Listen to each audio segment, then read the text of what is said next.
slow.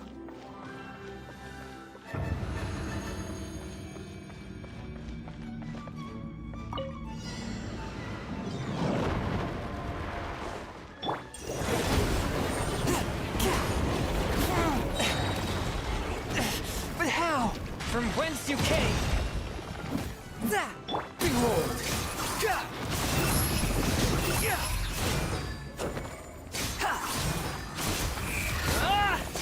Bow your head! Don't get too close! Supporting fire!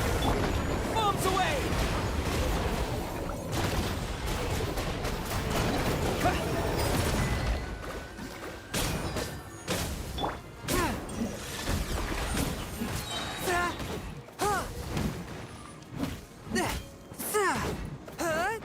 Spirit Blade! Attack! The wind rises.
Surprise!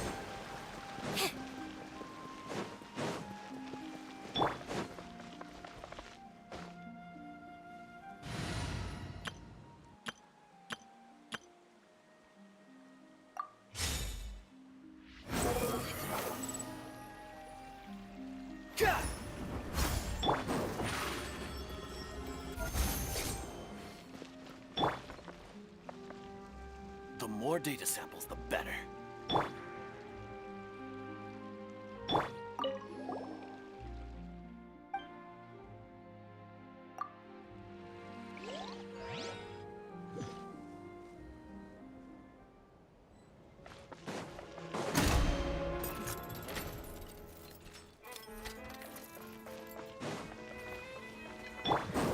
Over here! Surprise! Squall and Fury!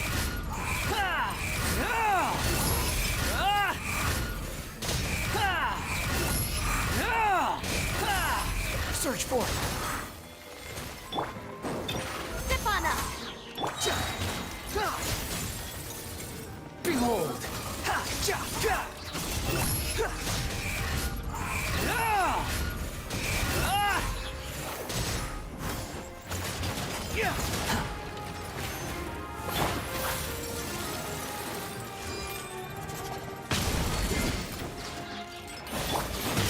Surprise! Over here! Let the magic begin! The wind rises.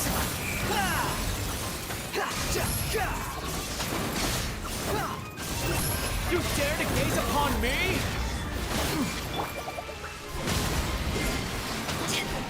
Power that ended hunt! Let the show begin!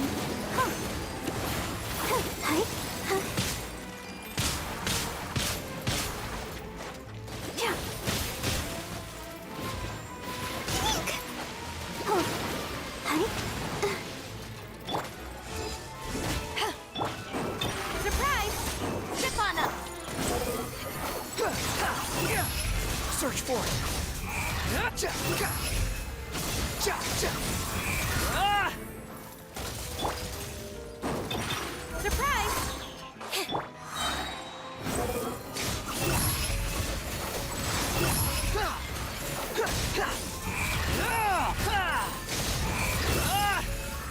bow your head.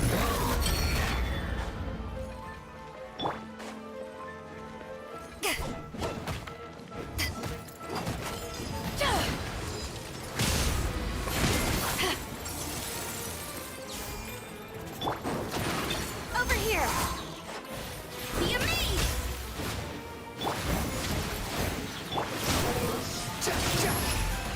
Search for it.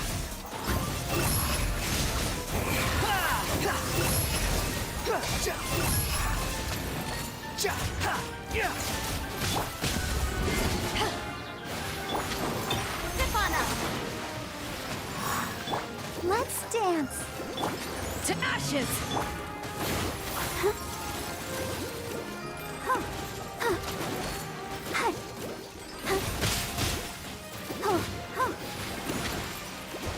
Swollen Fury.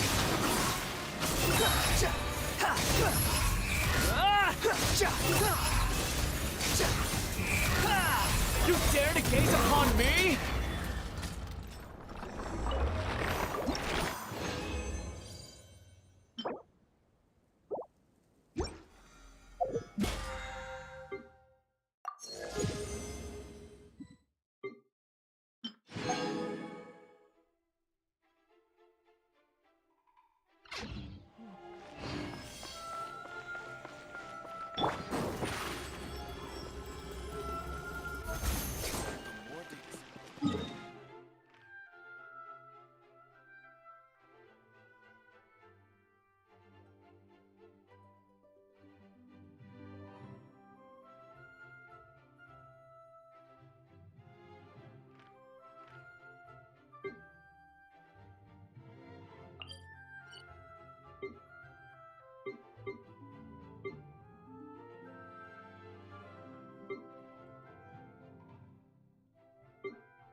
Surprise!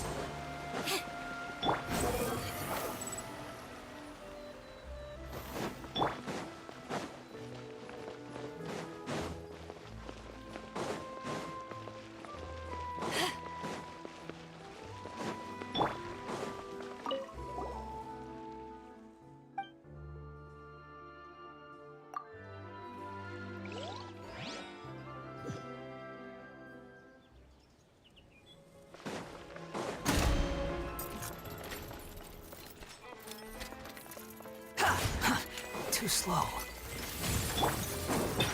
Step on us! Over here!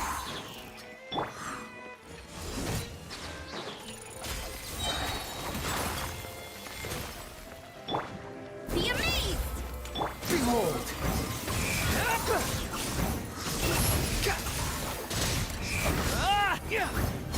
Unsightly insects! Eyes on me! Huh? Protect us. Hi? Huh? Hi? Huh? Huh? Hi? Huh? Oh? Huh?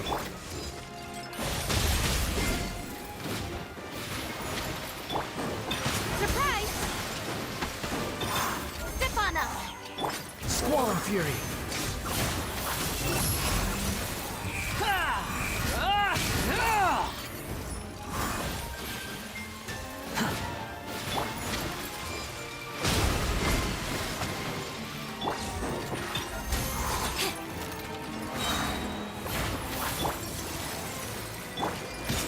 Cue the spotlight!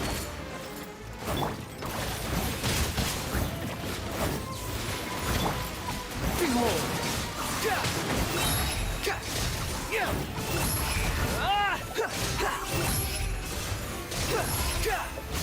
Know the place! Surprise!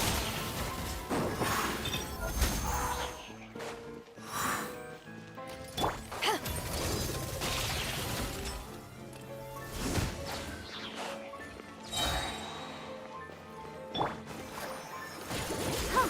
Hi? Huh?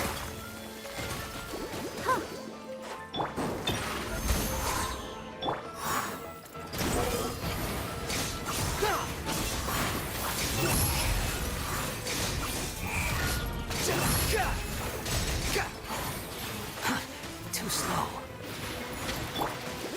Go, Barbara! Let the magic begin! To ashes! The wind rises.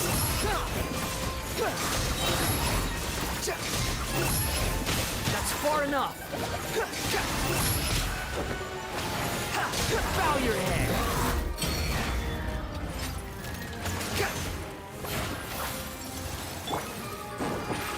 Over here! Surprise!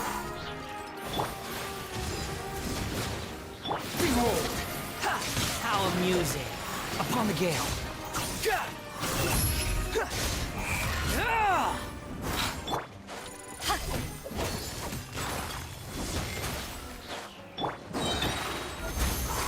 Cue the spotlight!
I can see the conditions for...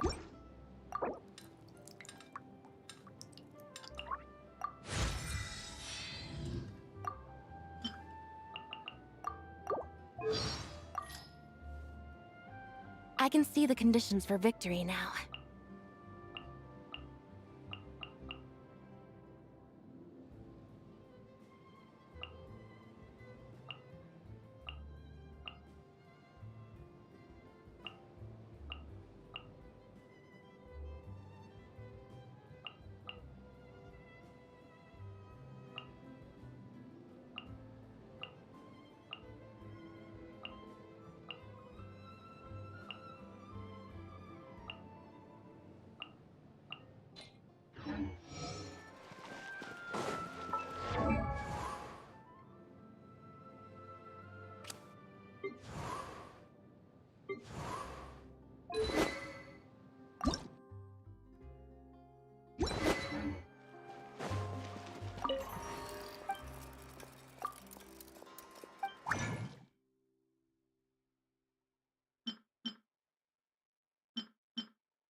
Want a taste of my hammer? Another test subject. Huh.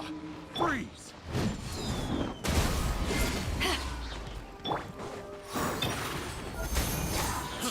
Fry!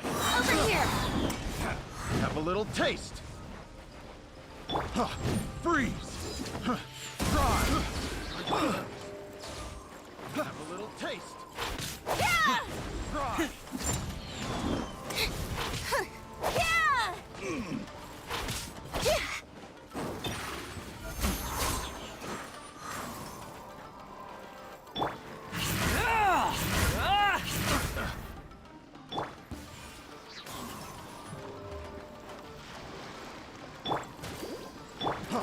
Freeze! Step on up! There's no end to this. Be amazed!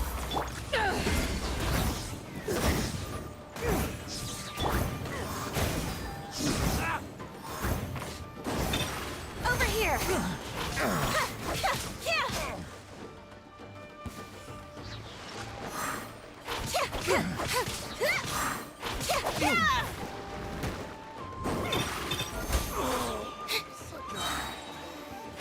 Cubic pop!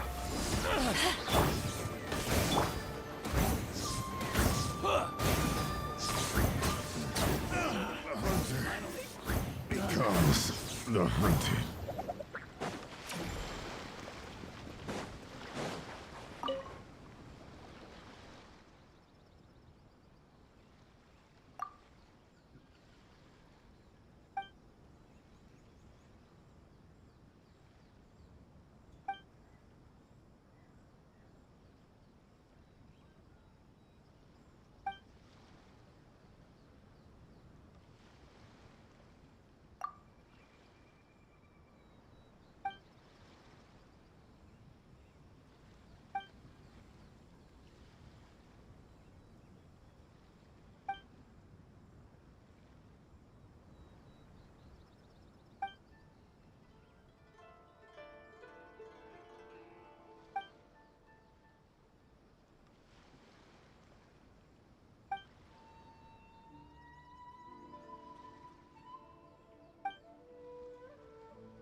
Swollen fury.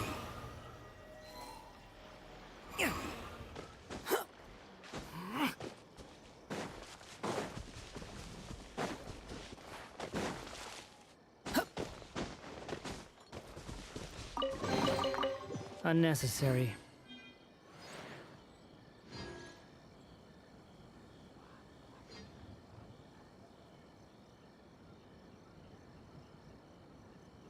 You think I've got a sharp tongue? I just tell it like it is. If someone can't handle it, maybe that's their problem.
Step on us!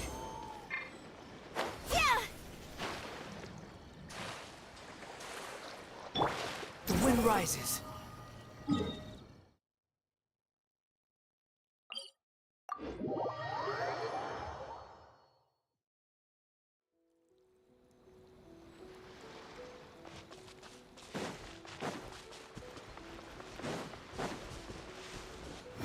Upon the gale.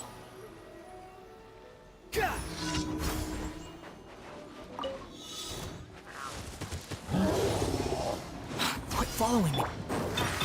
Over here!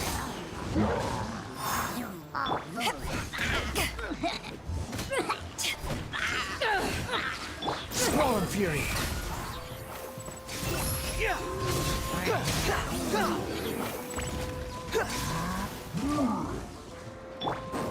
Surprise!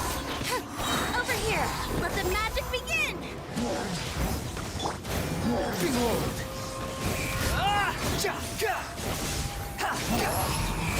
You dare to gaze upon me? Surprise!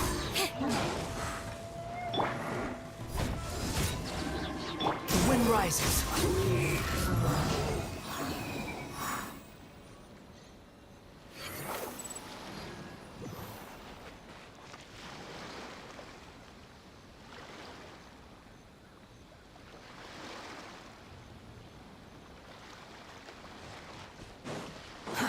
Too slow.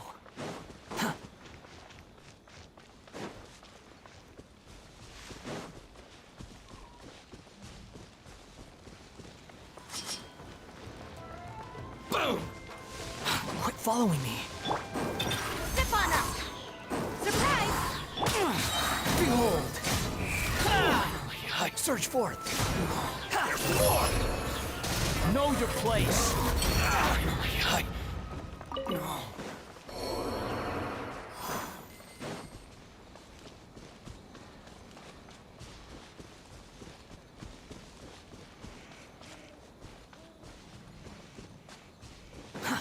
Too slow. Squall and Fury!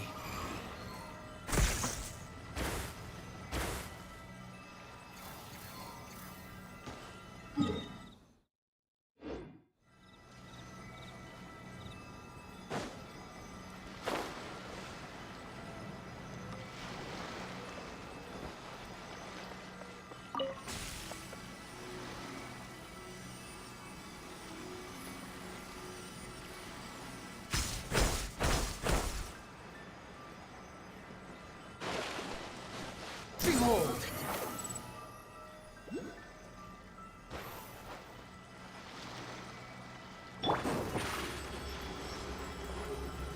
Step on up!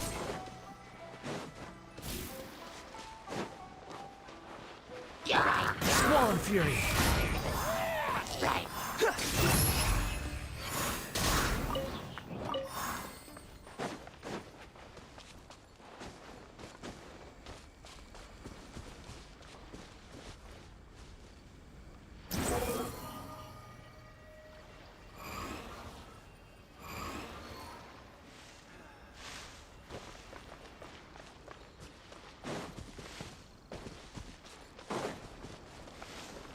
Behold!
Rises.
Bow your head.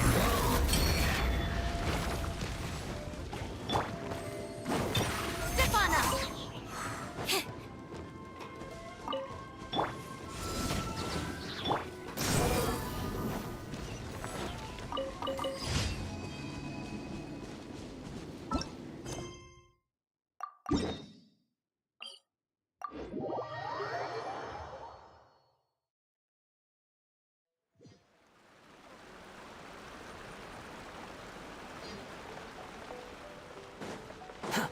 Squall and Fury.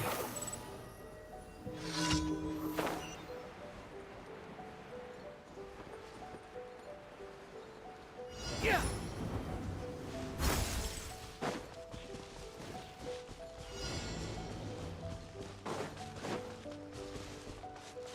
Behold. Gah!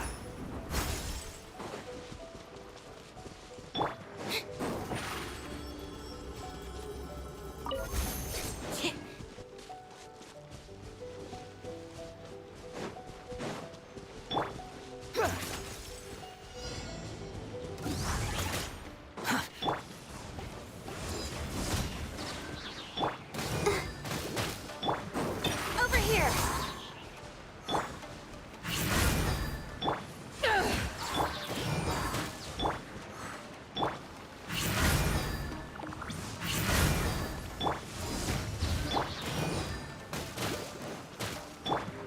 Step on up.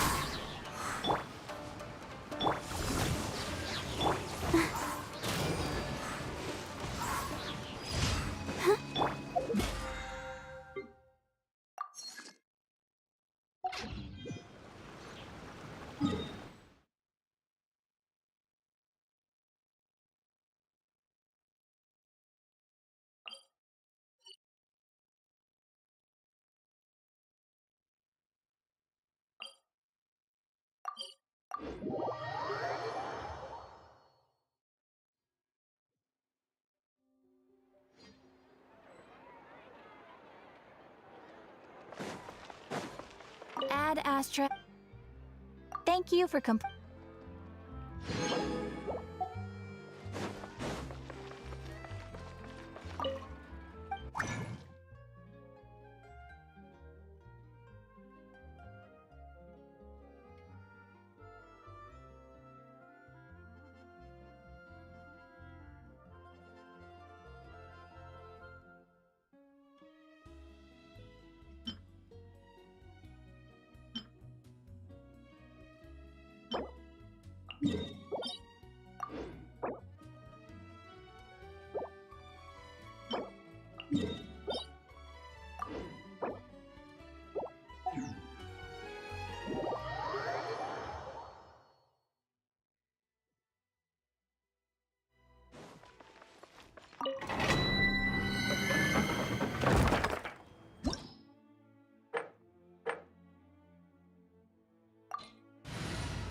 The wind rises. surprise.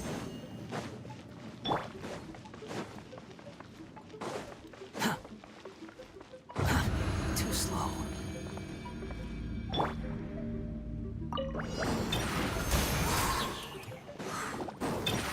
Over here. Cue the spotlight. Squall and Fury.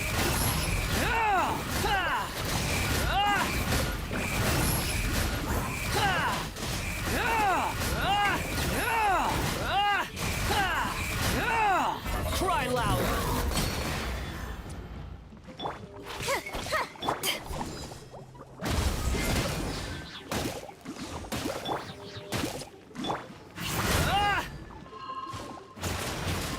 Quick for behold.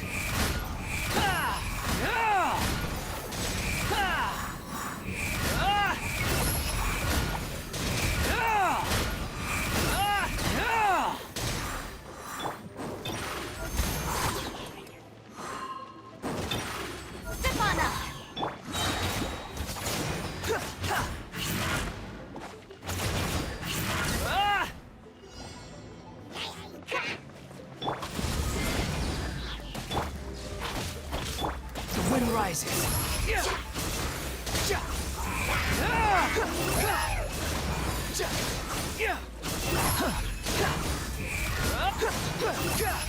Search for it. Let the magic begin! Surprise! Over here!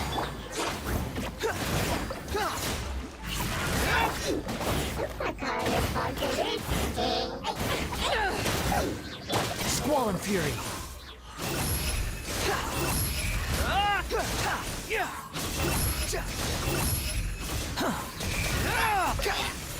Know your place.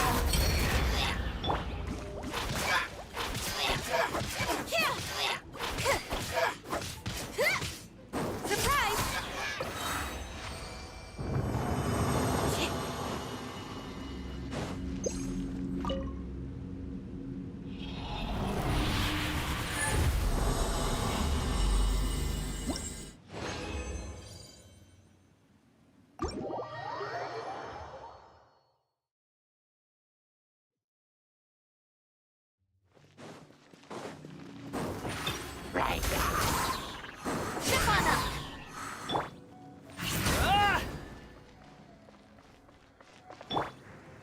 Cue the spotlight!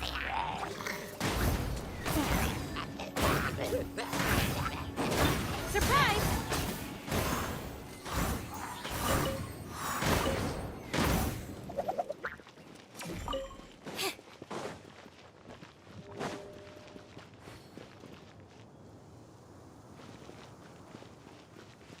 Let's dance. Step on up.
Surprise!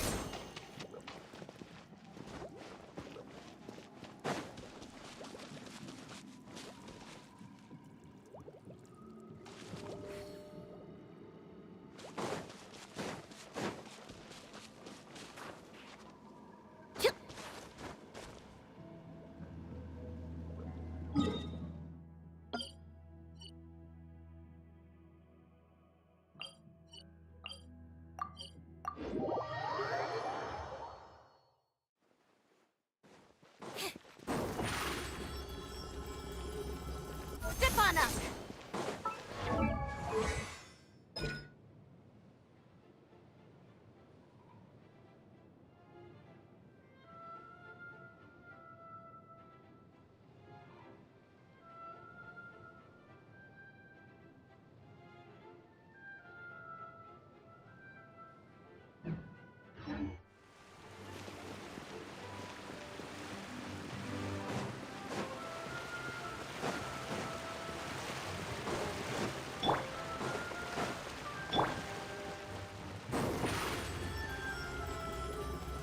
Surprise!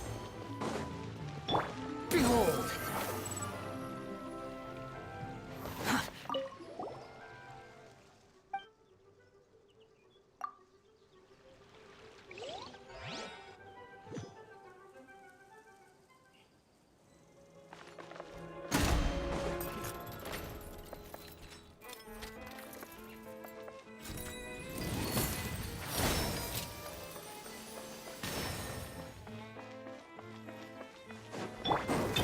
Step on up! The wind rises.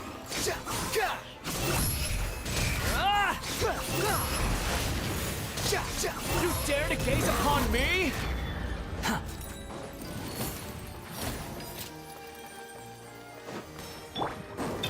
Surprise! Be amazed! Power that ended height!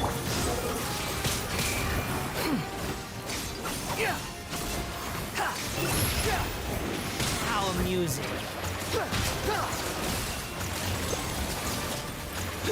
Behold! Upon the gale.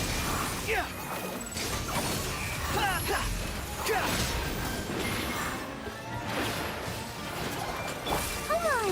We can do it! I'll protect us. Oh. Yeah. Go!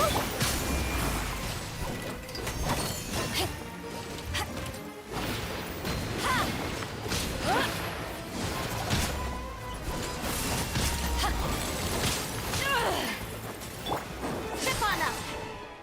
The wind rises.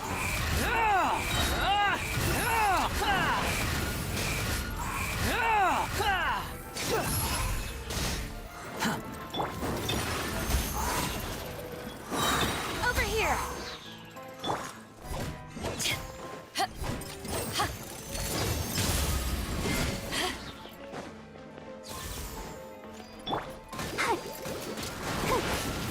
Let the magic begin! Behold!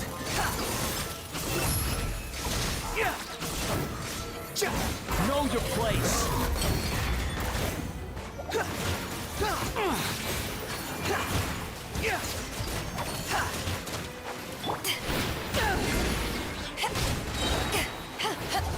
Eyes on me!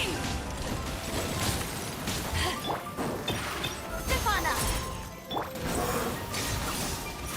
Search for it.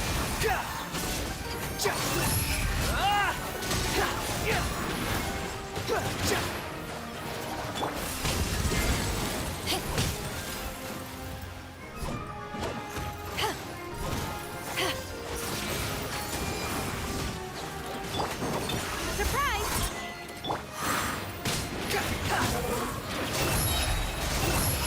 That's far enough.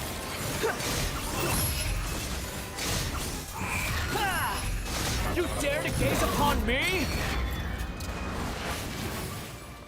Let the show begin. Yeah. Hi.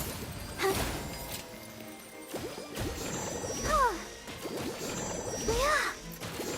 Yeah.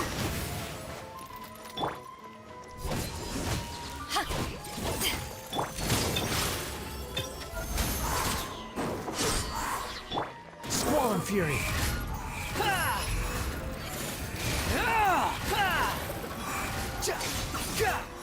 Upon the gale.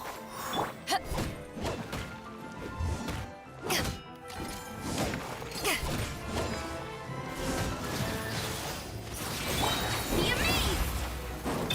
Step on up!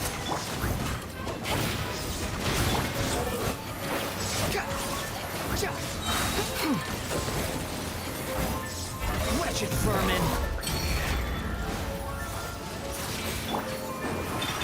Over here! Behold. You're dead.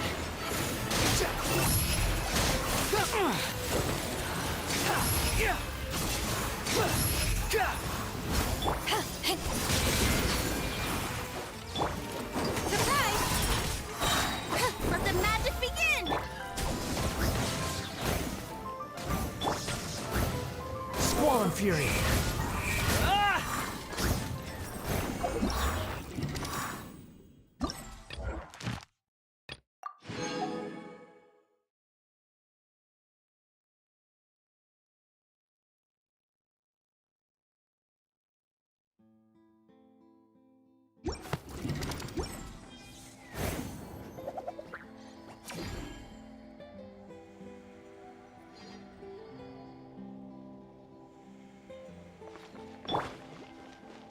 I'll protect us.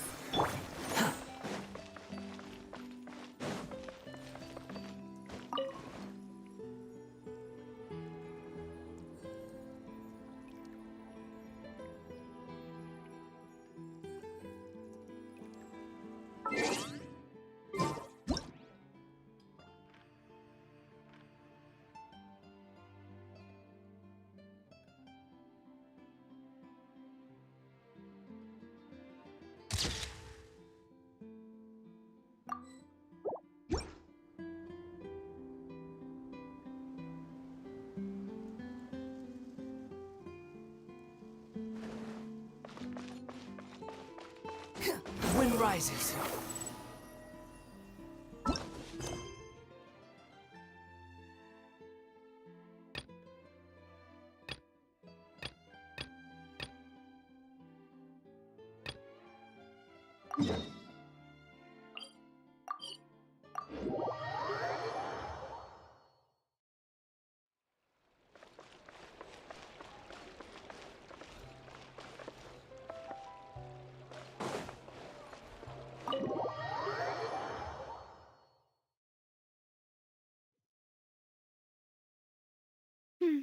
I came here several times with my father when I was little, but stopped eating here as often after growing up.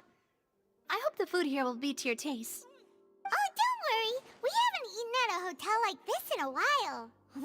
Paimon's getting excited already. In that case, I'll go order for us first. Please wait here a moment.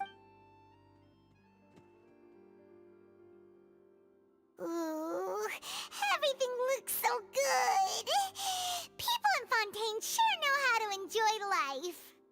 Why, of course. Go ahead, try whatever you like. If the food's good, I'll make a group reservation for the rest of Spina di Rosula next time. And if it's not?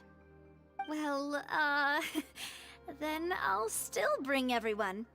Albeit with only one dish per table. You, sure have your own way of doing things. Oh, we called this a farewell meal, but we could also treat it like a victory feast, right? We did just win that case after all.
Oh, true. Very true. In that case, boss, we'll have another 2 dishes. Huh? Paimon didn't mean that you had to order even more food.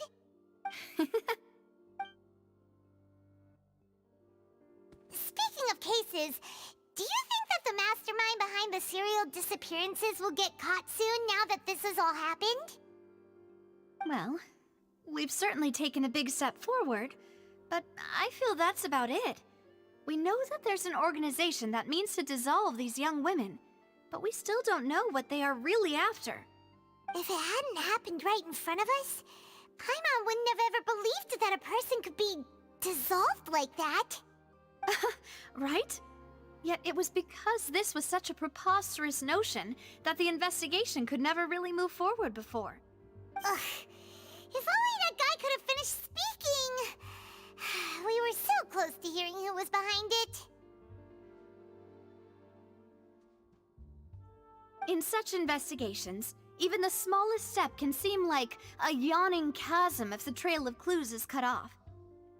To be honest, I don't have high hopes for any follow-up that the authorities might conduct. It's not that I don't have faith in their ability, it's just that a different perspective is required in some matters. It's easy to guard against and deceive a single narrow perspective. A shift in thinking is required at such times in order to produce a breakthrough. Which is exactly why the Spina di Rosula exist. Those highfalutin folk are not all-knowing. That's why we exist. To seep into the cracks where filth falls through, where their watch fails them. That's the kind of problems we solve. Seems Paimon thought things were simpler than they actually are. It's all right. Well, this was supposed to be a farewell meal, so I doubt you have further interest in this business, right? Let's talk about something else. Like, what are your future plans?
That's true. We didn't have a chance to speak to her after the trial ended. It didn't really seem like the right time or place to do it anyway.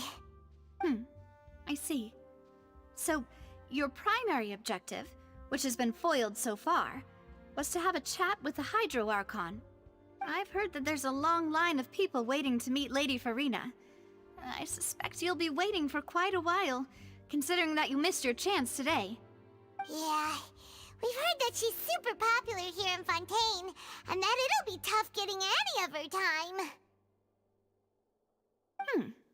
Well, would you consider some more, unique ways? Perhaps even methods of, let's say, questionable legality? Guess that's Spina di Rosula's boss for you. Chock full of sketchy ideas. Well, what did you have in mind? Well, one way would be to infiltrate a performance troupe at the Opera House, only to abandon your act at the play's climax and ask to speak to her after the performance. I'm sure Lady Farina would be eager to see the ending, and would agree in order to finish watching the play, don't you think? Could you suggest something a little more practical? This plan seems pretty hard to pull off. We'd have to go learn how to act, and acting's really hard. All right, here's another. Find a way to conceal yourselves under her bed. Then wake her up in the dead of night and demand answers. Don't let her go back to sleep until she answers all your questions. I can personally testify that this one works. When I'm sleepy, I'll do anything as long as I can finally get some sleep. That might work, but that's not really the problem. The problem is we don't want to get ourselves arrested. Ah, valid point. I overlooked that. All right, no more joking around. Perhaps you could... Oh, I don't know. Cut the line when she's on a break. You did defeat her in court, clearing citizens of hers from false accusations. False accusations she had nearly upheld personally. I imagine that she feels quite ashamed about the whole thing. You mean that if we catch her while she's on a break, she might be too embarrassed to refuse? Oh, that does make some sense. Why don't we give it a try after this meal? You know, strike while the iron is hot and all. Huh? Paimon, did you drink my Fanta? Was this your drink? Sorry about that. Paimon wasn't really paying attention and the cup was right next to Paimon. Would you like to order another? No, it's fine. We're just about done here. Alright. Honestly, Paimon wouldn't recommend Fanta anyway. It tastes kind of salty and icky.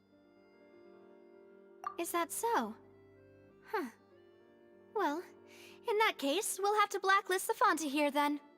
If we're all finished eating, then I'll go... Yeah, we're stuffed. Thanks for the treat, Navia.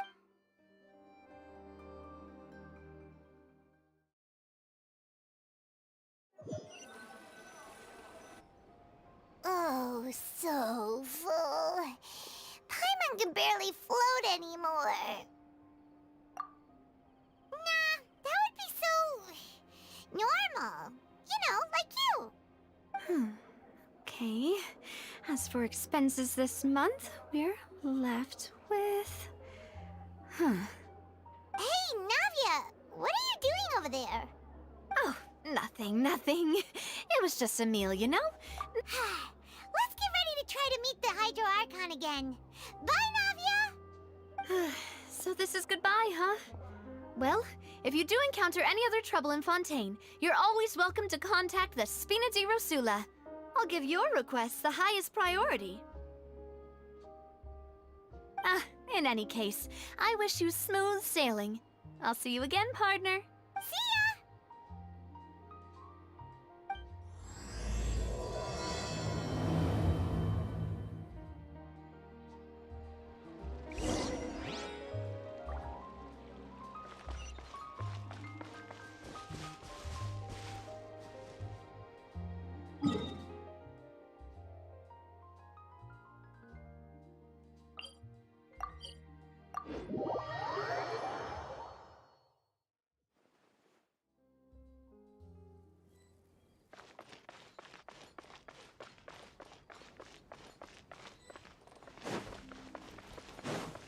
Quit following me.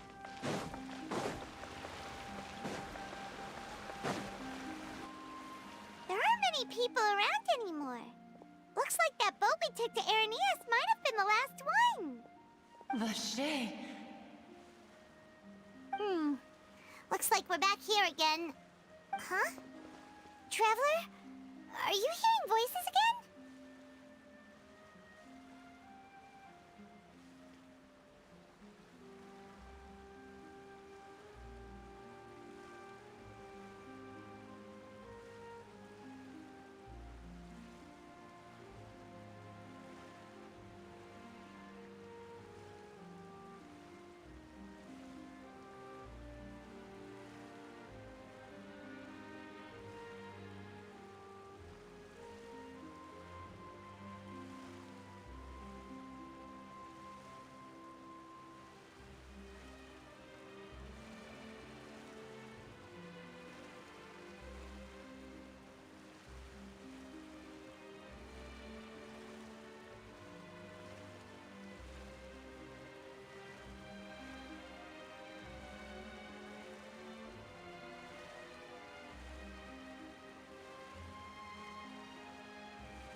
Ugh.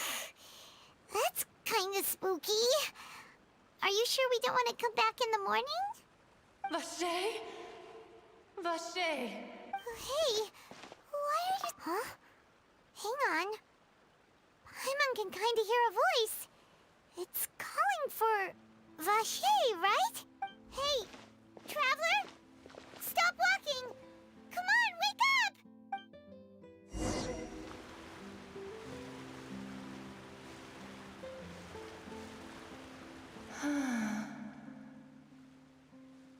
Vache! Are you... my dear Vache? No, wait. You seem to be someone else. Do you know Vache? Do you know where my love is? Wait. Who am I? I'm very sorry. I fear I do not know. My memories feel like they have been washed away like a flood. So many fragments dissolved amidst the tide, never to be recovered. How much have I lost? How many things that I once held dear while on land have I since forgotten? Yes, that is what I was once. I do not know how I came to be like this either. I only vaguely remember. I also remember going to many places. I loved adventure, loved exploring places of pain. No matter where I went, Vache would go with me. I knew how dearly he loved me. And I also loved him equally as much. But now, we can... No! Our reunion no longer has any meaning. There is no way for us to create any new memories. The thought of me gives him no succor. So let it lie forgotten beneath the waters. If you meet Vache, tell him not to look for me. Tell him to move on. That is the only thing I still remember. Perhaps that is so. As I was submerged in the waters, losing consciousness, I saw Vache above the surface. His eyes were filled with such sorrow, such longing. If only I could have comforted him, told him that I did not suffer. Indeed, I had felt a great... Is that what you call it? Dissolving? If anything, I consider it a form of release. It was a state of neither fear nor frenzy, with only an endless peace, like the water's still surface. I could also liken it to being a thirsty person who drinks water for the first time, and only then sees how they have lived for so long in a world of endless want. I think I hear your companion. It's time for you to go, I think. Farewell, then. I am glad that you were able to sense my presence. Remember, if you see Vache, tell him not to seek me out any longer.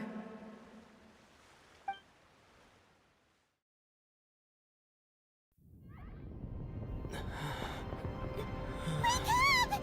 Come on, hurry! Ah! Navi is outnumbered!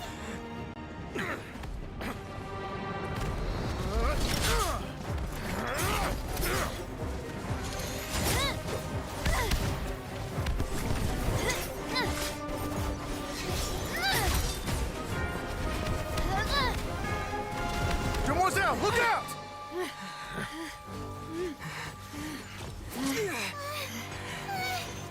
Dear God, it's a whole army of Gardamex.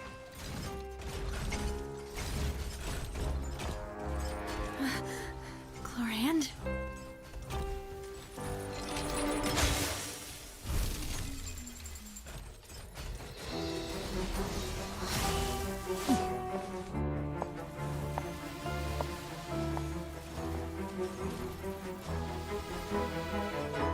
Quick, now's our chance!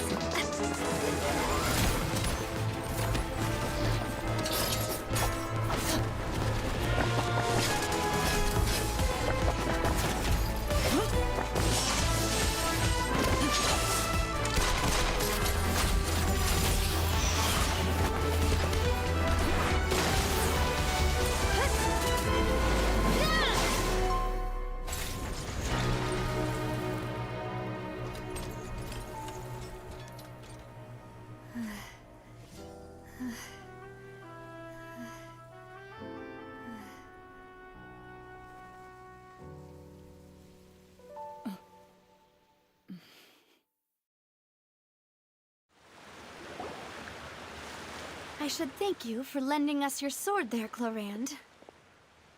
But before I do so, could you explain how you managed to show up here? I followed you. It seemed to me that danger has followed you more closely as of late. I believe that following someone without their knowledge is actually called stalking, is it not? Mr. Callus's last wish was for me to ensure your safety, and I will not betray his trust. He would do the same, were he alive today. Do not speak of my father! Sorry, demoiselle. I was not strong enough. Thank you for your aid, Miss Clorand, but do keep an eye out for your manner of speech. I believe we all wish to avoid unnecessary emotional harm. Sorry, I did not consider your feelings. Whatever. What else do you know? How did you come to the conclusion that I'd be in grave danger? I doubt I know much more than you, but I believe that the mastermind behind the serial disappearances is very powerful. Your performance tonight will almost certainly attract their attention. I'm sure they've known about me. To be honest, I'm shocked it's taken them this long to act against me. And what about these Gardamex?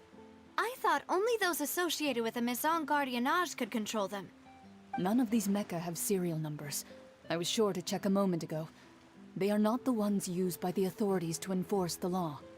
I can only conclude that some powerful or wealthy party must have obtained them via illegal means, deploying them as a private force of sorts. What? Your point being that they're out of Spina di Rosula's league, then? Yes. Be careful, and do not act rashly. I will continue investigating no matter what. We will bring the truth to light. That's my father's true last wish. Regardless, thank you for your help today, Clorand. But if you get any ideas, tell me first. I don't much appreciate being followed. I do not think that they'll strike again anytime soon. So I shall stop following you. Good day, all.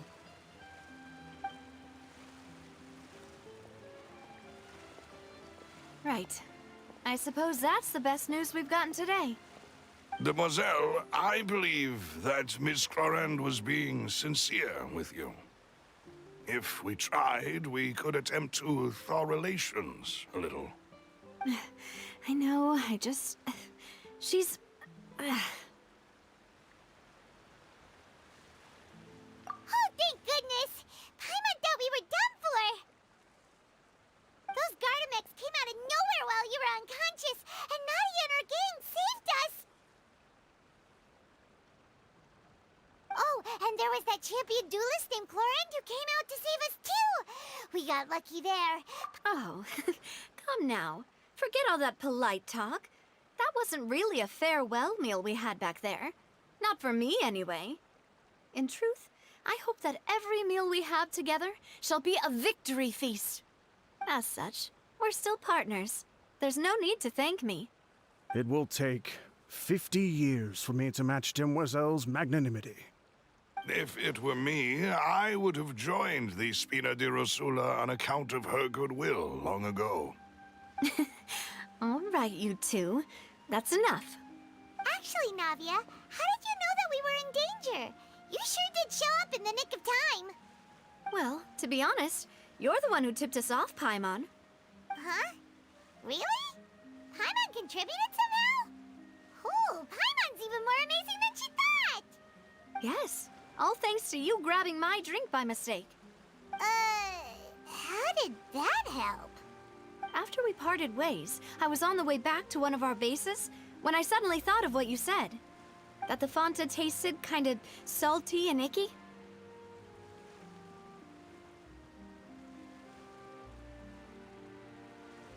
Fonta only comes in sweet flavors, so how could it have tasted salty? The color of the drink, if I recall, had also been a bit off. So the Fonta had been spiked with water from the primordial sea? Yes. So, if you hadn't drunk that cup for me... Spina di Rosula is preparing the grandest of awards for you as we speak for saving the boss. Huh. Really? I sent people to Hotel de Boer to investigate, but whoever did this left no trace at all. That's when I figured out that you might be in danger and hurried here as quickly as I could. But why would they go after us too? All we did was defend Linny in court and help clear his name. Ugh, now we're caught up in this mess too, aren't we? Well, you did foil a plan that they were probably pretty proud of, and almost got their name in the process. Speaking of which, did anything strange happen when you drank the primordial seawater? Well, it can't be a coincidence that the traveler fainted just now. He said that he heard that voice calling for Vache again. Oh, and this time Paimon heard it too. But it was... Does that mean the primordial seawater raises someone's sensitivity to hydro when it's used on people who are not from Fontaine? That doesn't sound like too much of a bad thing, to be honest. New intel? While you were out cold? Well, let's hear it, shall we?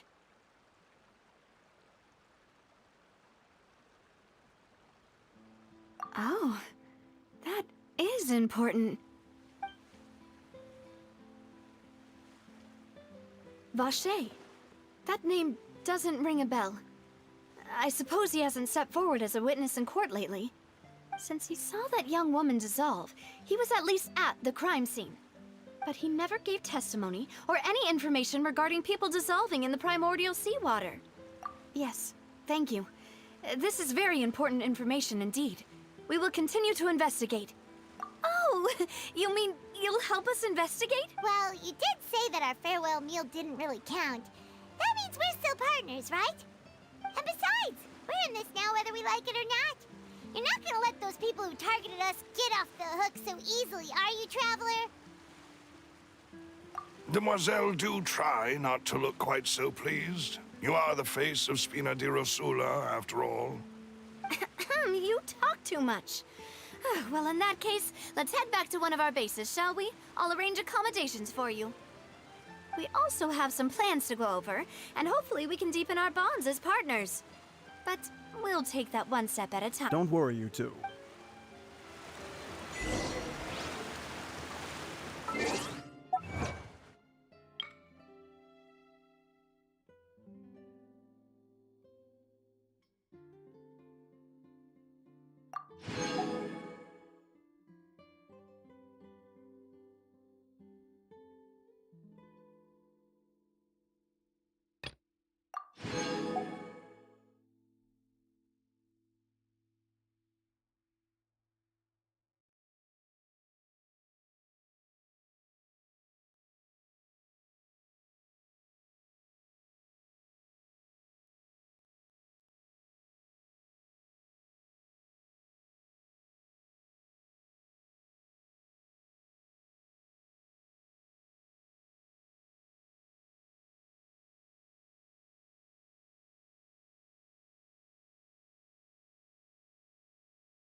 following me.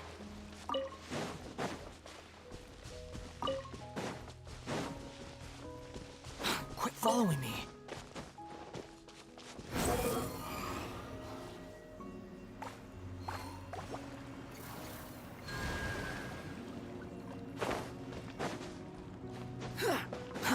Too slow. Squall and Fury.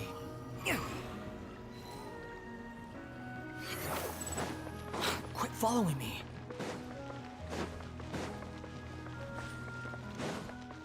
Behold! Too slow.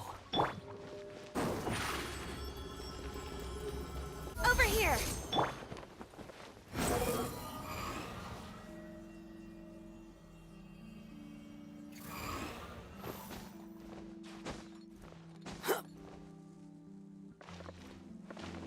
The wind rises. Upon the gale.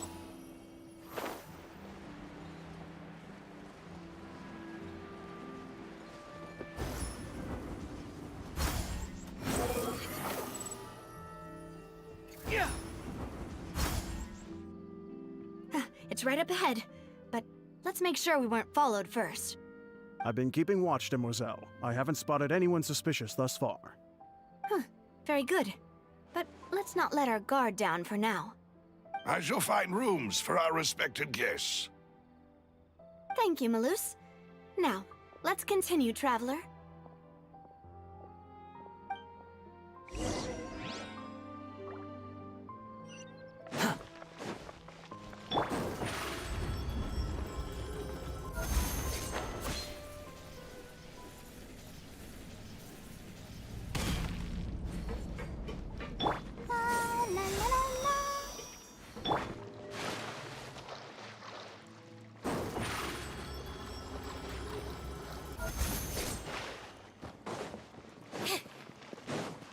Squall and Fury.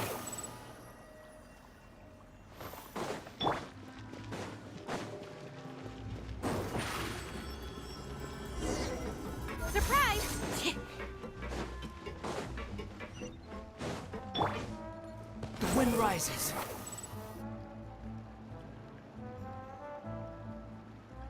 So, this is your base?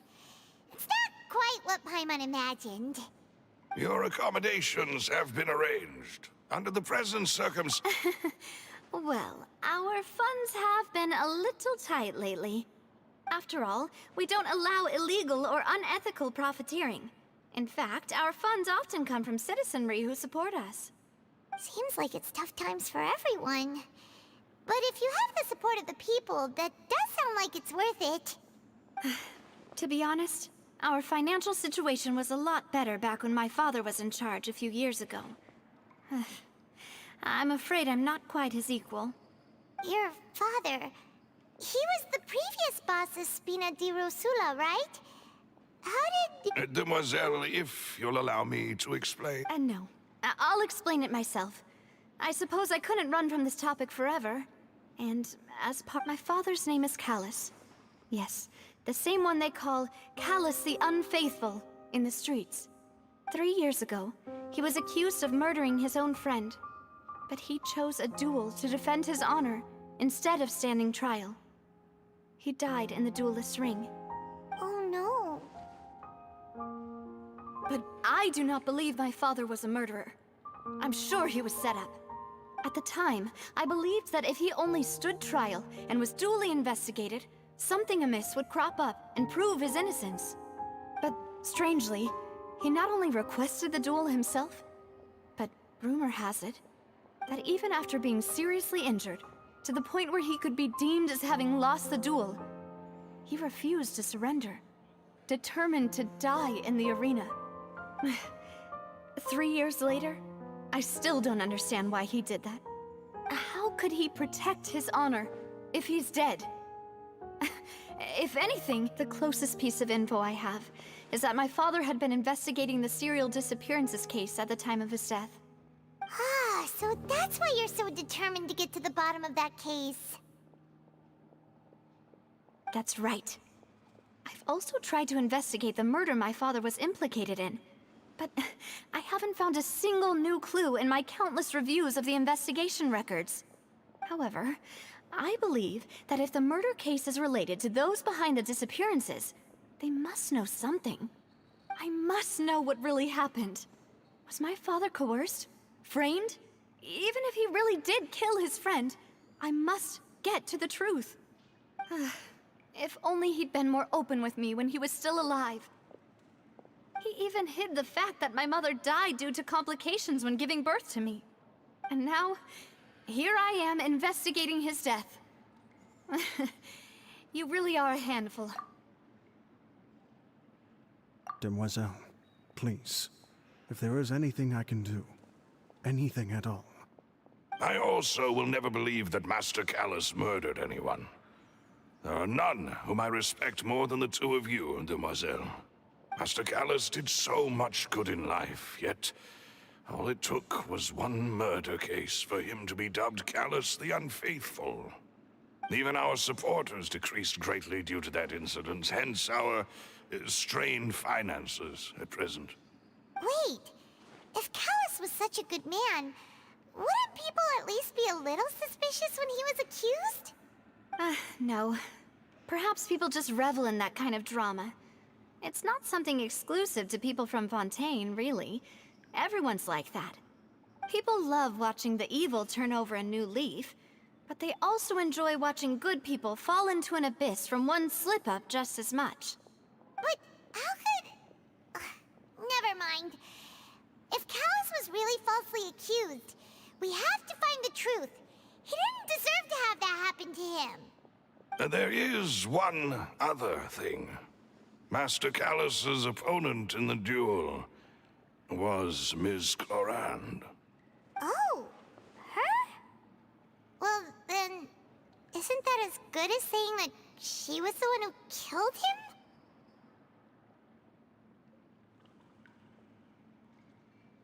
Yeah, that's not the sort of thing that you can just let go and move on from. Ms. Clorand has always placed great emphasis on the honorable nature of the duel. If her opponent doesn't yield, she will not stop either. She knew Master Callus beforehand and greatly respected him, but seeing how he was resolute in the arena, there was only ever one choice she could have made. It's not that I don't understand her at all, but I just can't deal with this yet. Don't worry, Navia. Paimon knows how you feel. You don't have to force yourself to do that. Afterward, Ms. Clorand told us that at the start of the duel, Master Callus requested that she ensure Demoiselle Navia's safety.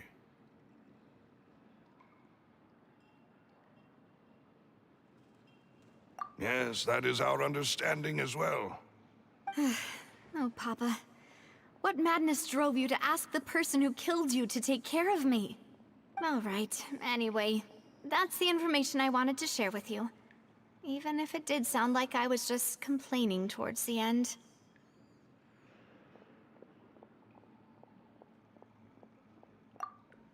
Thanks. You two should go and rest. This was quite a day after all. Yeah, Paimon's feet.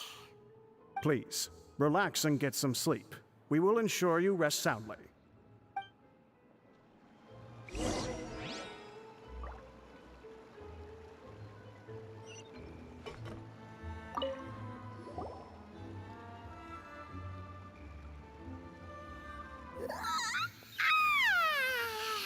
Paimon slept so well.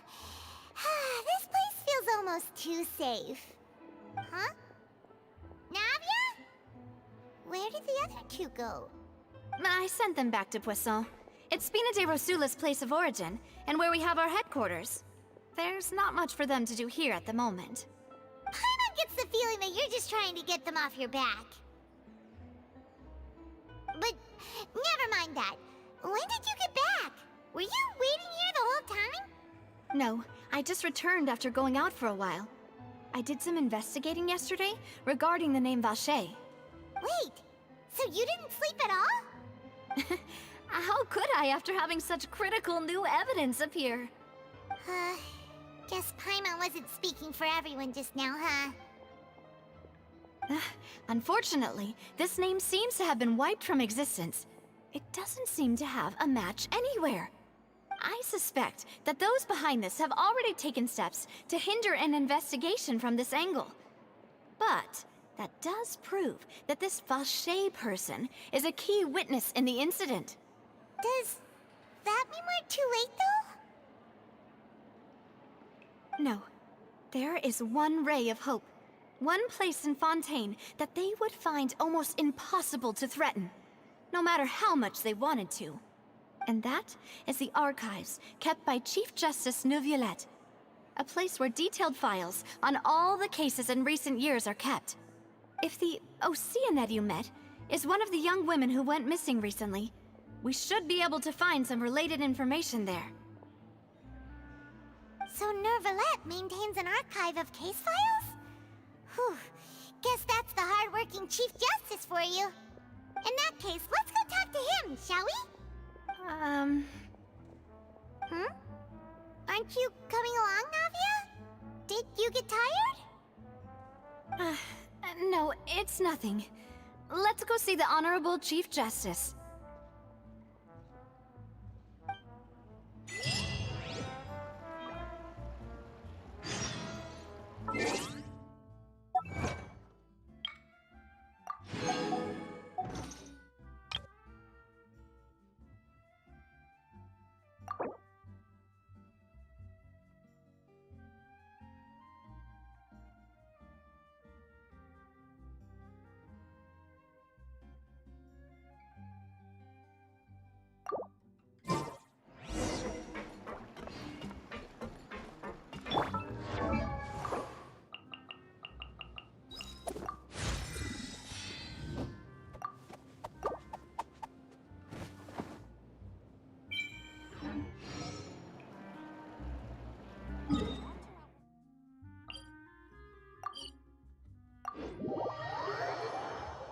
The Palais is right up ahead.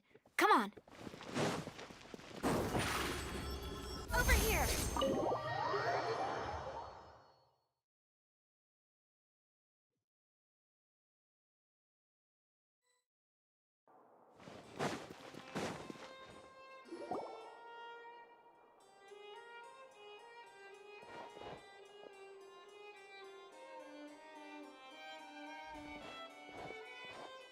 Halt! Please state your business here. The Chief Justice is presently occupied with official matters. Huh. This place does look pretty heavily guarded. Guess that proves that lvl70's files are really secure. Hey, don't you recognize us? Huh? Who are you? Just to be clear, I don't care who you are or who you might be related to. Our rules make no exceptions. See? They've got great discipline, too. Yep. Paimon can tell. If you're here just to crack jokes, I can point you towards the exit. Unlike some, we're busy, so please leave if you don't have a reason to be here. No. What I meant to say is, shouldn't you remember us from a few days ago? We were at the trial of the great magician Linny. Oh, yes, I remember.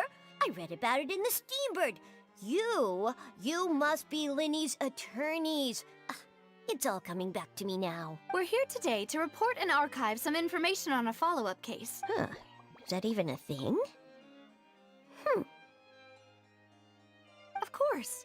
Don't worry. We're here on official business. You can trust us. All right then, I'll let you through. The Chief Justice is just inside. Thanks so much.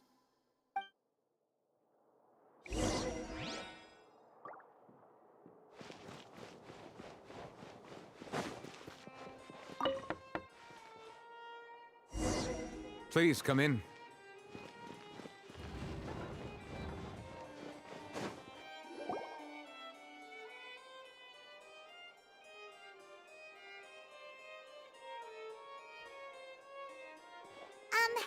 Sorry to barge in, Monsieur lvl70.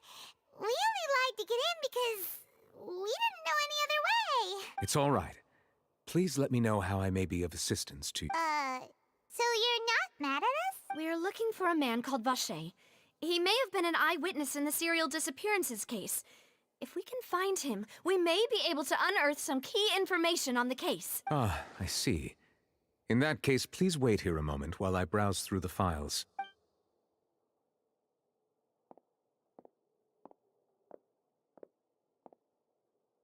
Who knew that Neuvillette would be so easy to talk to?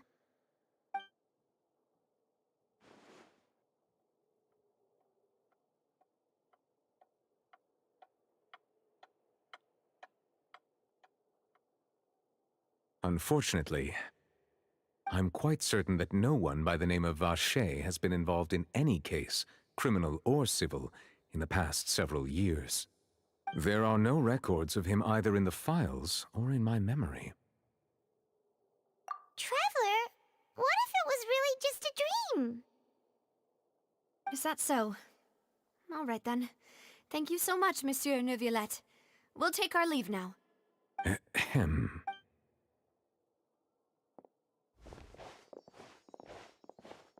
Miss Navia, I can understand how your father, Callus, was a truly exceptional man.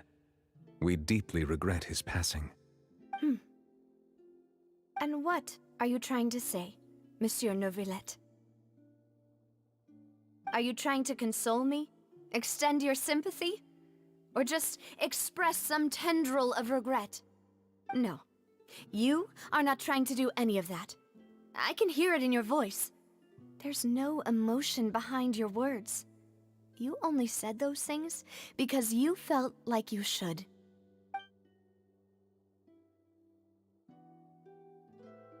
It's just like last time. After my father took his place in the duelist ring, I pushed through the guards to talk to you as a last resort. You even told me then that you thought there was something fishy with the case, yet you still allowed the duel to go ahead. In your eyes, the value of a human life is nothing compared to those cold laws you hold so dear. If you truly regret my father's death, then why didn't you call a stop to the duel? Why didn't you give me the power to stop him from throwing his life away? Why did you just let him die, despised and hated by all? Everything was hanging on a thread at that moment. Just the tiniest effort could have changed. And there are still so many things I never got to tell him. So many questions he still owes me answers to. If you really have no heart, then just look me in the eyes. I, Navia, will show you the true meaning of regret. I'm sorry, Miss Navia. You and my father are truly alike. You keep all kinds of things in your heart and never say a word to anyone. It's not so much that you can't feel, but that you wouldn't. Oh well. In any case, everyone already knows full well the apathy of the Chief Justice. My apologies for taking my emotions out on you, Monsieur Chief Justice. Let's go, Traveler and Paimon.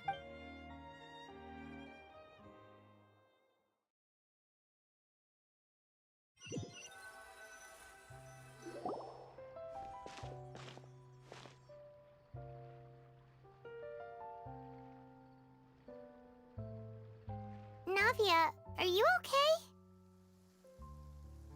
I'm fine. Rain. It's raining. You're right. Wasn't it still sunny when we went into the building? And there shouldn't be any active trials today. How strange. Now that I think of it, on the day my father was convicted of murder, it was also raining. What is it? Did you think of something? Yeah, he was outside. It was uncovered and the rain could fall there. Why? Do you think the rain could have affected the crime scene? That thought has occurred to us before. We've even expanded the search area to try to account for that, but didn't find anything of value. Oh? Wait. You don't mean... So you're saying that the true murderer could have been turned into water and then got washed away with the rain? Yeah, and if that's what had happened, then no one would have believed your dad, even if he explained what he saw to the authorities. I really think I found a true genius for a partner. You're completely right. How did I not connect the dots earlier? All right, let's go to Poisson.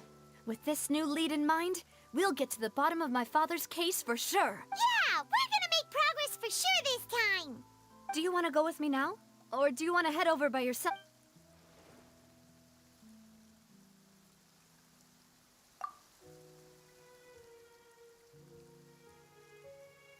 Great. Let's go then.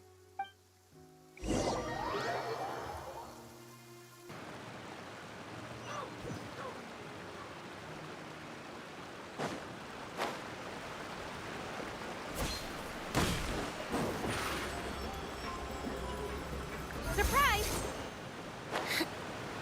Yeah! Behold! Whoa, what a huge ship! Why would a ship be anchored at a place like this? There's no need to be so surprised. While it may look like a ship, it's actually Spina di Rosula's headquarters. My father was the one who asked for it to be built like this. Perhaps our taste in exterior design is the only thing we occasionally had in common. A gigantic and glamorous ship embodies discovery, opportunity, ambition, and conquest. It symbolizes Spina di Rosula's bright and limitless future. And Paimon thought you were bluffing when you said Spina di Rosula had a glorious past. Paimon was confused why a group with such a history would live in the sewers. But now that Paimon has seen this ship for herself, she's been convinced. Well, Poisson is where Spina di Rosula began, after all. It's our main base, our home.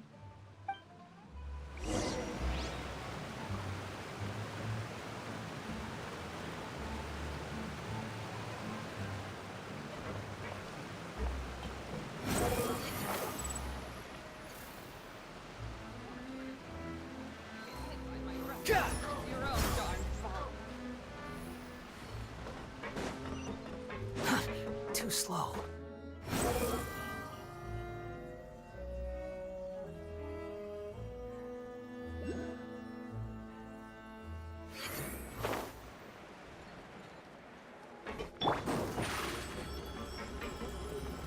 Over here.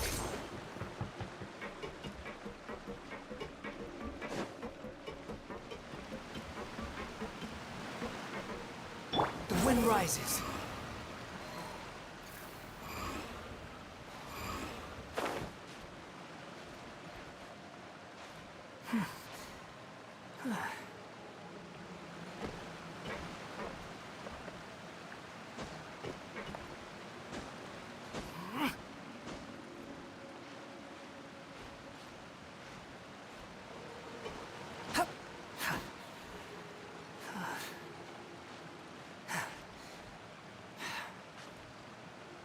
Squall Fury.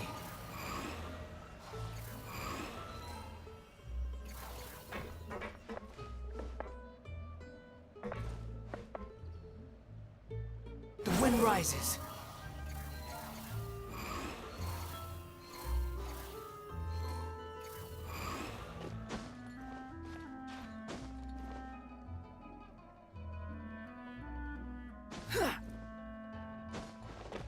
Behold!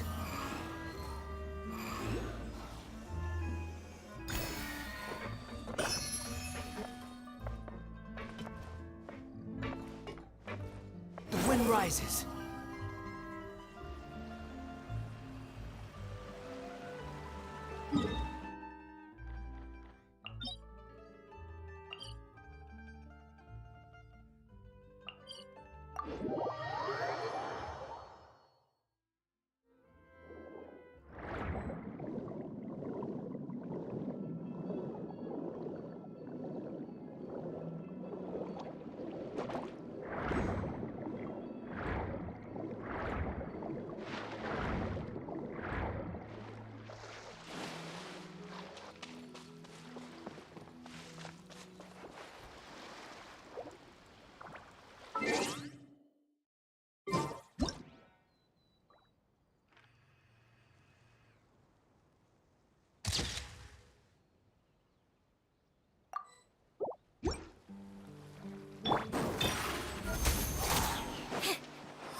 fury.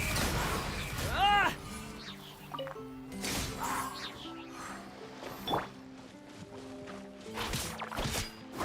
Yeah! Huh. Yeah! Zip on up!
Over here! Behold!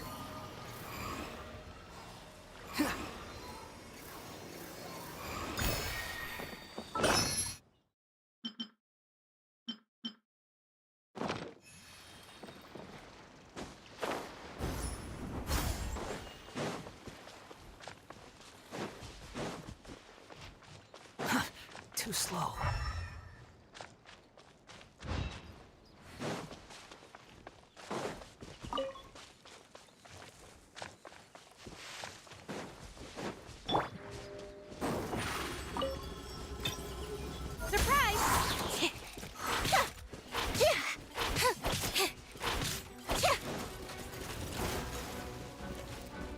Cue the spotlight!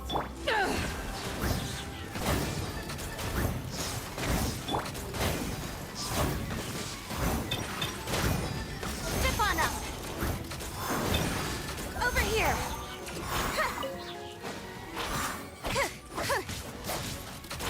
Yeah!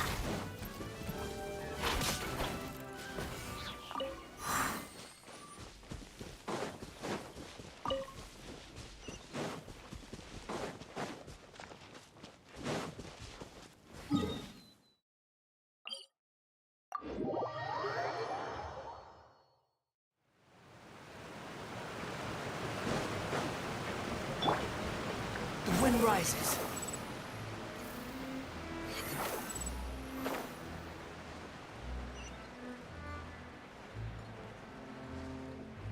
Yeah.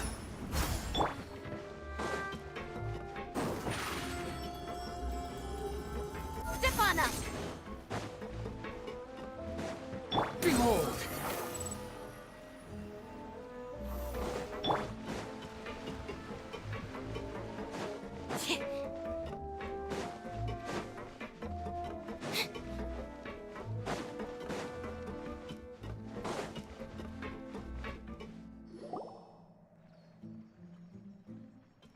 Maloose, we're back! Apologies for the wait, demoiselle, and our most important partners. You said before that you still had some business at the court. About that, you still remember, right, Maloose? Yes, the case was quite similar to that of Mr. Linney's. Both were what you'd call impossible murders. Could you tell us a bit more about what happened before? Yeah, of course. Many years ago, something called synth began to gain popularity in Poisson. At a glance, it was a kind of drink that could excite your mood and produce many pleasant hallucinations. Wait! Didn't that guard guy who turned into water also mention that the primordial water could be used to produce some kind of potion? Yes, he did. Considering what we know now, it's almost certain that synth is created using water from the primordial sea. If you drink synth for an extended amount of time, you'll suffer many side effects, such as losing the ability to focus or control your emotion. And if you were to stop drinking it completely, you'll experience flashes of paranoia and anxiety while lacking energy to do anything. It's an extremely dangerous substance. As he oversaw Poisson, my father was compelled to put a stop to synth abuse and called for a complete ban of it. Boss's uncompromising attitude incurred the synth vendor's wrath, but no matter how much they threatened or bribed him, he refused to yield. Not only that, Boss became determined to find the mastermind behind the synth operation and put an end to the problem once and for all. Yes, but the enemy was very cunning. So he could never get anything out of the dealers, all of whom only sold the stuff and weren't privy to the rest of the operation. Recognizing that, my father decided to contact the dealers in secret and cultivate personal relationships with them. Finally, he was able to convince someone to become his informant. The man's name was Jacques. He felt greatly ashamed about his work after seeing many families destroyed by synth abuse. That night, my father hosted a banquet at his countryside estate. He planned to meet up and exchange information with Jacques over some food. But then, we heard 2 gunshots from the courtyard. We raced to the scene and found my father, still holding a gun, and Jacques, who was already dead on the ground. Huh? How did that happen? Aren't they on the same side? Sounds just like Lenny's case, doesn't it? In both cases, the culprit seemed obvious, but neither appeared to have any motive at all. Looking back on it, though, I now believe the most important clue was something we all overlooked at the time. There were pieces of clothing left at the scene. Precisely. It's all thanks to you that I made the connection now. Back then, we all just thought they were some costumes that Jacques used to disguise himself at the banquet. But, considering it now, it's almost certain that they belong to a third person at the scene. With one extra person, we'll also need to reconsider why the 2 shots were fired. You're right. We still don't know what happened. But my intuition tells me that we're on the right track to figuring it all out. I'm finally headed towards the truth. Jacques was an empathetic man who was infinitely remorseful for his past actions. It's unlikely that he turned on Boss with 0 warning. I think this third person is probably the key to the full truth. On that note, however, even though this will not please you, demoiselle, as your and your father's butler, I must still offer a word of warning.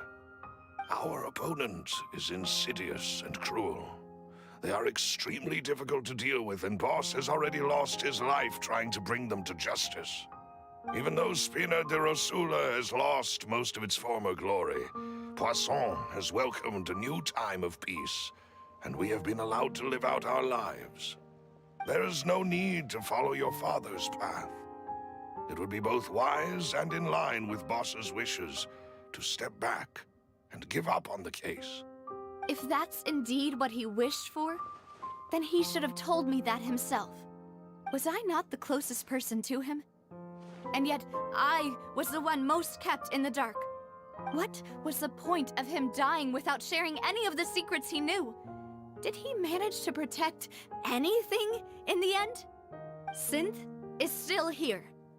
Callous the Unfaithful is still his epithet. And Spina di Rosula is barely getting by. Nothing has changed. Did he think I'd just accept his meaningless death and live out my life just as meaninglessly? I've never accepted that, ever. Not since that day, and certainly not now. I want to find out the real answer for everyone's sake. For the missing girls, for the victims, and for myself. Navia. This is indeed the best moment to act. Your partner appears to be quite reliable, and more importantly, demoiselle, I think you're also ready to take this on. So you do know something else, Malouse? Yes, I do. In fact, even before that banquet, Boss already knew of the connection between Synth and the serial disappearances case. But what drove all the tensions to the boiling point was the revelation that you, demoiselle, had been selected as the next target to disappear. What? Boss also didn't tell you that he had been diagnosed with a rare illness. The doctors told him that he had no more than 5 years left to live. And the serial disappearances case caused him great anxiety. 5 years was nowhere near enough time to resolve this long-standing conflict. But once he passed away, all the danger would pass on to you. Knowing all of this, he decided to use one final intimidation tactic before his death. He claimed to have already gotten his hands on some key incriminating evidence for the other side, and even told some members of Spina di Rosula about the details. But as long as you remained safe, he would not share the evidence with the public. If something were to happen to you, then he and all those he told would immediately expose all they knew about Synth and the disappeared victims. Right, so nobody would be able to get off scot-free. As we've seen, Boss's tactic has worked. Even though Boss has been gone for a long time, the other side has not tried to take Demoiselle's life. No, I don't believe it. He never appeared to look— No father wants their daughter to see them weak and haggard, especially someone as proud as Boss.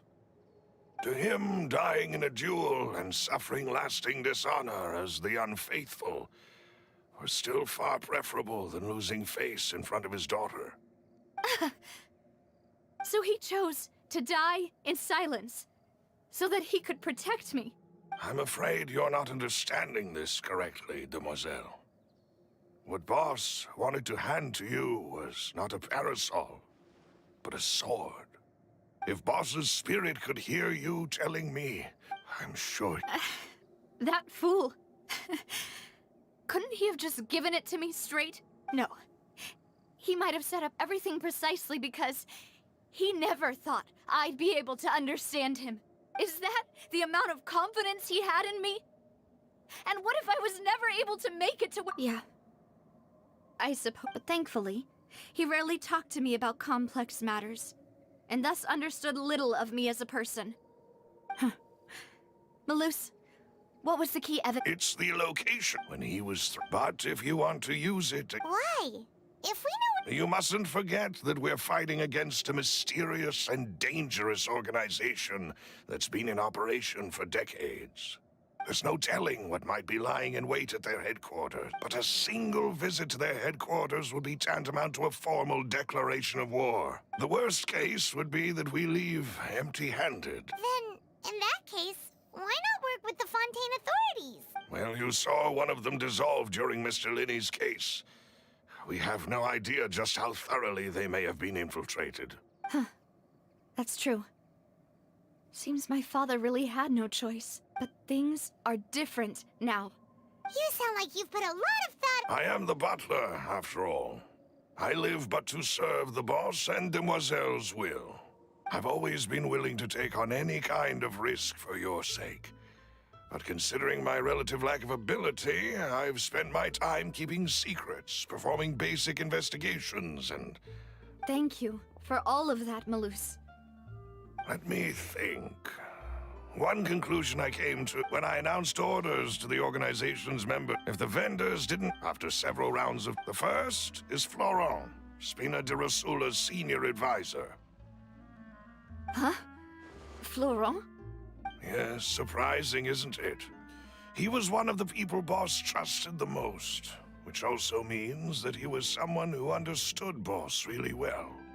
Thanks to his position within Boss's innermost circle, he always knew our upcoming plans and could thus avoid capture this whole time. There's someone else like him too. Marcel, the head of Confrérie of Cabrières. Uncle Marcel.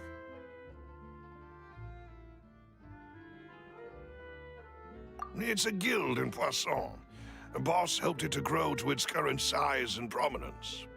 In the beginning, they were only reselling some daily goods, but now they're one of the richest guilds around, with a lot of business connections in the city.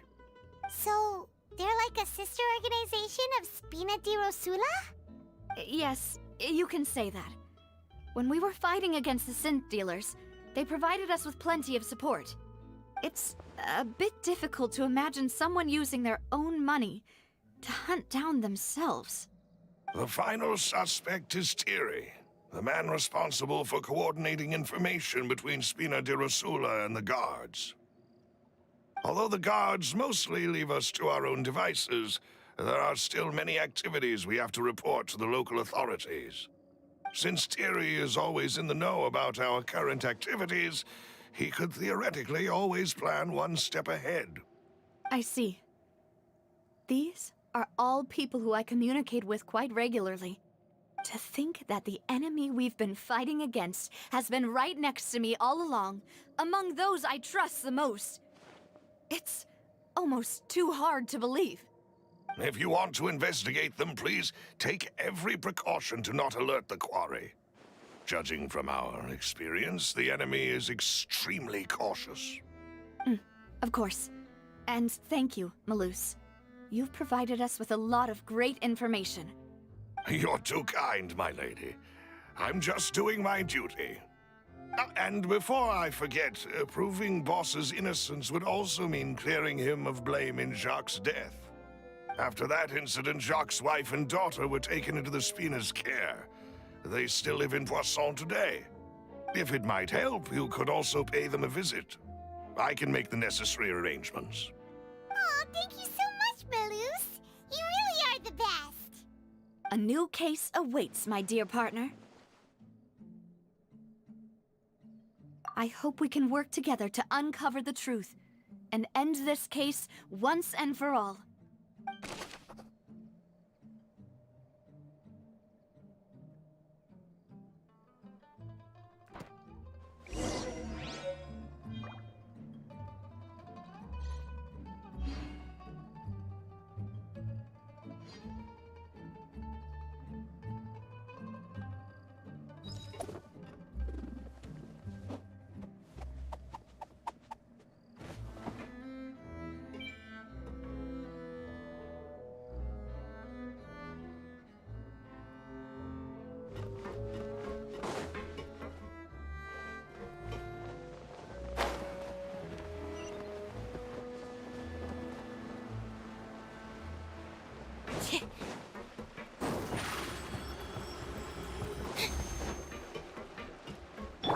The wind rises.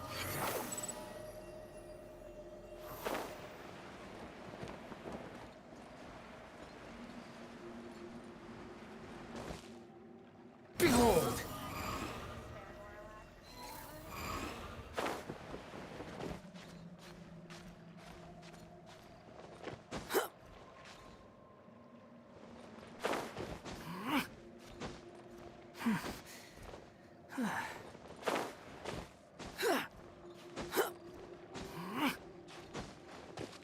The wind rises.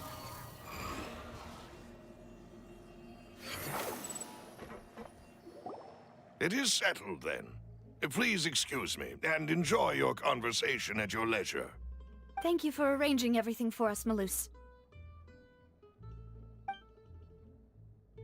Excuse me, miss. Do you need anything from us? Oh,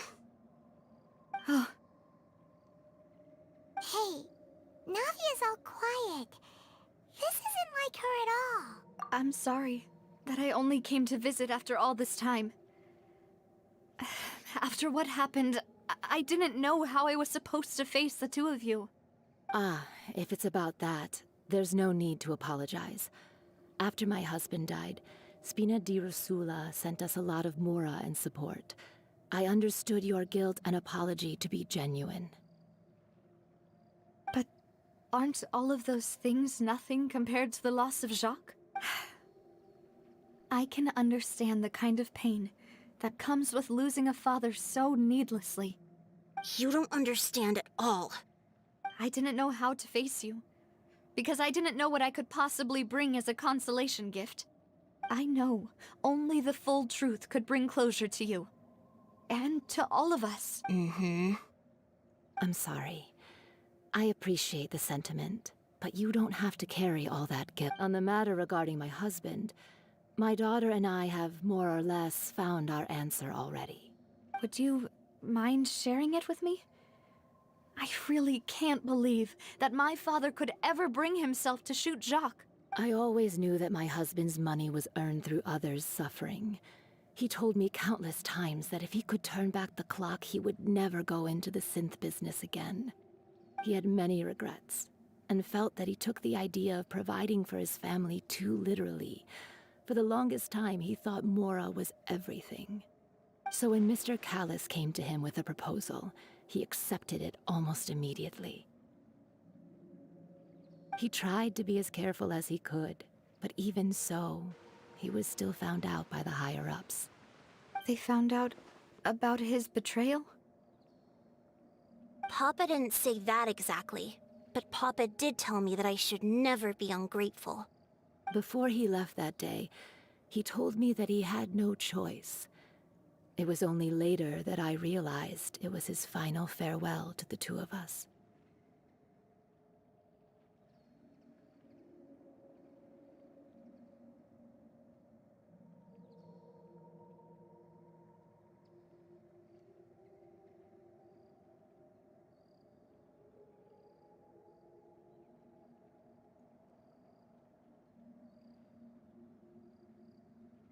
I don't know that for sure, but you could say that's the conclusion I eventually came to. Which is why I'm the one who should feel guilty. Callis had always taken great care of us, both when he was still alive and after he passed away. Even if he fired the shot that killed my husband, it was likely in self-defense. It is impossible for me to hate him for what he had done. But Mama, why is Papa still the bad guy if he did the right thing? Papa always wanted to be a good man, so why did he have to do a bad thing in the end? Well, things aren't always as they seem. You still feel like your papa was a good man, right? Yeah, Papa was a really good man. The best in the whole world. Then you should hold on to that. If a good man had to do a bad thing, then he must have had his reasons. Regardless of whether he left you a parasol or a sword. He must have done so to give you a better life. Oh. Thank you for everything you've told me. I will definitely find the truth. The current state of things is not something I'm willing to just sit back and accept. Thank you. I'm very grateful to hear this from you. Even though your personality is quite different from your father's, your determination when you speak is really similar. You really think so? That's the first time anyone said that to me.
Relax.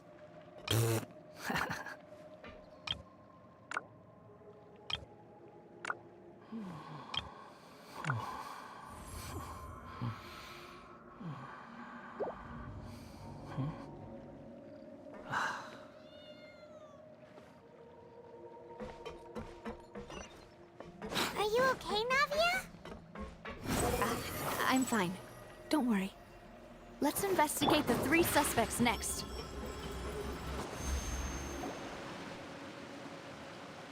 Greetings, boss. How may I be of assistance today? I'm sure you've heard about what happened at the Opera House? Someone got turned into water right in front of us. Yeah, I've heard. With something that dramatic, I'm sure journalists will milk it for all it's worth. And it'll be all the talk for the next several weeks.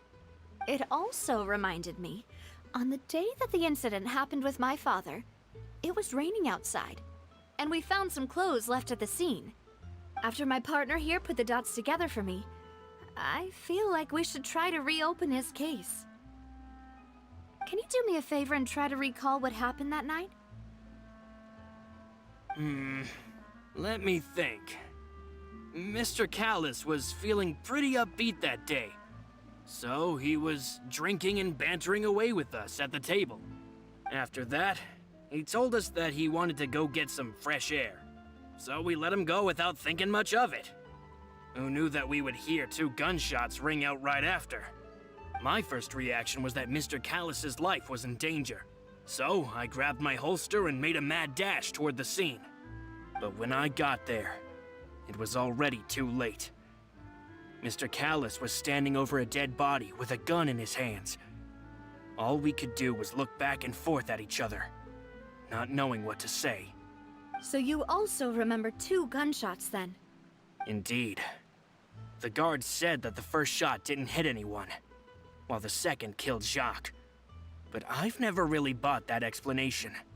Reason being, Mr. Callus had left his gun on the table.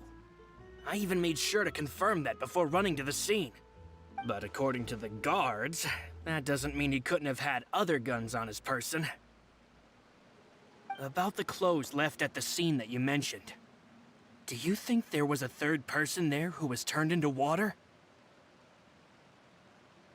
At least from our perspective, my father had no reason to kill. So he would also have no reason to bring an extra gun with him. The gun he was holding probably belonged to Jacques, or a 3rd person on the scene. Yeah, that makes a lot of sense. So you're saying Mr. Callus ended up with the gun because he seized it from one of the other guys? But hold on. If that's what had happened, then why didn't he share the truth with any of us? He didn't even want to face the Oratrice machine, and chose instead to prove his honor in a duel.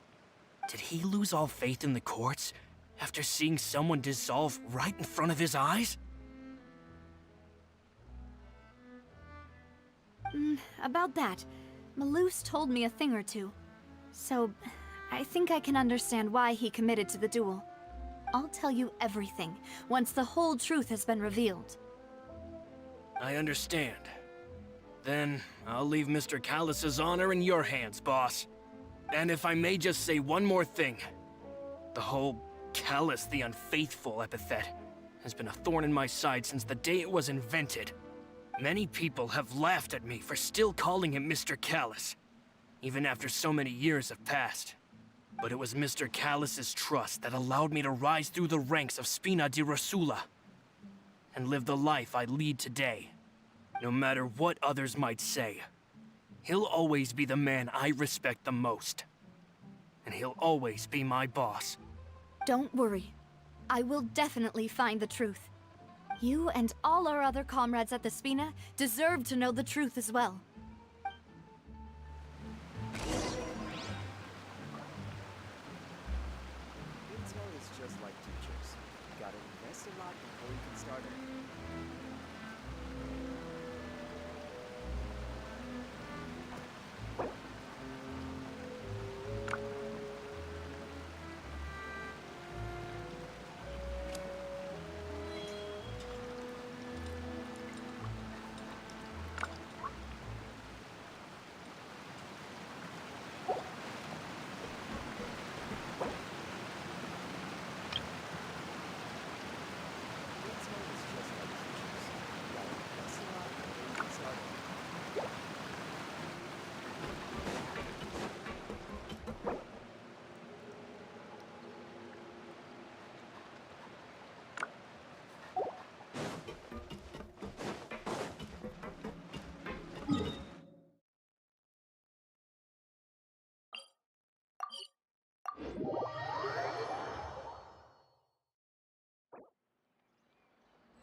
Palais Mermoni.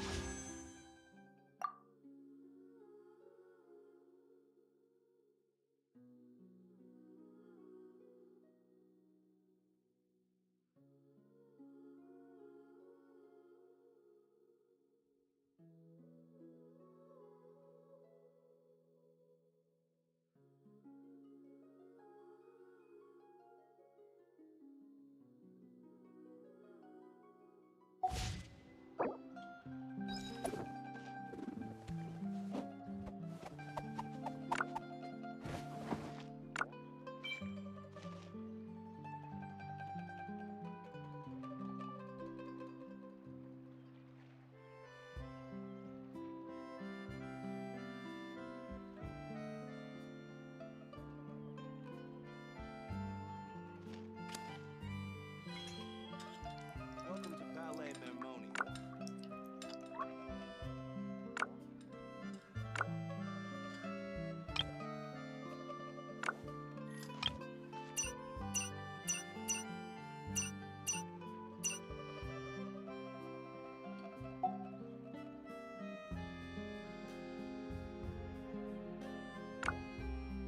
Entering standby mode.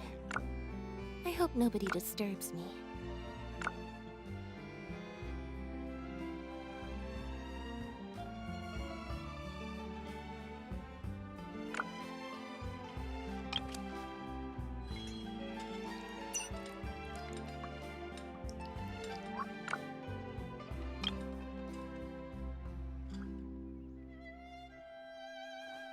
Welcome to Palais Mermoni.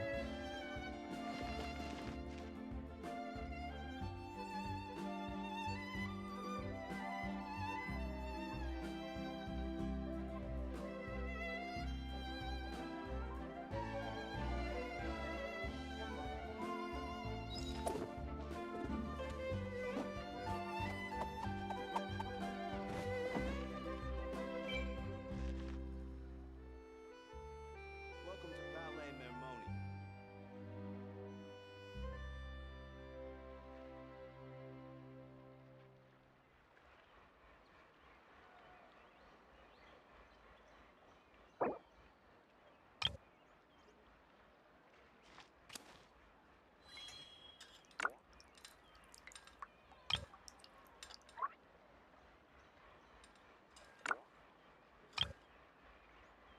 Welcome to Palais Mermoni.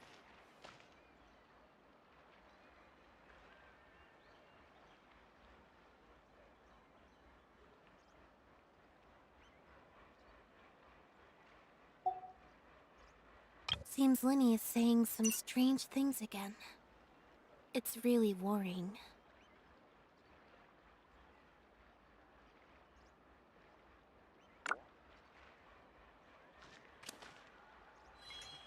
Welcome to Palais Mermoni.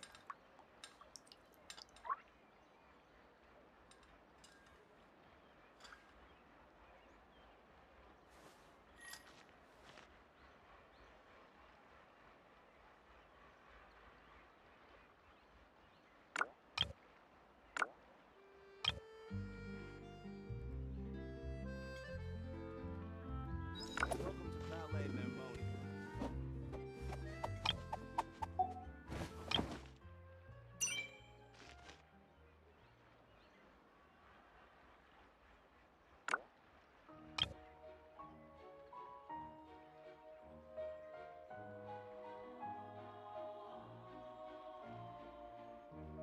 Entering standby mode. Welcome to I hope Palais nobody Mermoni. disturbs me.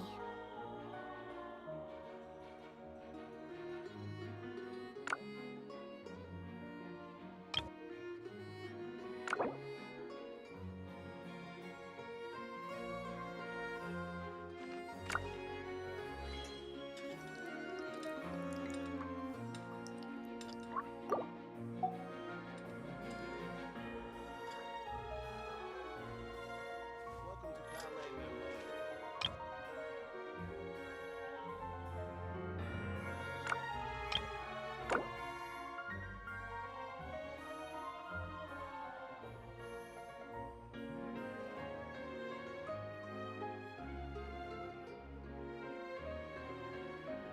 Seems Linny is saying some strange things again. It's really worrying.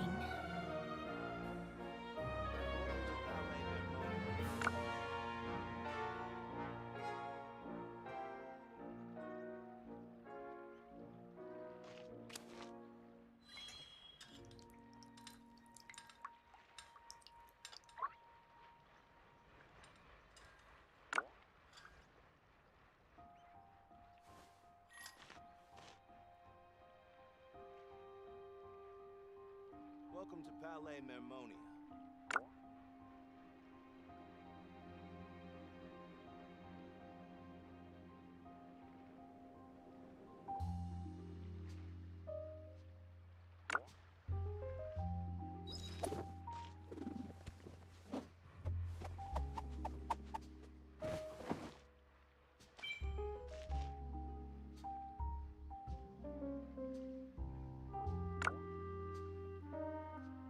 Welcome to Palais Mermonia.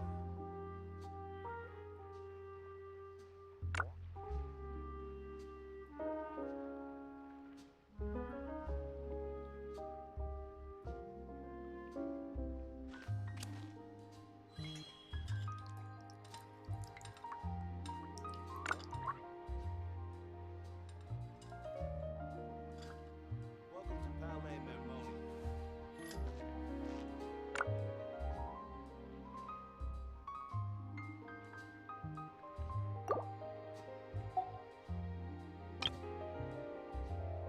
Entering standby mode. I hope nobody disturbs me.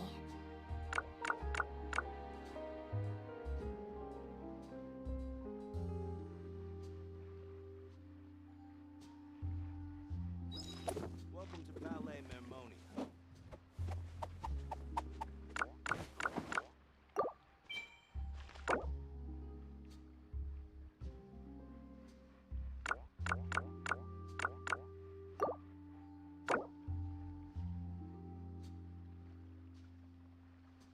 Tea is ready. Now it's time for a short rest.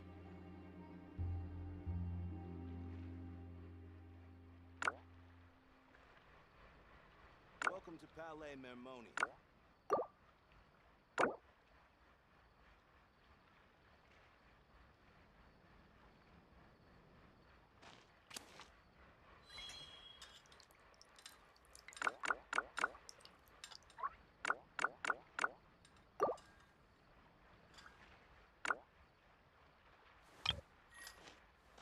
Welcome to Palais Mermonia.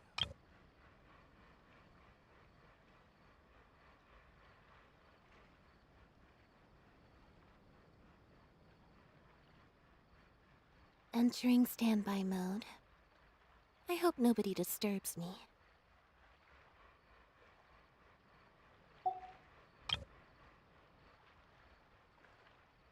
Welcome to Palais Mermonia.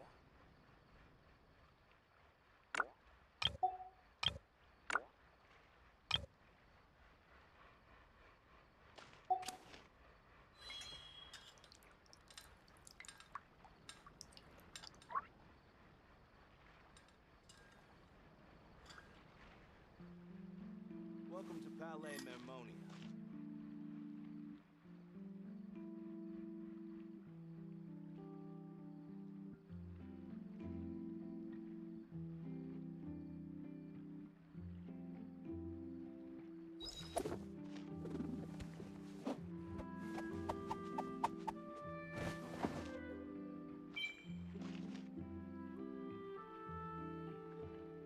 Welcome to Palais Mermonia.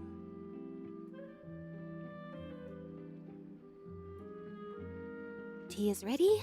Now it's time for a short rest.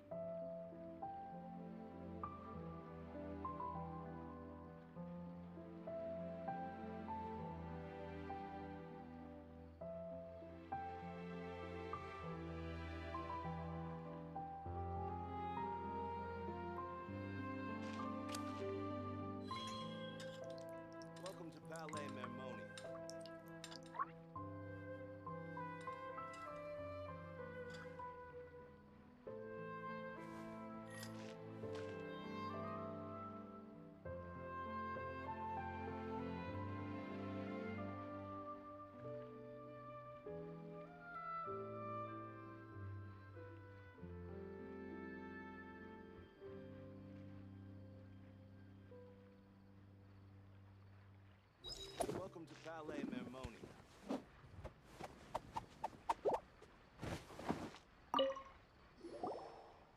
Thierry, it's me.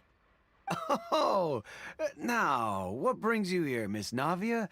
I've heard that you made quite the name for yourself at the Opera House. Oh, so you've got news of that already. Oh, okay. Hey, I'm also a member of the Guards, you know. The way you make it sound, people would think I was sent off to Poisson because I had done something wrong. Are you sure there isn't a little bit of truth in that? Under normal circumstances, shouldn't you have been called back to the city already? I mean, where I work is really up to me. Let's just say I enjoy the ambiance of Poisson. Callis did a fantastic job running the town, building Spina di Rosula from the ground up and clearing many obstructions in my way. It would be next to impossible for me to find a similarly easy but high-paying job in the city. Anyway, enough chit-chat. Are these two friends of yours? You, here for some formal business? Yes. These two are my partners. What happened at the Opera House made us realize that Linny's case, and my father's, may be related. We're trying to reinvestigate the details of my father's old case. Ah, I get it. You think there might be more to the case now that we know people can be dissolved into water, right? I was also flabbergasted when I first heard of it. If you want to go through the original files from your father's case, I can help you look for them. That'd be much appreciated. Thank you. Actually, I have another question. Do you have the authority to dispatch Gardamex? Of course. Without them, I couldn't possibly handle Poisson on my own. Why do you ask? We definitely can't use them to forcefully get more evidence for your father's case. Well, you see, just recently, we were attacked by a horde of unnumbered Gardamex in the city. So, if you hypothetically wanted to do something against me, all you would need to do is get rid of the mecha serial numbers and send them after me. Then you think too highly of my abilities. Dispatching mecha is very different from controlling them. If I had to make an analogy, when you order a dish, the chef will make it for you. You can ask the chef to cook, but not to massage your shoulders or carry your baggage. If you try to make unreasonable demands, the chef would just think you're out of your mind and ignore you completely. The same goes for me and my Gardamex. Removing a serial number is also not as easy as you might think. There are a lot of complex steps to it, and it's almost impossible to keep it a secret. So I can promise you, those mecha were definitely private units. They're certainly not cheap. So, whoever their owner is must be super rich, powerful, or both. Now that you mention it, though... Oh, then you're officially in the clear, Thierry. Oh, well, thank you for the vote of confidence, Navia. Jokes aside, I'd like to wish you all the best with your investigation. I'll be staying in the city for a little while, so just come find me if you need any support from the guards.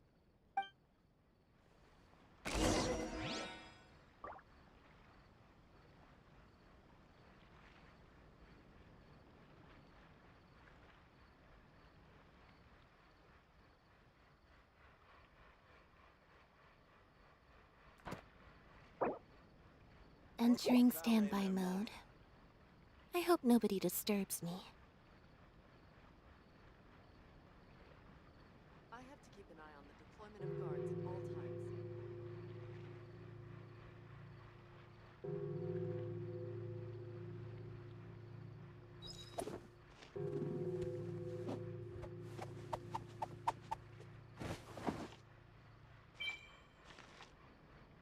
Welcome to Palais Mermoni. I have to keep an eye on the deployment of guards at all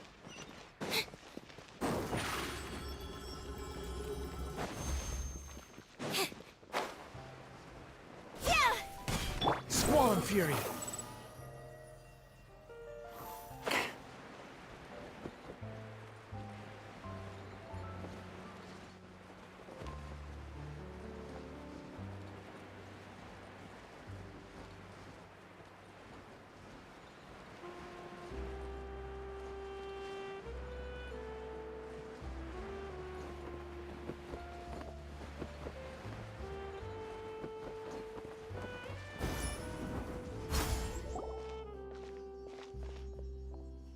Hello. How may I help you?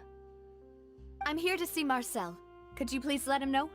You can just say Navia's looking for him. Sure. I will let him know right away.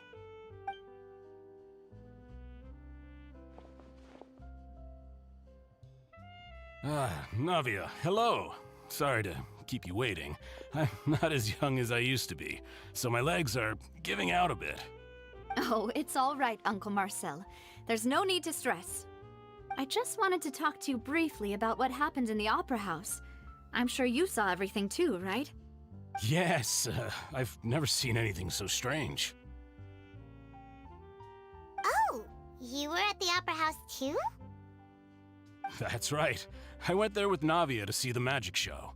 Who knew it would turn into a whole murder mystery?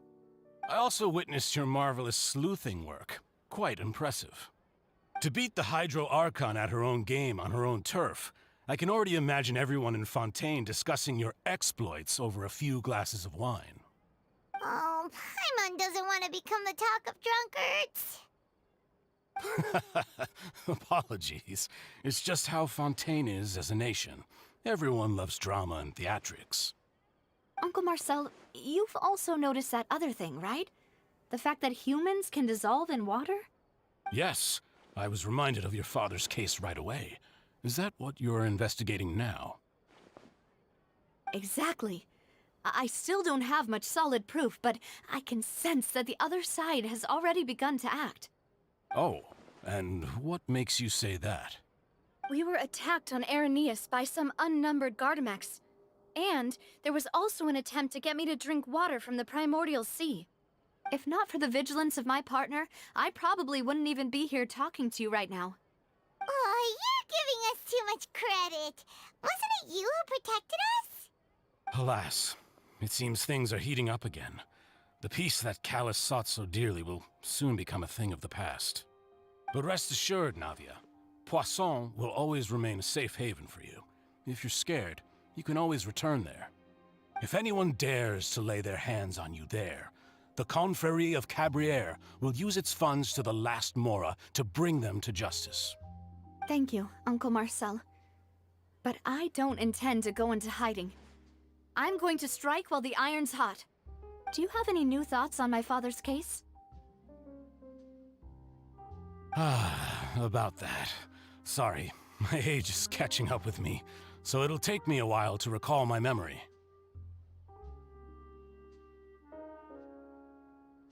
The Confrérie was responsible for that banquet, so I was out and about the whole time making sure things were running smoothly.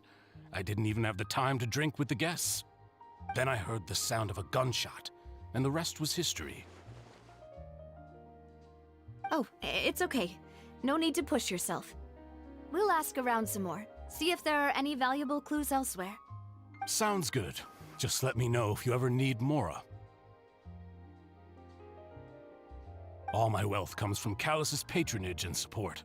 I'll spend however much it takes to clear his name.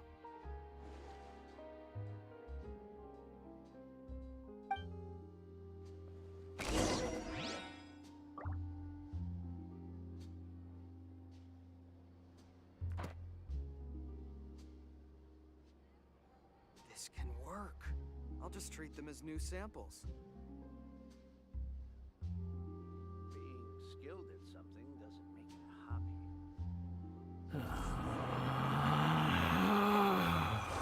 Relax. Every scent tells a story.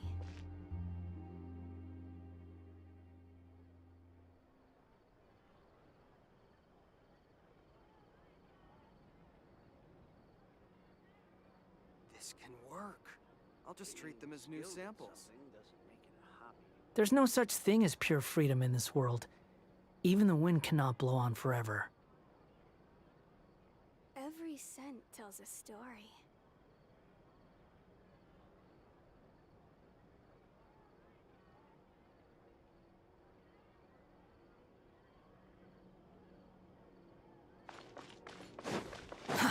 Too slow. The wind rises.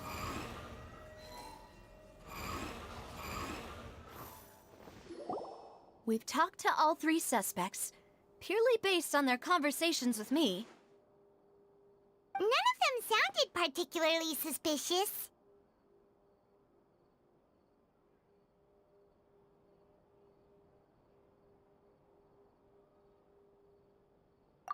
I suppose that's to be expected, though. If a single conversation's all that's needed to find them out, then my father wouldn't have needed to investigate the case for so many years. Anyway, even though we didn't make a breakthrough, let's still compile what we were able to find. But where should we start?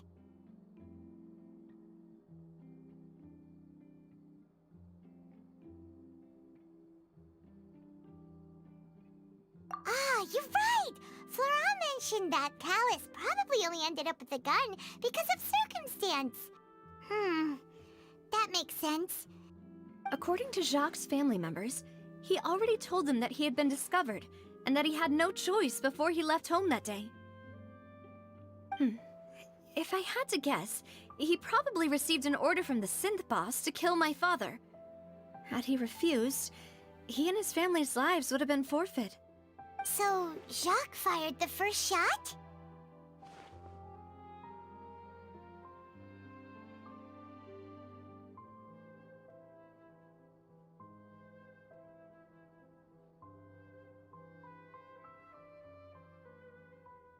Oh?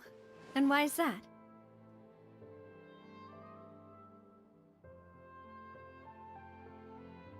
Ooh, that's a good point. Jacques probably already knew that he was just being used as a tool for murder. And once he had completed his mission, he'd be of no more use to his boss.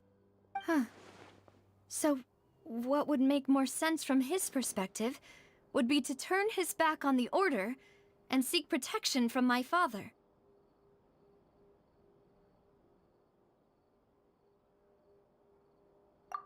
Makes sense. But without evidence, that's still just a theory. Besides Jacques, the attack from the Gardamex has been bothering me quite a bit as well. It's obvious that our enemy has become more antsy after the secret of the primordial seawater was revealed. Do you think he knew, even then, that we'd follow this lead to the end? Given everything that's happened since, it's quite possible. But who among the 3 suspects would have the ability to control privately owned Gardamex?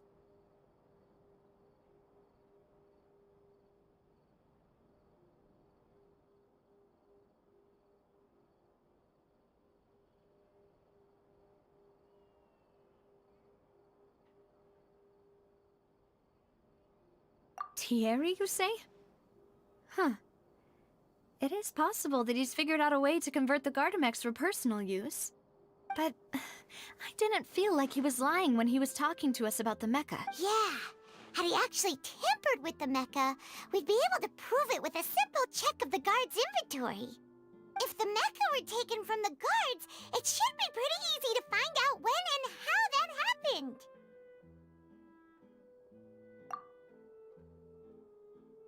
Florent? It is true that he was closest to my father, and thus had the best chance of learning about his dealings with Jacques. But as Spina di Rosula's advisor, his work mostly deals with personnel and security, so he shouldn't have much means when it comes to finances. So you're saying he's too broke to afford a mecha army? Exactly. He can't. And even if he could, I don't think he would be able to dispatch a whole group so quickly.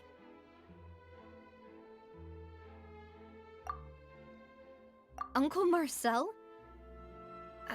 My father did really trust him. And they worked together on a large number of projects. Maybe that's how he got to know Jacques. And with funds from the Confrérie, he could also afford a large number of Gardamex. It's still really hard for me to imagine, though. After all, Uncle Marcel has been around since I was just a child. Also, wouldn't this mean he has been spending a whole lot of mora and energy to fight his own synth business? Who could it be?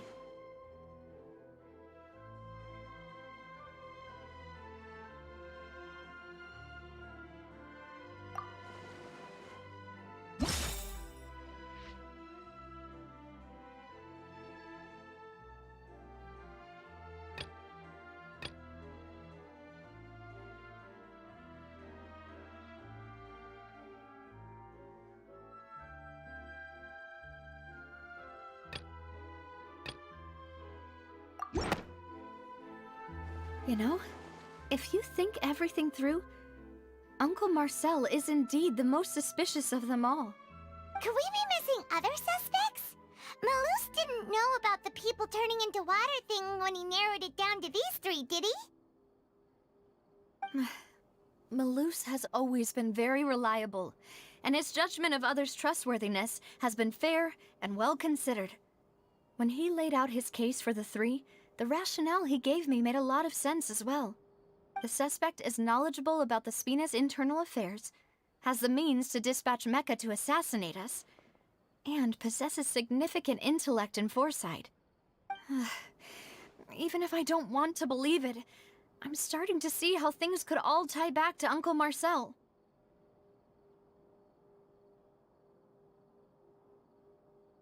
Well, we still have another trump card on top of all the theorizing and speculating. Yes, Malus did say that charging straight in there would be extremely risky, but we don't have any other options right now. We need far more solid proof before we can hope to go charging in on our enemy. Navia, here you are. Oh, I've been looking for you. Huh? Aren't you the guy from the guards? Did some— Yeah. News came from Irenaeus just after you left. We've got another trial on our hands. Wasn't that place built— I know. But they said the person they're putting on trial is a Fatui harbinger called Tartaglia. What? Is that someone you know? Yeah! Well, he's been accused of being the true culprit behind the serial disappearances case. It's absurd, don't you think? Wait, how? None of our investigations have had anything to do with him. That's what I thought was strange about it, so I came to tell you the news right away. If the charge against him stands, then it'll be next to impossible to get the guards to support any of our planned investigations. Right, because they'll think they've already found the culprit. Yeah, and it'll be a lot harder then to clear Mr. Callus's name. I understand. Well, partner, what do you think we should do? We still haven't found any conclusive evidence.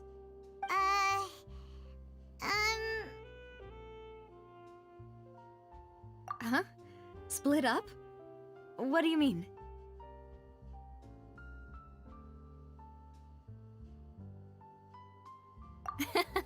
Just as expected of my partner. Since this is a trial about the serial disappearances case, the culprit's attention will be focused on Irenaeus, leaving his home base wide. You're right. This is our best opportunity. All right then, let's do this. I'll stall them at the Opera House and charge Marcel as the true culprit. I won't have any chance of making that charge stick, though, unless we find more evidence. It'll be up to you to make it back in time and hand the decisive evidence to me. We'll help you, just like you helped us in Linny's trial. Demoiselle, please allow us to accompany you. I'm ready. Ah, Malus, Silver. When did you two get here? We heard that you'll be leaving Poisson and figured that you might require our assistance. It's our hope that your confidence will be bolstered with the two of us by your side. Thank you so much. Then, let's make haste for Irenaeus. Paimon, Traveler, I'll see you at the Opera House. See you then!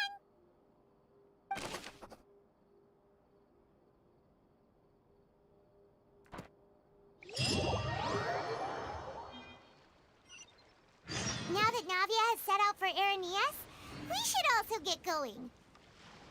The location has already been marked on the map, so let's head over.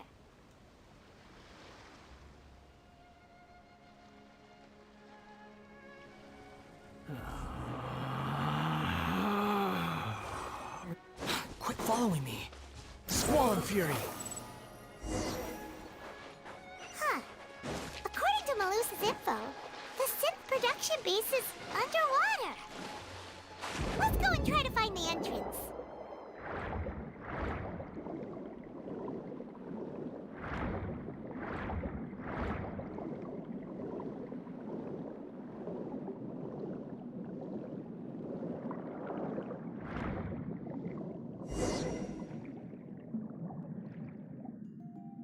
Finally! this is the entrance that leads to the synth production base. It sure doesn't seem out of the ordinary at all. Ah, you're right. An important place like this is bound to have a ton of protective measures and mechanisms. Navia's probably arguing up a storm right now to stall for us.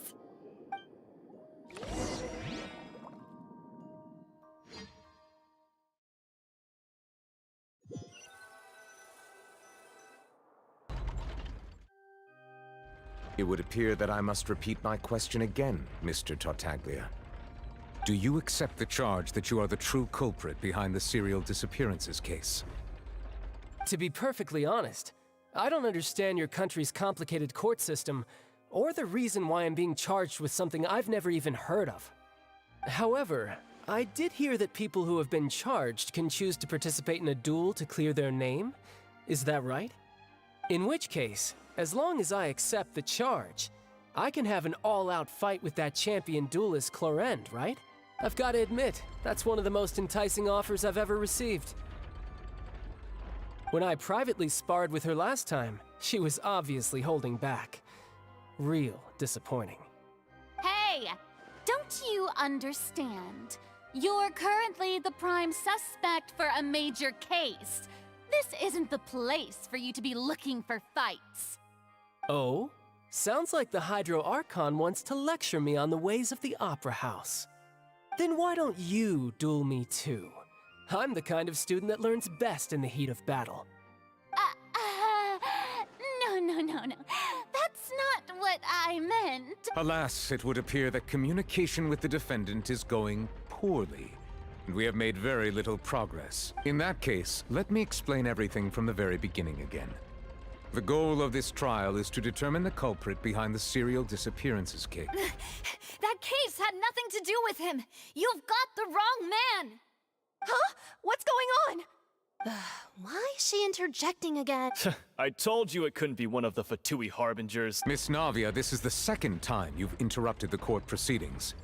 I only tolerated your behavior last time because you were able to provide the court with a key eyewitness. But that was an exception rather than standard court protocol. I can very well charge you with contempt of court for your interjections. Oh, please. Did you ever think I had any respect for this place's pointless theatrics? We can put that discussion aside for now. I'm not here to argue with you. I'm here to charge the true culprit behind the serial disappearances case. And if my charges prove true, then Tartaglia here will be proven innocent by default, correct? Oh, a young lady has charged in and offered to clear my name. How fascinating. Well, I'd gotten half bored to death by all these rules and procedures anyway. So I'll take you up on that offer. So, Your Honor, is there nothing else for me to do now? You may take a seat for now in the audience, but that doesn't mean the suspicions against you have been lifted. Now then, Miss Navia, who is the person you would like to charge instead? That person is...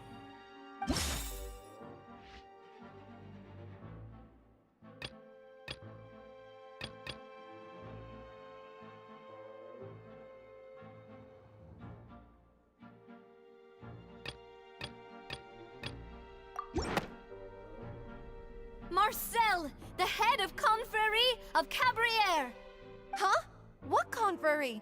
Never heard of them in my life. I've heard of them, but weren't they Spina di Rosula's sister organization? Oh, is this going to be a friends to enemies type situation? Please let me remind you, Miss Navia, that charging someone is an incredibly serious matter.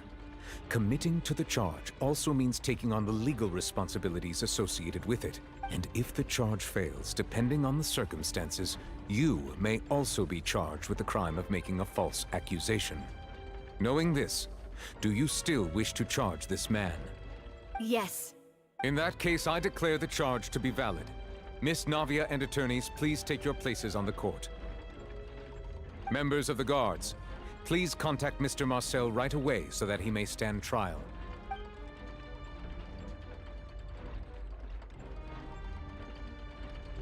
Mr. Marcel, you will not require an attorney. Is that correct? Apologies. It all just happened so quickly.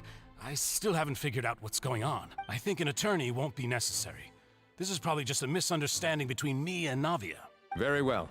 In that case, since both sides have now arrived, Miss Navia, please present your charges. I would like to take everyone back to 3 years ago, to the case of Callus the Unfaithful. Only through elucidating what really happened in that case can we connect all the dots for the serial disappearances case. Navia, do you really think that I was the one who killed your father? Come on, why would I do that?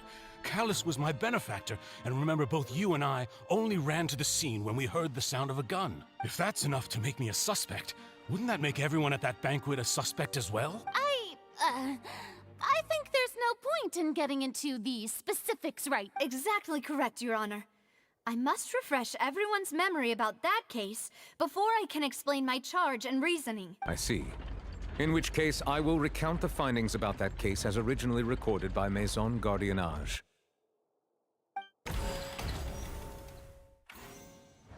On the day of the murder, Spina di Rosula hosted a large banquet in a countryside estate owned by the Confrérie of Cabrières.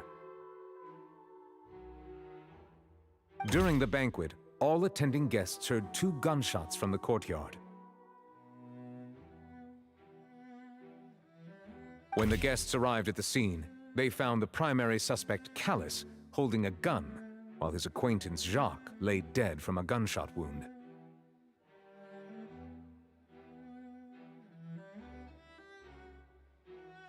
The guard's investigation did not recover, and the suspect did not dispute this conclusion, and also declined to defend himself in court.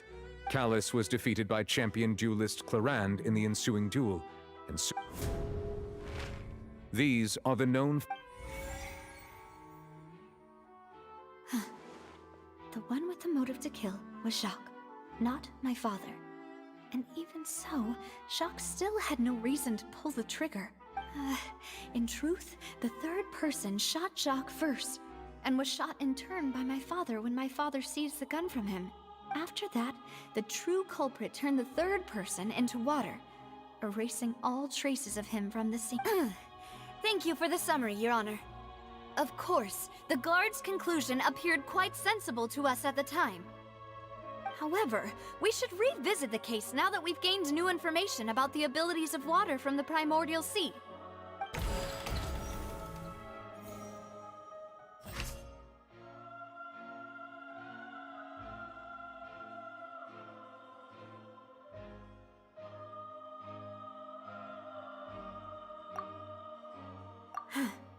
Something's not...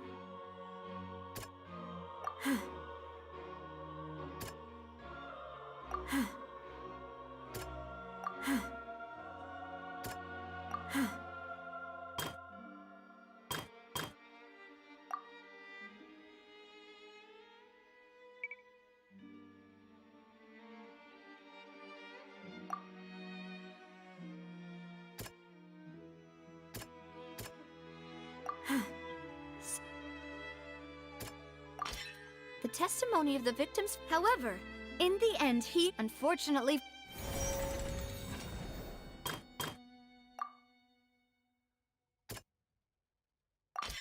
This assassin...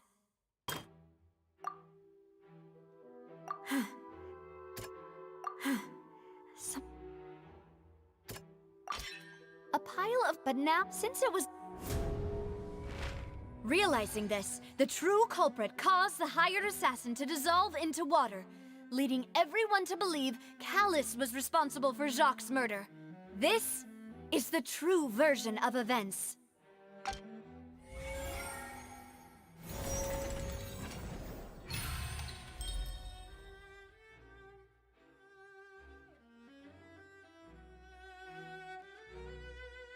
Ah, so that's what happened. Wait. You're telling me something as dangerous as water from the primordial sea has been used for all these years? What a great theory. It also explains Callus's and Jacques' respective motives. I guess they didn't shoot each other after all. Mr. Marcel, you are the one being charged with the crime. You should provide a rebuttal if you wish to prove your innocence. Ah, but I think I agree with everything Navia just said. In fact, there was nothing in her speech that directly implicated me. Then, may I ask some questions? In my opinion, we primarily need to determine 2 things. 1, Do you have the evidence to back up your claims? I'm afraid not. At least not at this very moment. Boo! If you don't have any evidence, you should just go home! I may not have the evidence with me, but I know where I could go to collect it.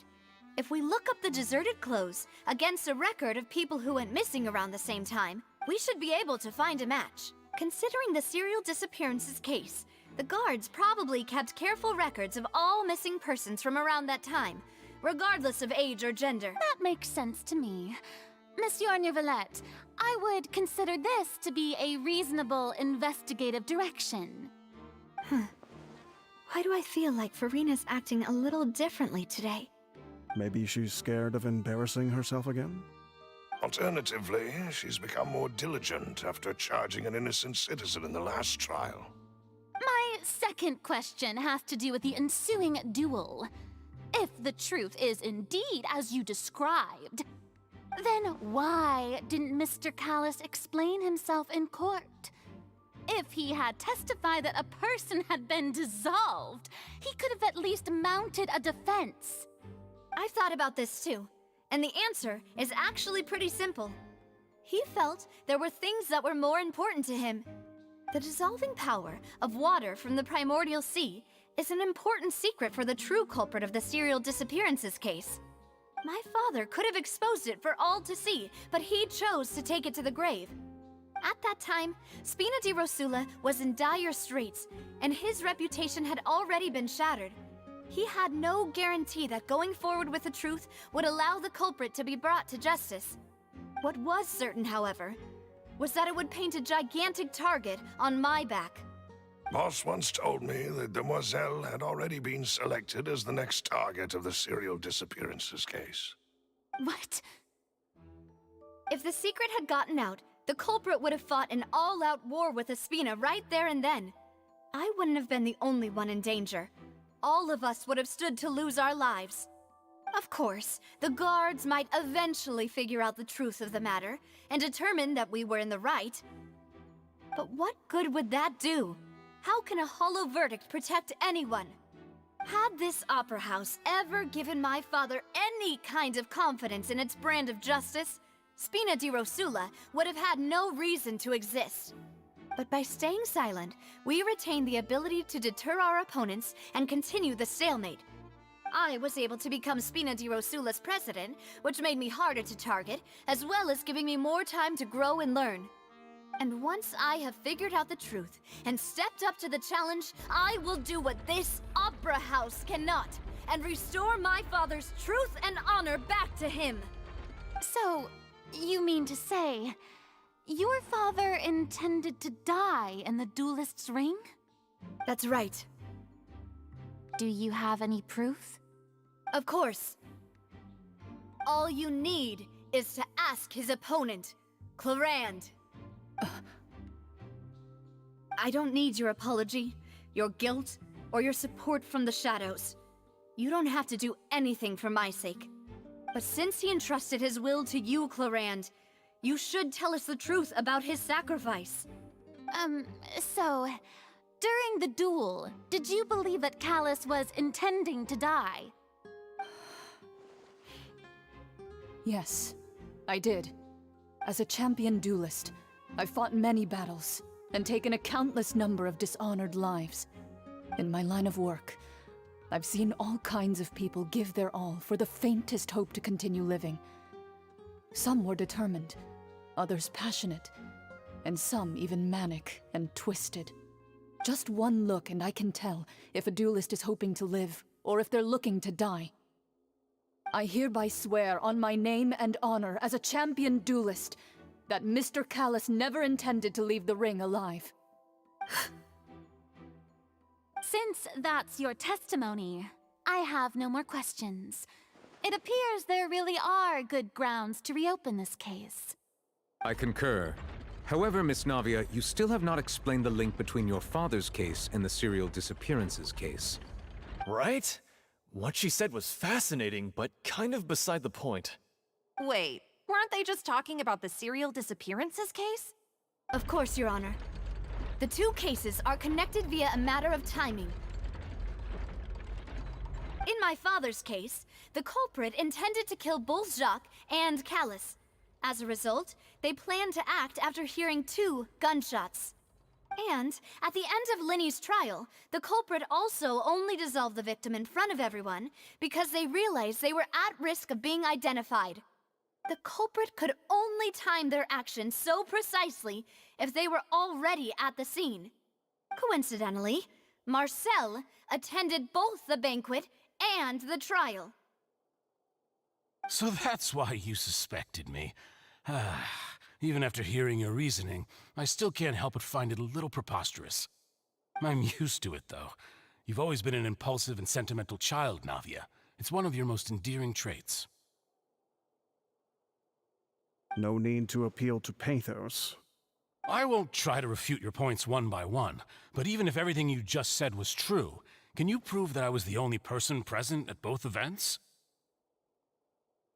On top of that, does a person have to be physically present to control the timing? Can't someone remotely monitor the place?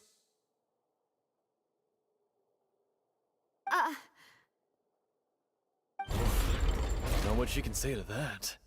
I know that even with that, you might still think you can reduce the list of suspects with some further investigations, until I'm the only one left on the list. Alas, who won't feel at least a little hurt by an accusation of murder from a girl you see as your own daughter? But if I were to dismiss this completely, you'd also think I'm not being considerate of your feelings. Ah well, let Uncle Marcel teach you another lesson. Do you know what the biggest flaw in your reasoning is? I suppose you're gonna tell me anyways. It's timing again. I'm a businessman by trade. From that standpoint, there's no reason for me to kidnap young women. It's a high-risk action with nothing to gain. In addition, I left my home in Snezhnaya when I was young to come to Poisson and work in some trade. My business only thrived when I received Callus's patronage. But the disappearances began before I ever stepped foot in Fontaine. I do apologize, demoiselle. This was my mistake. No, it's not your fault. I'm sure he had come prepared. Is there anything else you'd like to say? Would you like to check the date of my first business license against the first known case of the serial disappearances? You can also take a look at my border entry records, or ask my friends and family when I left Snezhnaya for the first time. Could those records and testimonies do something to appease the unspeakable anguish in your heart? Seems like she got the wrong guy. At this rate, Navia will be convicted for falsely accusing him. I think you've done a superb job of dissecting your father's feelings as he neared the end of his life. But aren't you going against all of his wishes and expectations right now? He wished for you to become more rational, collected, and conscientious, instead of dwelling only on your own feelings. Once you've learned to be more considerate of others' feelings, and to stop rushing headlong into things, you'd have met most of his expectations. This isn't just about me, and it never has been. The biggest difference between me and the rest of the victims is that I still have the ability to search for the truth, while that same agency has long been taken from them. The people whose families were destroyed by synth abuse, the people who lost their loved ones to the serial disappearances, and the people who suffered tragic ends due to their sense of justice. Many people's images are flashing before my eyes. I'm sure some are coming to those of you in the audience as well. And whose image do you see, Marcel? Is it a man named Vacher? Oh, so you do know that name. I'm merely surprised you'd suddenly say the name of someone I've never even heard of. I was waiting for you to say that.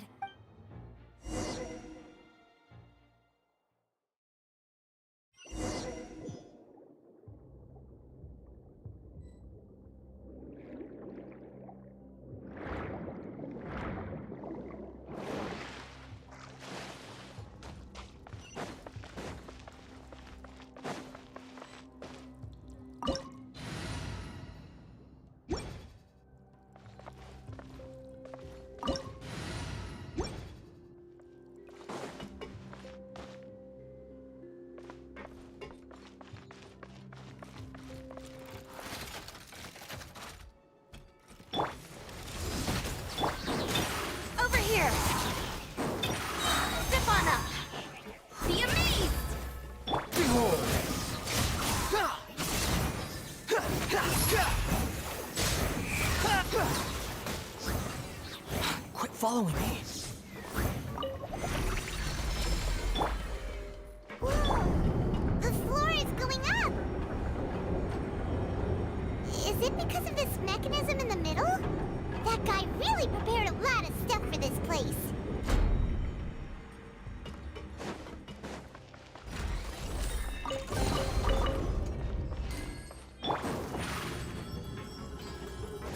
Paimon thinks we need to go up, but Paimon doesn't see a way. Let's take a look around. Maybe we'll find a hidden mechanism that'll show us the way up.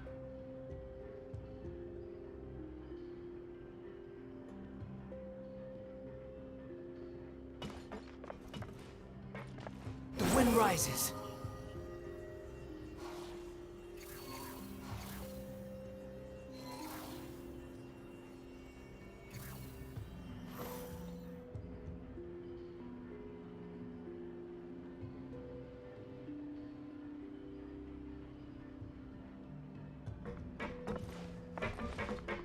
Behold!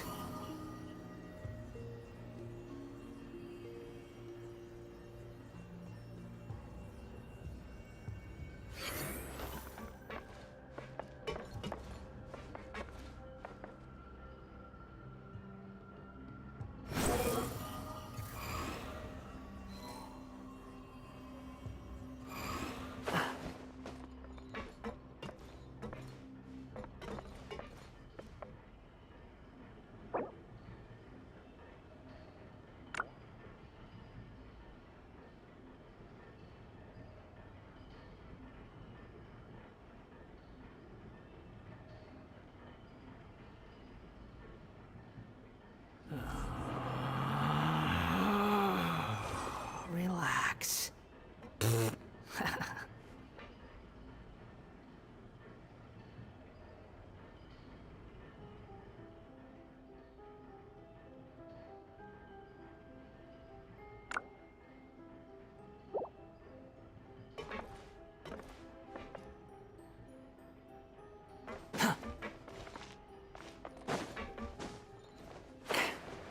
Yeah.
The water level is rising. Now we can swim to the top. But this is still a ways away from where we need to go.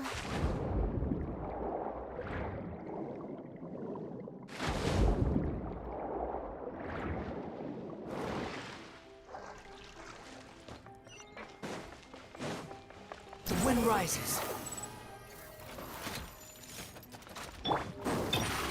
Surprise!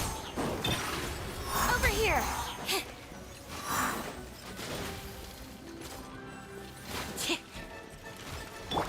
Let the show be...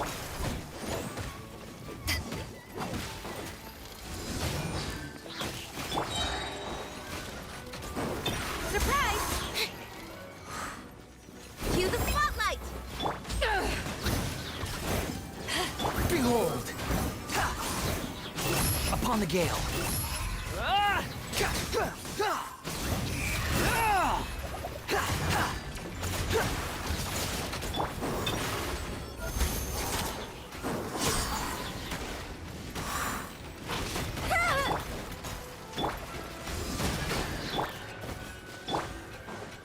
Be amazed! Over here! Squall Fury! Gah!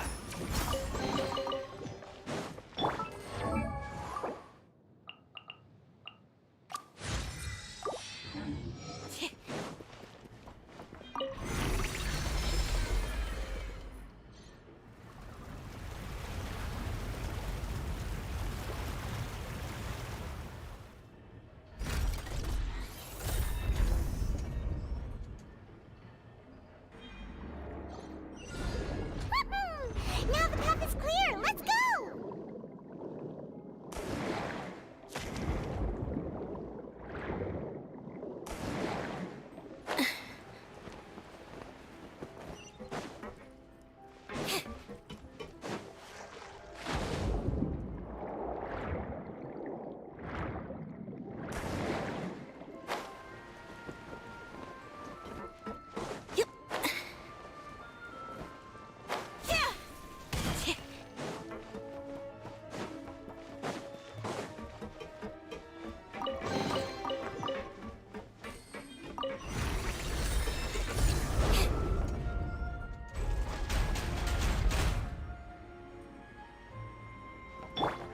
The wind rises.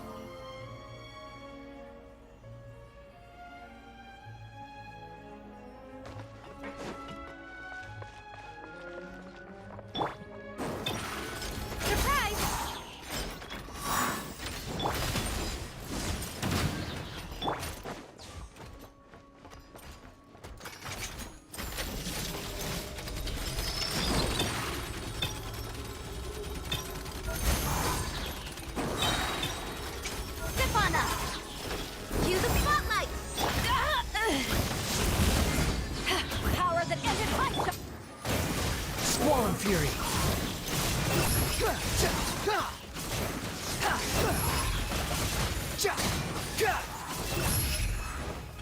Cry louder! Behold!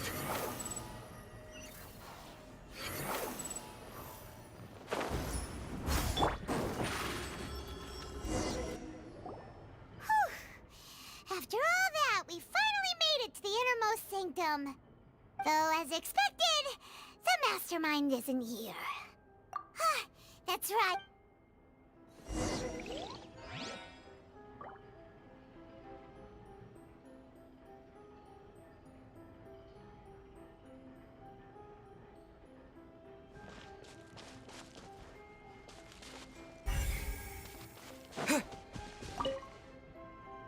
What's all this?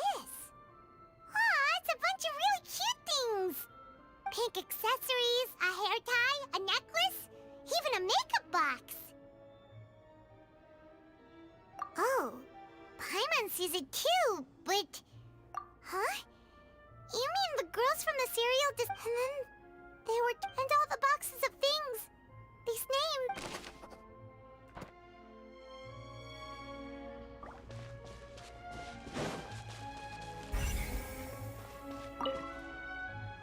Oh, look! There's an important-looking basin over here, and it's full of water! That means this is where they make all the sand! If you dilute it with Paimon, we'll take notes on this and...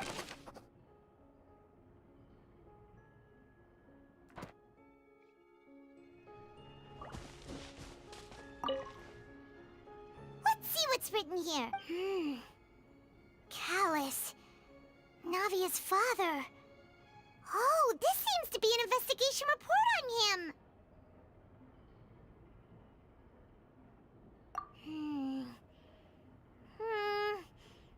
Yep, it's about finding someone to assassinate Jacques and Callus because of a lack of confidence that Jacques himself would go through with it. This should prove the existence of the third person, right? We still have not determined the exact content of the key information Callus has passed on to certain members of his organization. The old dog's a real menace to deal with. Even if he abides by the promise he's made to us, he will still have the upper hand. He can act whenever he wants to make our lives miserable. The only option left is to remove him from the picture entirely. I concur. Let's send someone to him. He won't declare war as long as we don't touch Navia. Oh, seems like we've got a bunch of correspondence between the higher-ups.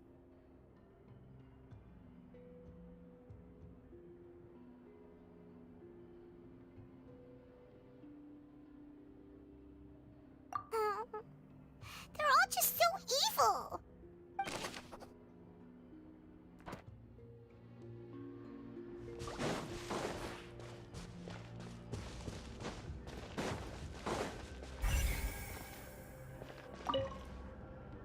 What's this over here? Looks like some kind of experiment. No, the experiment was a failure. No individual managed to resurface from the water from the primordial sea. Female specimens 22, 23, and 24 were dissolved.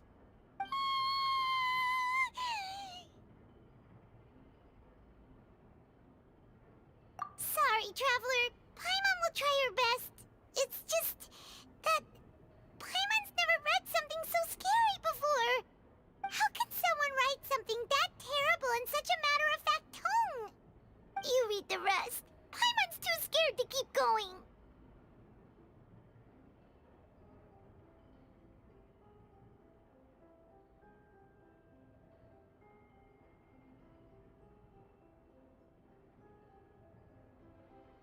So that's why he did all of these experiments. But did he really think he'd be able to find a way just by dissolving people over and over? That's just insane!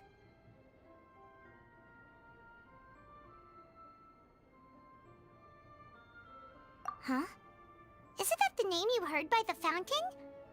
Paimon thought he was an eyewitness in the serial disappearances case.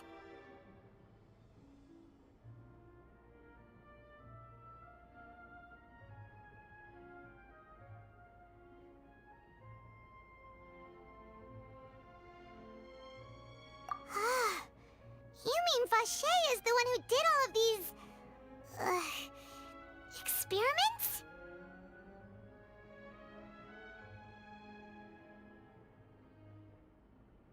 So that's it! Vache was no victim, but personally took his lover and... No, that's not it either! If that's the case, why would he want people to resurface from the water?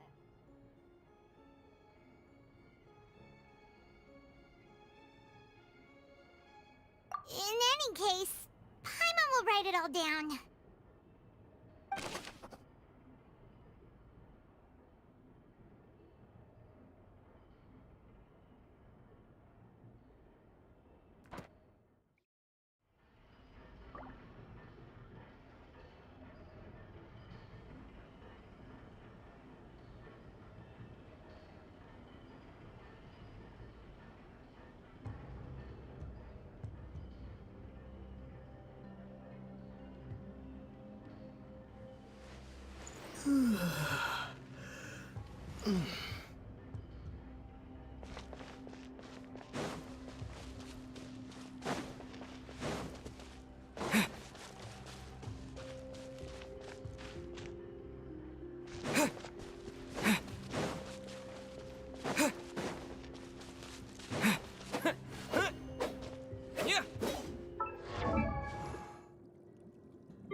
Whoa!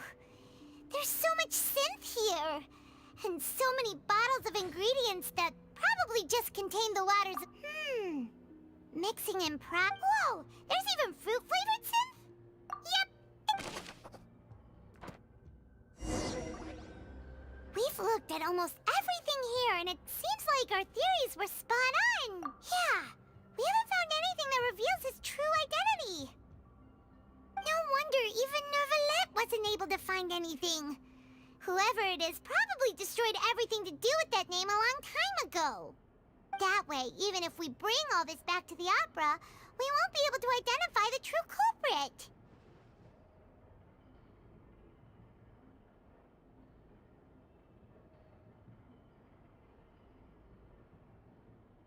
Sure thing. Paimon won't admit defeat to this guy either!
You take that,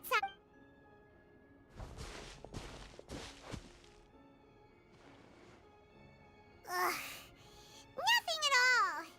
And Paimon can't even find snacks either!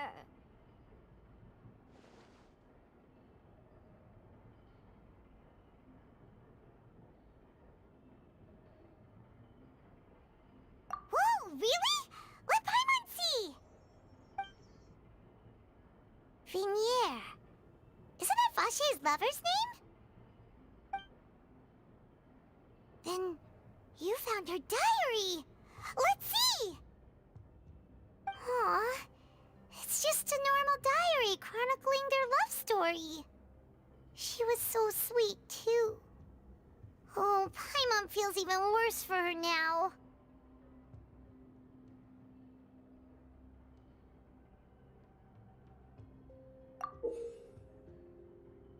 So many! A whole page's worth! But they're all crossed out. Was she unhappy with all of them? The final name she decided on was... Marcel. Wait, but Marcel's pretty old. Has this case been going on for so long that he's Vache and Vinier's grown son?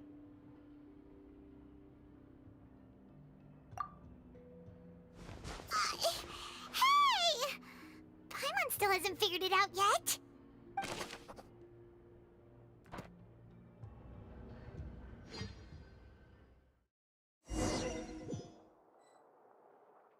And whose image do you see, Marcel? Is it a man named Vache?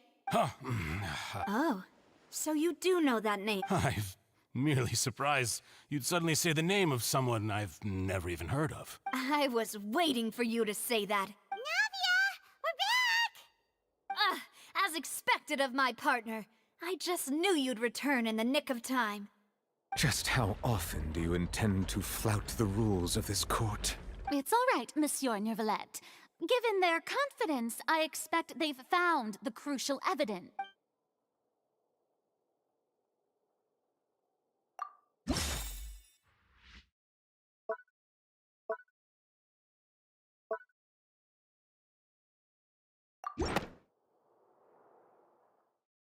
But the truth of it, Marcel, is that you've always been Vache.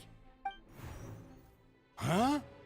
We've investigated your lair, and we already know everything. After your lover, Vinier, was dissolved, you kept abducting young women to experiment on the hopes of bringing her back to you. You even created Marcel as a new identity, and destroyed all records of your past as Vache. So that's it.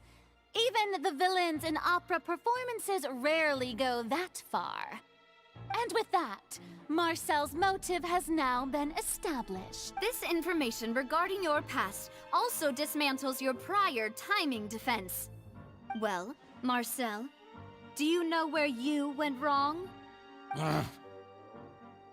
You fixated your gaze on the lover that passed away, instead of paying attention to the living people around you. So, you never noticed how we changed, or how we grew as individuals. You also never understood Boss's real expectations for his daughter. Or our determination to see things through. Your determination. Mr. Marcel, please speak up now if you would like to defend yourself. Otherwise, the trial will move on to the next stage. Do you really think I wanted to do any of this?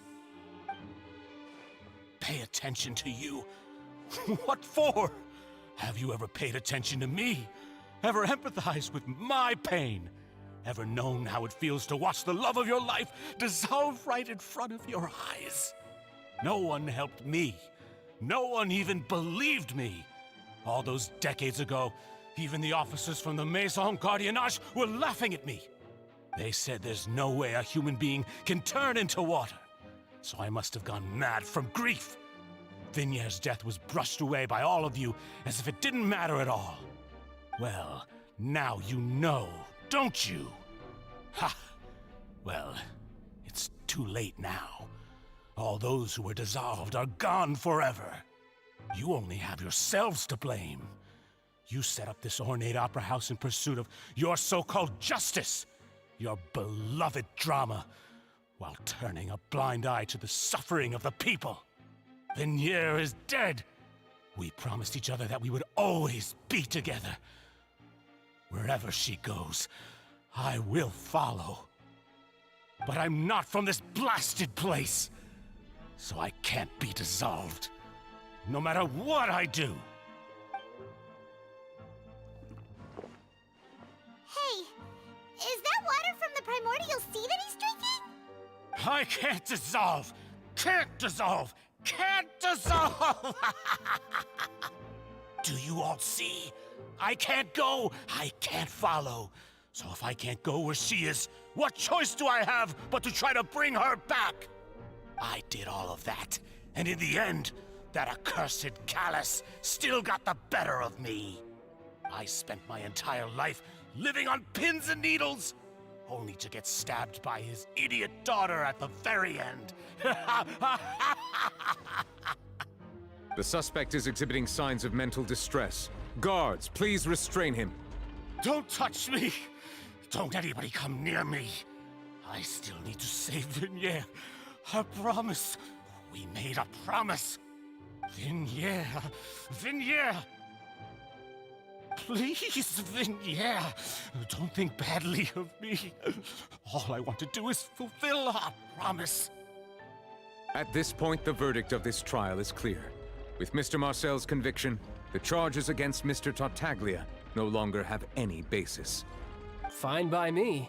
I was in a bad mood, but after a show like that, I'm actually feeling pretty good.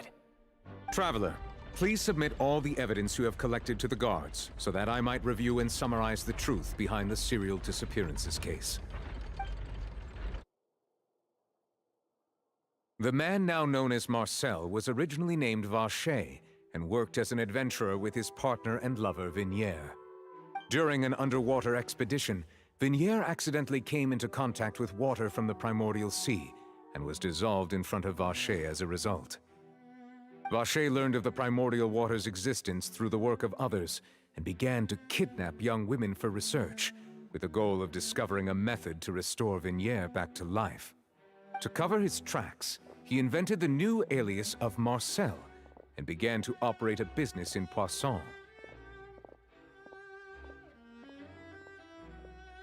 During the course of his research, Vacher discovered that a diluted concoction of water from the primordial sea can induce feelings of euphoria, and began to manufacture and market synth. However, as he accumulated wealth to fund his continued research and expanded the scope, he came into conflict with Spina di Rosula. After exchanging blows with Spina di Rosula for many years, Vacher decided to assassinate their president Callus at a banquet. Although the assassination did not go as Vacher expected, he was able to turn Callus into the murder suspect by dissolving the assassin he sent to the scene.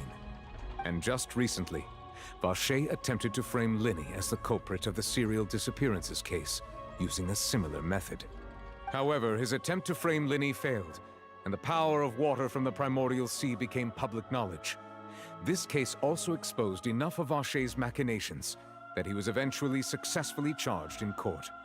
Thus concludes the enigmatic history of the serial disappearances case, with the truth revealed to all.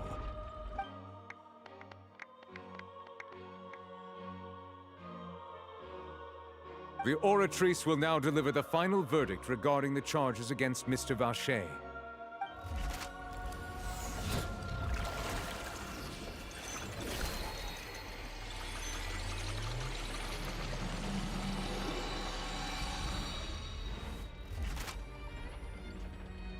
According to the judgment of the Oratrice Mécanique d'Analyse Cardinale, Mr. Vacher is guilty. Guards!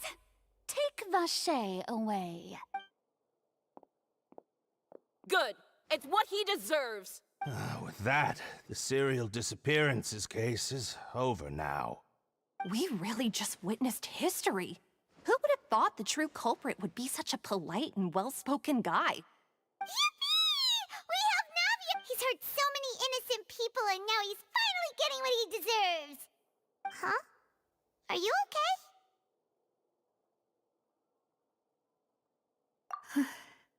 Demoiselle, you were absolutely brilliant. The day our late boss had always hoped for has finally come. You can rest easy now, knowing justice has been served. Yeah. It's finally over. It's all thanks to you guys. And my partner. See, Papa? Spina di Rosula's still doing well with me at the helm. Well now, hasn't this been a most delicious piece of drama? The villain has been caught, justice has been served, past wrongs have been righted, and it's a big ol' happy ending. Since it's been such a great show, I'll just let the false accusations against me slide. Either way, I've still got some business to attend to. So, if you'll excuse me... Please wait just one moment, Mr. Tartaglia. Ugh, what now? None of this has anything to do with me. According to court protocol, since this trial was initiated due to a charge against you, a verdict must also be made regarding the initial charge before the trial can conclude. Oh, come on. Is this really necessary? Haven't you already caught the real criminal? Isn't it time for side characters like me to exit stage left? Please respect the laws of Fontaine. This has always been the rule. All right, but this sure is a lot of hassle. All I need to do is stand over there, right? Let's just get this over with. Through evidence presented in the public trial that was just held, it has been established that Mr. Tartaglia has no direct connection to the serial disappearances. The guilty party has been identified, and thus it is logical to suppose Mr. Tartaglia is innocent of the charges. We now turn to the Oratrice Mécanique d'Analyse Cardinale to render the final verdict on the charge. According to the judgment of the Oratrice Mécanique d'Analyse Cardinale, Mr. Tartaglia is guilty. What? Hey! That's not funny! Didn't you just say I'm supposed to be innocent? What's with this verdict? Is your justice machine malfunctioning? Huh? This has never happened before. The Oratrice actually returned a different verdict from the Chief Justice. I mean, have you ever heard of an innocent Fatui Harbinger? Do you think the Oratrice might have just convicted him on general principle? But weren't the charges about the serial disappearances case? No matter what else he's guilty of... The judgment of the Oratrice Mécanique d'Analyse Cardinale is, by law, the final verdict of the court. We must accept the guilty verdict. Guards, please take the suspect into custody per court protocol.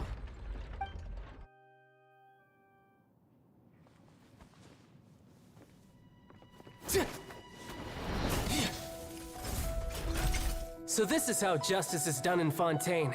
What a joke. You've got your rules. Well, I've got mine too!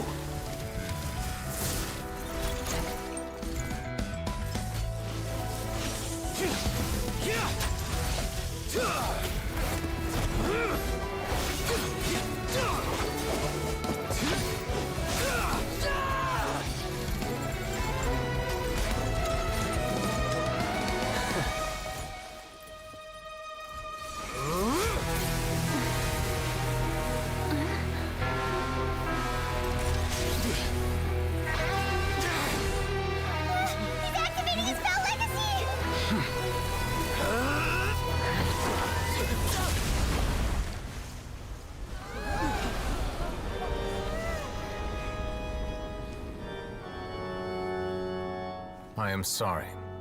If you have been wronged, we will find the truth. But the rules of the court must be upheld.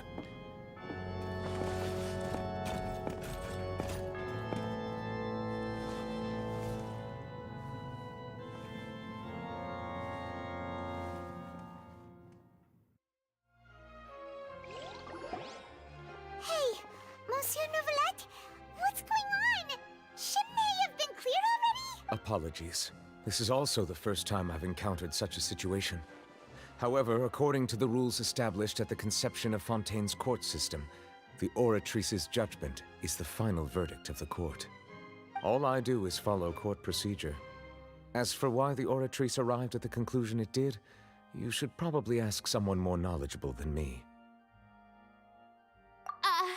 Why are you looking at me? I had nothing to do with it!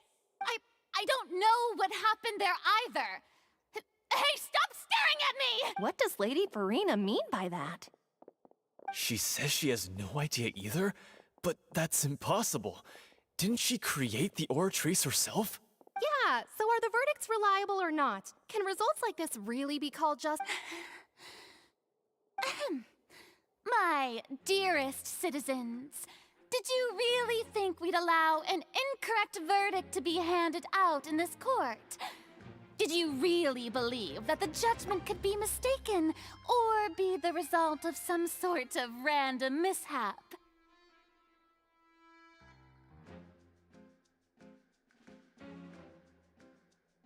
Don't tell me you thought even I had been blindsided by the Oratrice's result.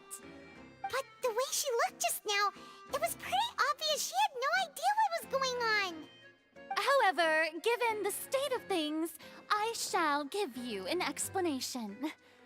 Everything that just took place, including my supposed shock and bafflement, was a part of an elaborate performance, with every action meant to stir up drama and excitement. And, of course, for every performance there is a script. Everything has unfolded exactly as I expected from the very beginning. As the embodiment of the very concept of justice, the Oratrice shall never render an arbitrary judgment! If you thought Child had nothing to do with the serial disappearances case, it is only because you've been blinded by the superficial appearance of innocence. Everything he's done, not to mention the danger he poses, are beyond ordinary comprehension and completely unforgivable! All shall be revealed in time. You will come to understand my noble intentions, as well as the absolute correctness of the Oratrice's verdict.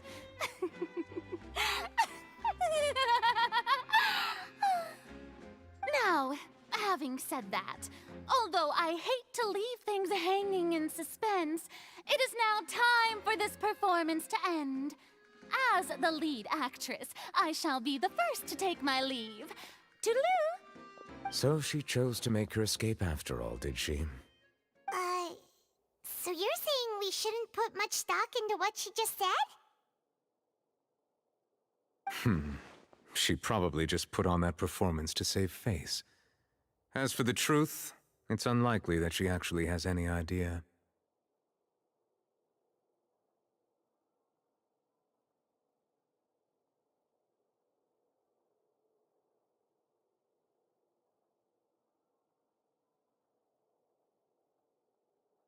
However, please be assured that I will continue to investigate this case in a personal capacity. Just as I promised, if the judgment has been incorrect, we will do our utmost to clear his name. All right. Even though we feel pretty badly for him, we'll take your word for it for now. After all, he's done plenty of bad stuff, so he should have known he'd go to prison someday, right?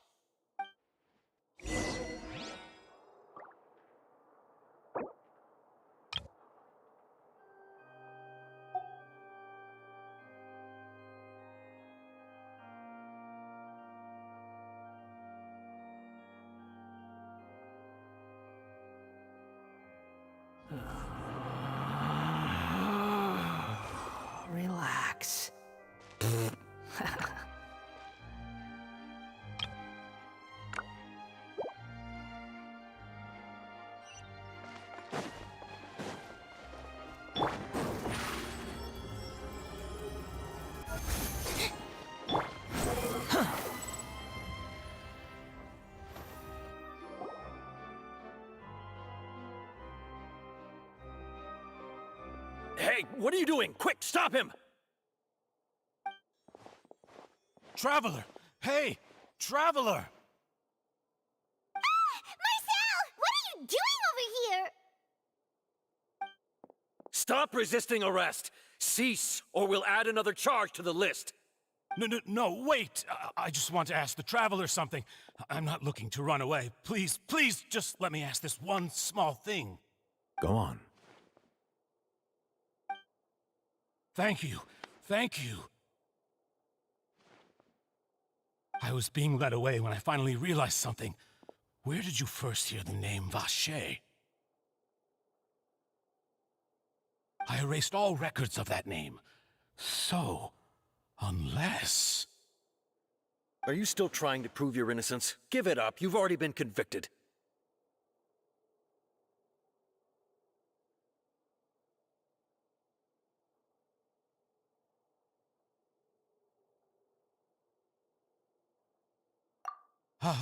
Really? You did? The Fountain of Lucine? Then she's been so close to me all along. And I just never... Please give me a chance to talk to her again. Just let the Traveler take me to the fountain to see her one last time. This is the last request I'll ever make in my life. You can do whatever you want to me afterwards. I don't care. What? Give an inch and you want to take a mile? Do you think serial killers get to make requests like that? Paimon agrees. Why should we give him what he wants when he's only done a ton of super terrible things?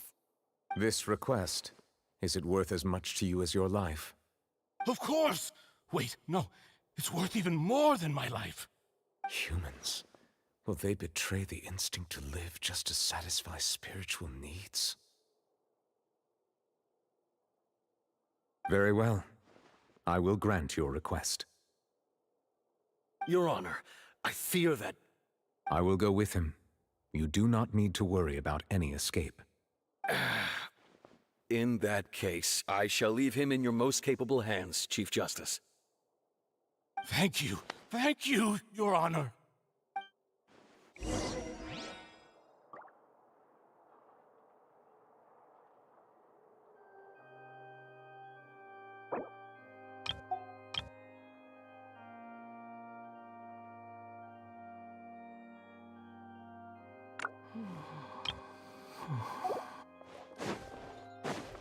Quit following me.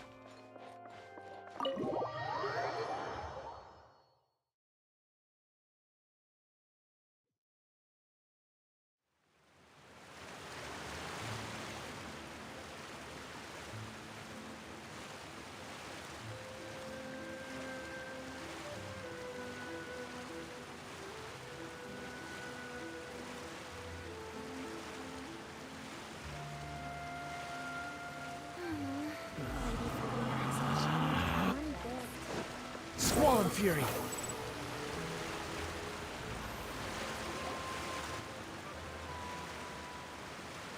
Is this the place? You said she's here, but what do I need to do to see her?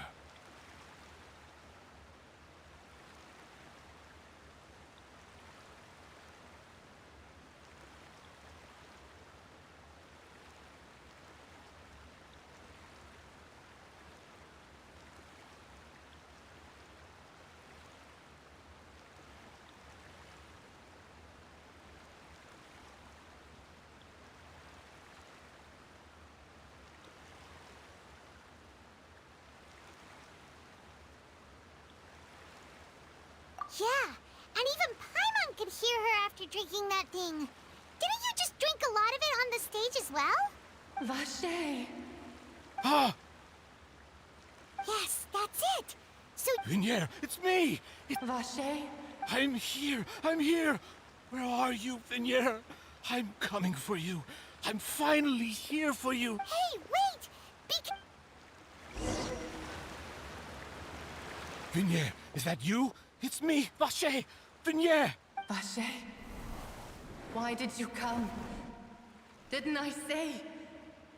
You don't need to look for me. You look a lot older than I remember. How long has it been? It's been more than 20 years. I've suffered for over 20 years since the day you left. All this time, only the thought of bringing you back has kept me alive. Nothing else mattered to me. I must be dreaming. Who would have thought I'd get the chance to tell you all of my feelings like this? Vignier, you are my everything. I really don't know how I could live without you. But Vacher, if you ask me, this world would be better off without you.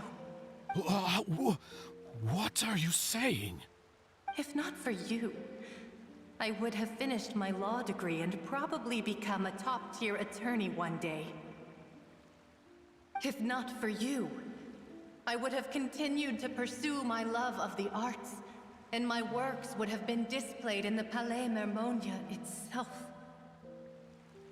If not for you, I would at least have been able to take care of my mother. And she would not have grown old and died alone, with nothing but the tears on her cheeks. It's all because of your selfishness, Vacher. It's all because of you. You... Wait, you are not Vignier. Who are you? You're right. I am not Vignier. I am the sacrifices. Every woman who died by your hand, as our bodies dissolved, our consciousnesses flowed back to the primordial sea. Our thoughts circulated endlessly within the primordial sea, and we were no longer individuals, but we became one, just as streams of water come together in the sea. I'm Cressy. I'm Lemony.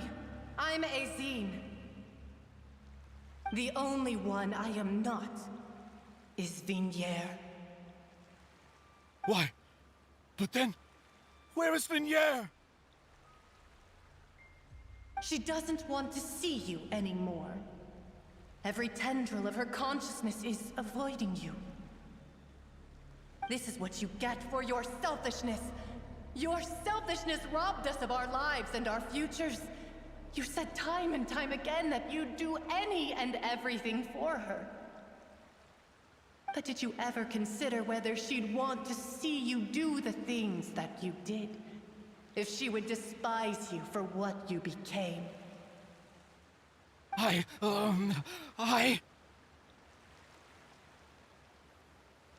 You are a liar, a heartless murderer, and a cowardly narcissist.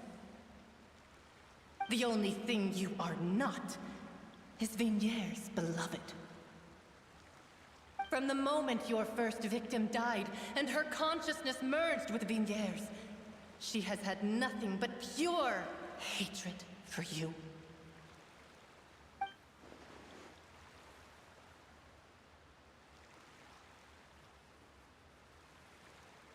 No! Vignier! She can't hate me. Let me see her. Please, have mercy. You still don't understand. When I said don't look for me, that came from the real Vignier. She really doesn't want to see you anymore. But on top of that, she also said that because it's her final drop of pity for you. She said that because she knew that if you did come here, we will show no mercy to you. Vacher. Vacher? Vacher. Vacher! Vacher. Vacher! Drown.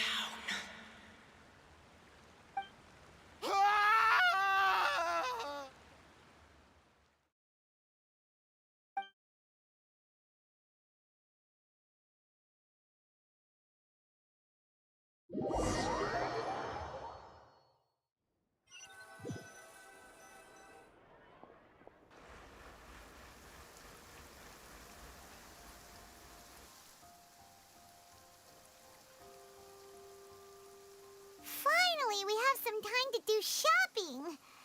Gosh, it's really been a long time since we've been able to relax.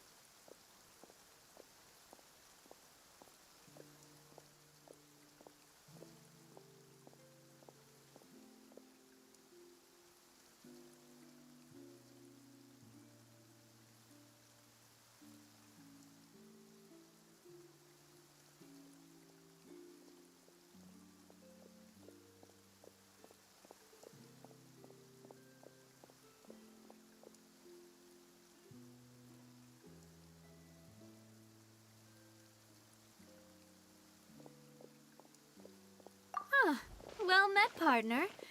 I knew something great was going to happen when I woke up in such a good mood today. Even this weather can't put a damper on the demoiselle's mood. It's a pleasure to see you both again. Oh, hey, Navia! It's been a few days. Paimon's already started to miss you. Oh, now that I believe. I'm easy to work with and always bring home the bacon. Who wouldn't treasure having a partner like me? Sounds like you're really enjoying life these days, Navia.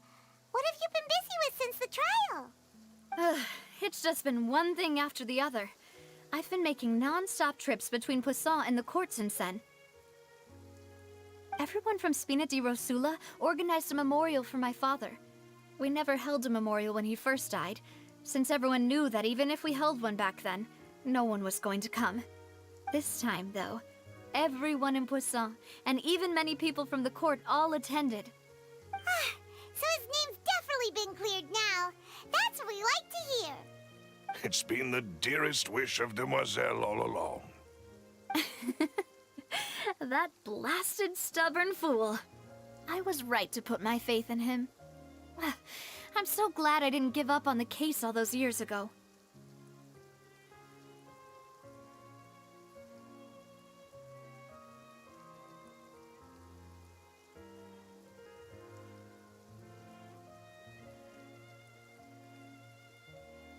Oh, by the way, I ran into Charlotte just after I left the memorial service. Well, maybe it'd be more accurate to say I knew she would be there, and there was no way she'd just let me go. Huh? So you know Charlotte too? The Charlotte?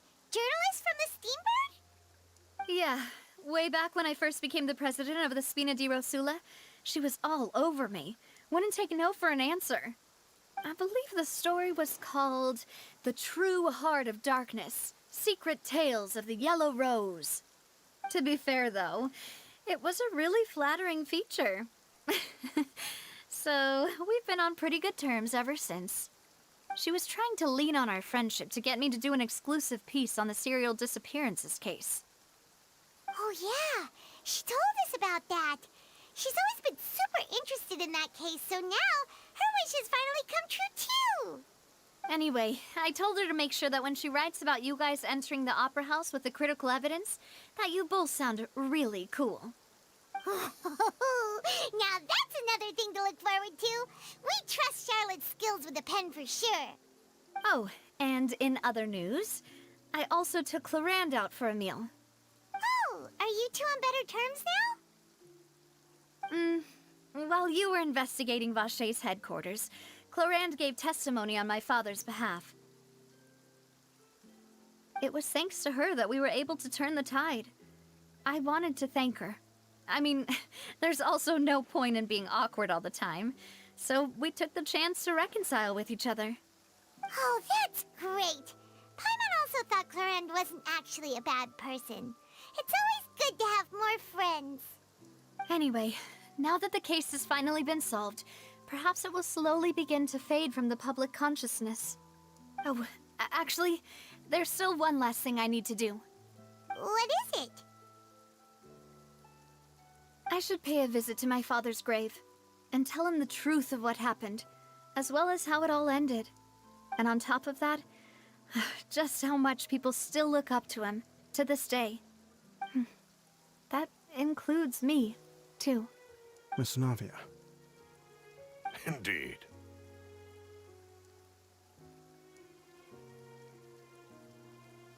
We want to go too! We also think Callus is a really admirable person. Sure thing. I'd like you two to share the moment with me. After all, without you, there might not have been such a positive ending. And in that case, everyone, let's be off. Considering the recent weather, we'll be lucky if we can reach Poisson before dark. Yeah, you're right. It's been raining non-stop for a few days now.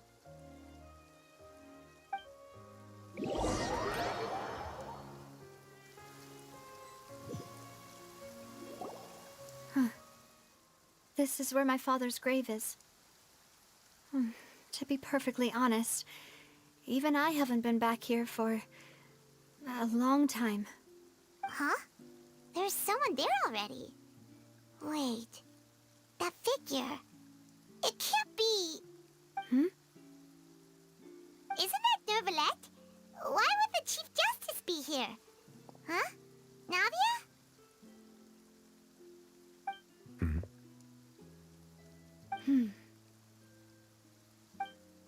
My apologies. I should have asked before coming to pay my respects. Don't say that.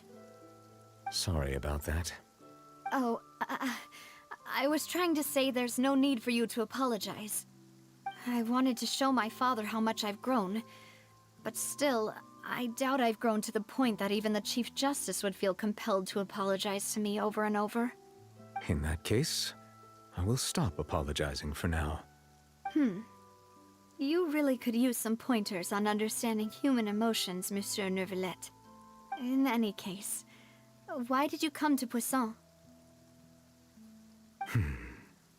Well, ever since that day, I've been turning a question over and over in my head. Just what is justice anyway? There was once a time when I didn't want to believe that there could be anything more important to humans than life itself.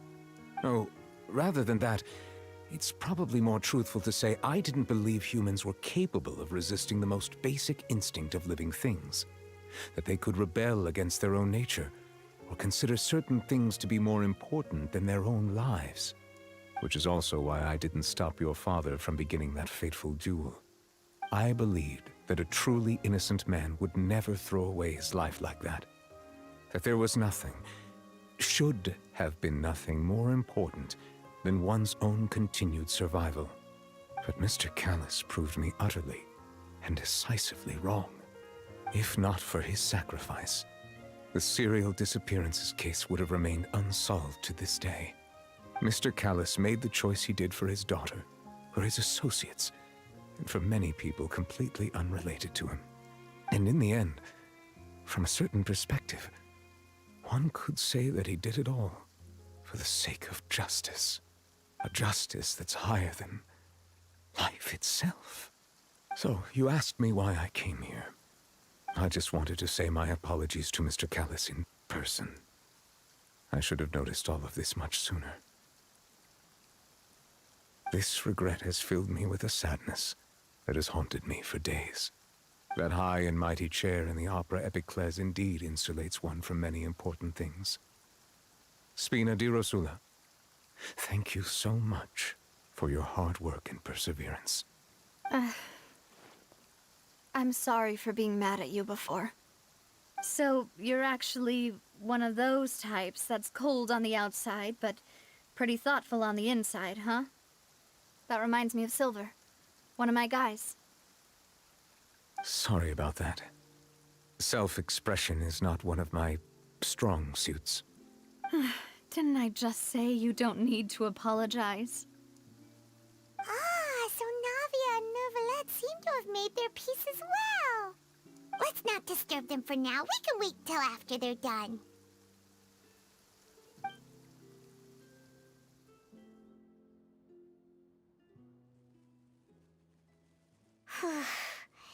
Paimon's never paid respects at someone's grave before. Did Paimon do anything rude there?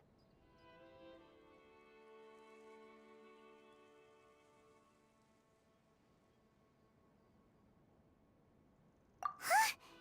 Oh, Paimon didn't know that was a thing. But Paimon doesn't know what she would do if she can't fly. Oh no. Paimon hopes Miss Navia won't be too mad.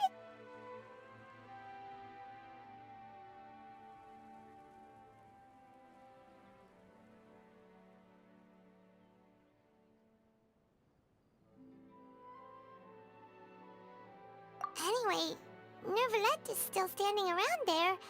It's not often that we can catch him alone like this, so why don't we go talk to him for a bit?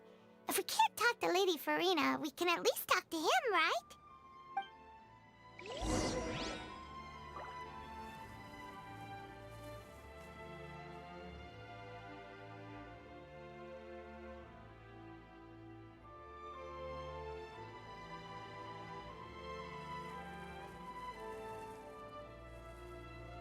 You think I've got a sharp tongue?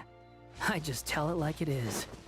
If someone can't handle it, maybe that's their problem. Oh, it's you two. Did Miss Navia invite you to come pay your respects to her father? We ran into Navi on the streets today, so we just followed her here.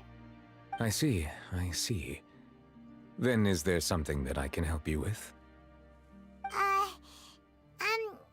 Well, it's pretty hard to run into you like this since you're usually super busy. So we figured we could try to ask you a few questions, if that's okay. Please feel free. Though outsiders, you helped us solve one of the greatest mysteries in Fontaine, and it would be my pleasure to return the favor.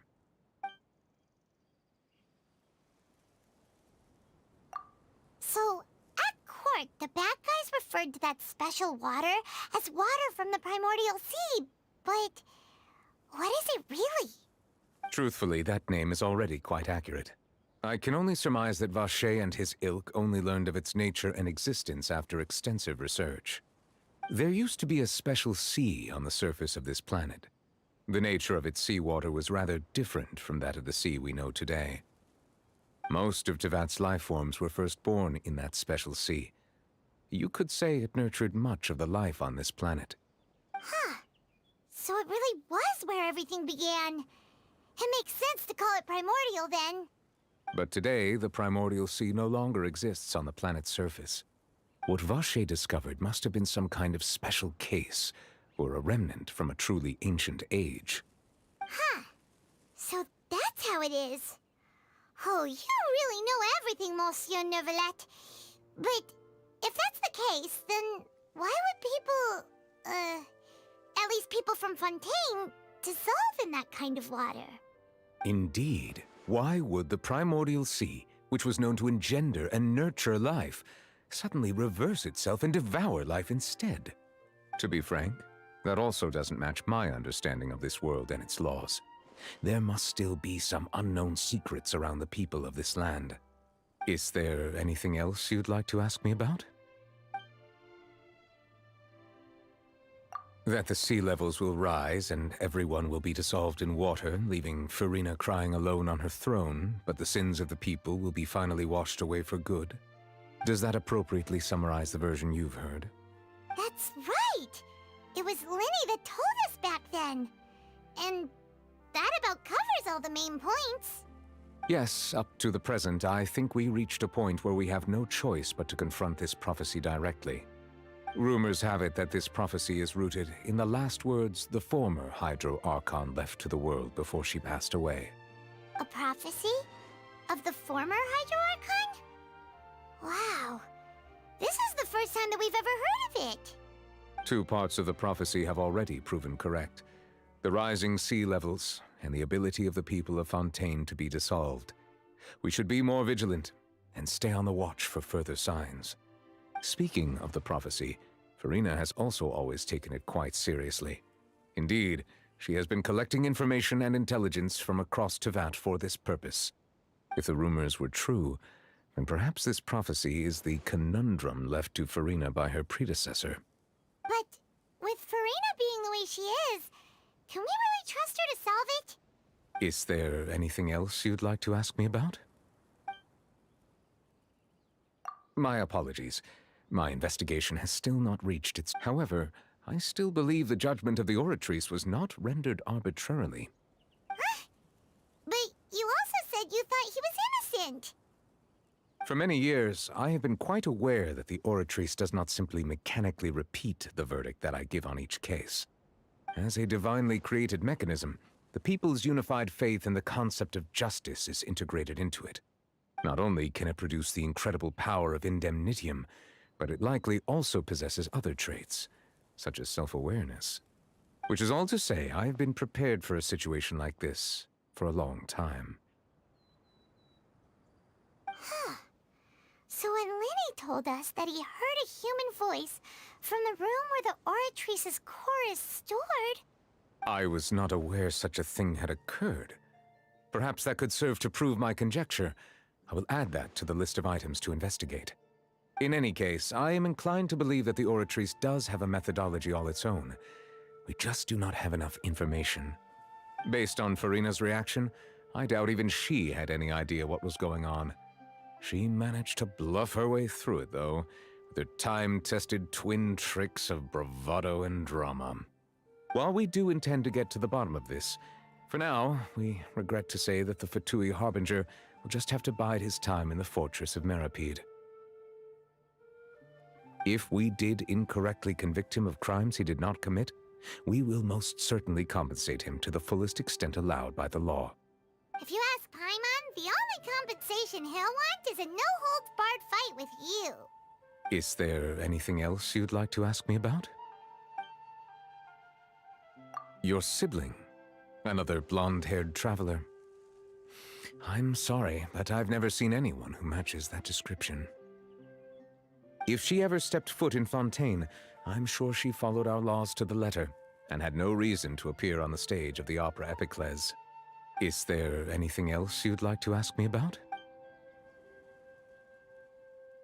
Very well. It was my honor to provide. It will soon be time for me to leave this blissful tranquility behind, and return to Palais Memornia. You really are super busy, Monsieur Neuvillette. Paimon thought you only came here to pay your respects today because you had the day off. Crime and villainy do not have the day off, and so justice must work around the clock as well. This is merely the nature of a justice's work. All right. You've got a point. Huh? Paimon just noticed that the rain has stopped.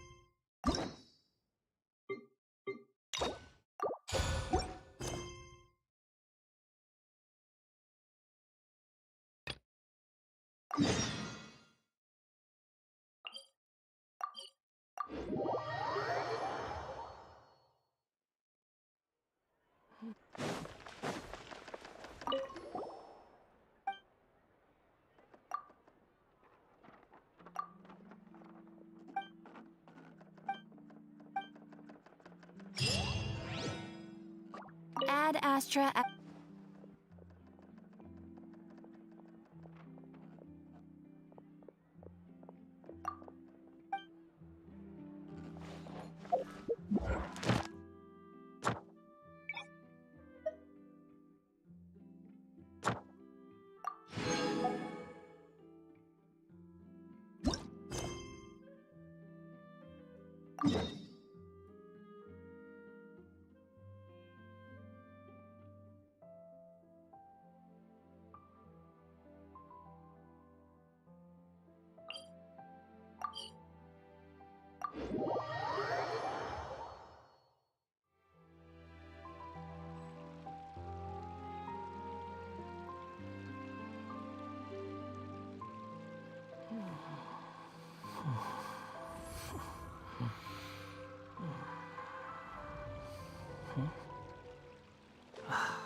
We cannot just rely on the ocean's self-cleaning ability.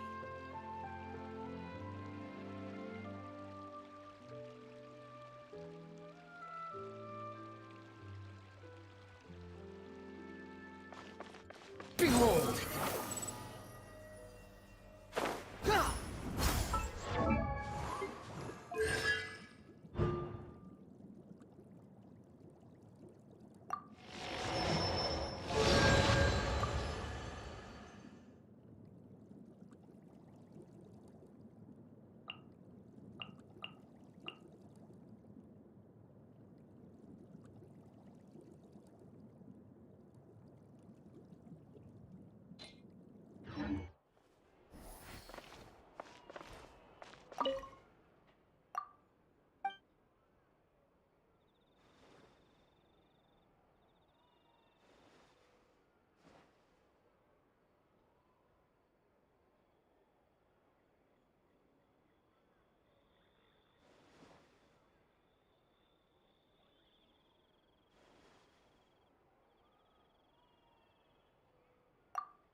A good newspaper should be a lighthouse of truth. It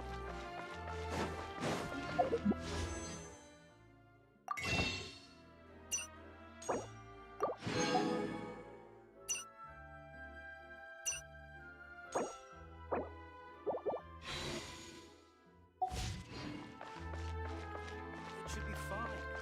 I'm sure it'll get resolved.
The wind rises.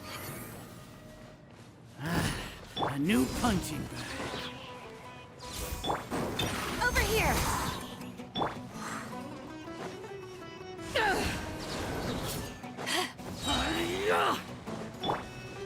Squall and Fury.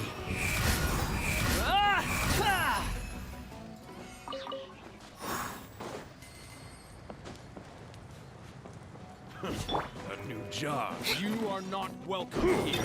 Step on up! Let the magic begin! Behold! Thy voice is done. Regret. Huh. You even want this?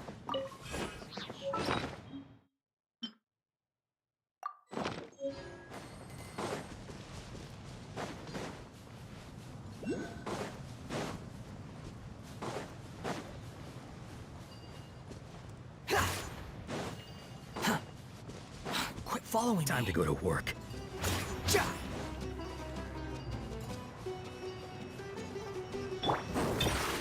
Surprise!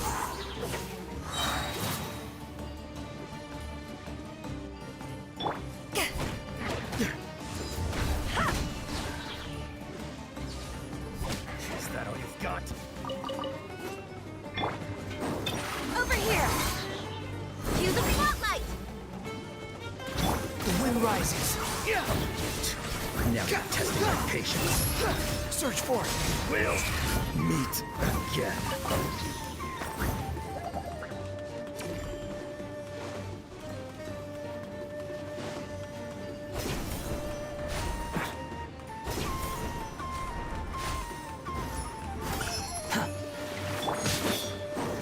Step on up! Surprise! Yeah!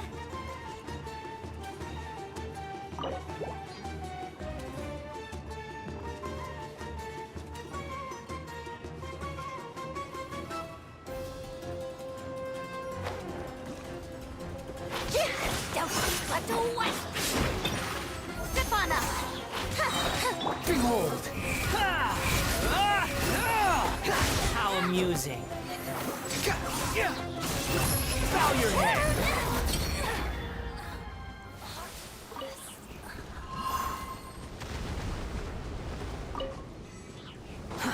Too slow.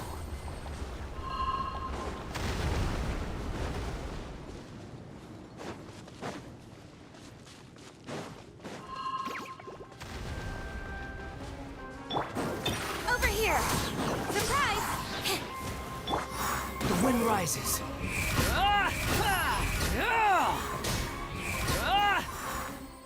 Quit following me.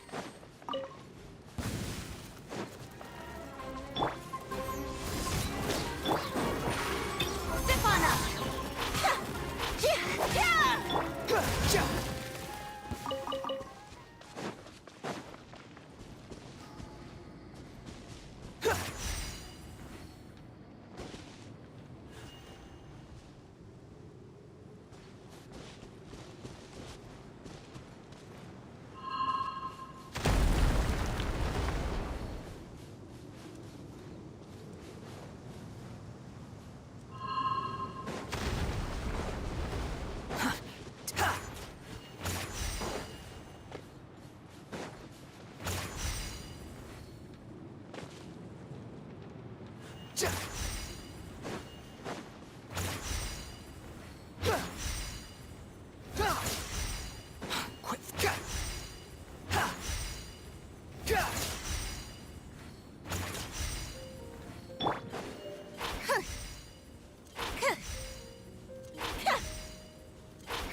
Is it time for a magic show?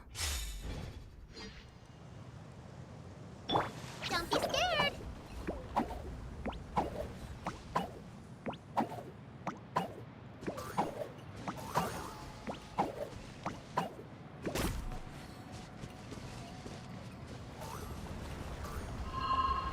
Ah! Ouch! Uruguay, you're up!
Zip on them!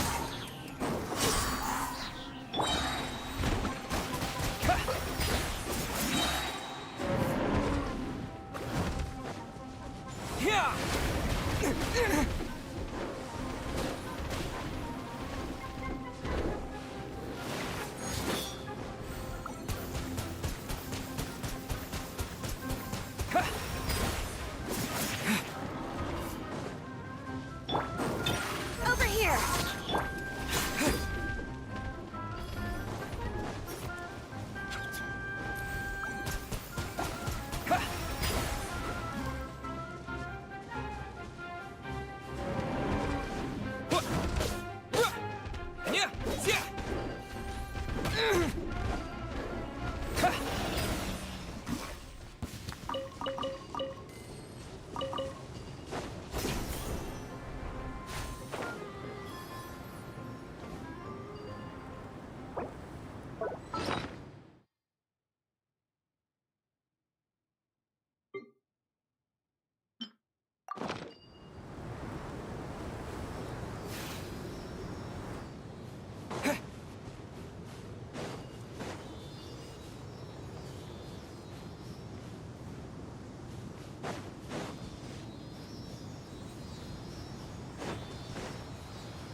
I'll keep this close.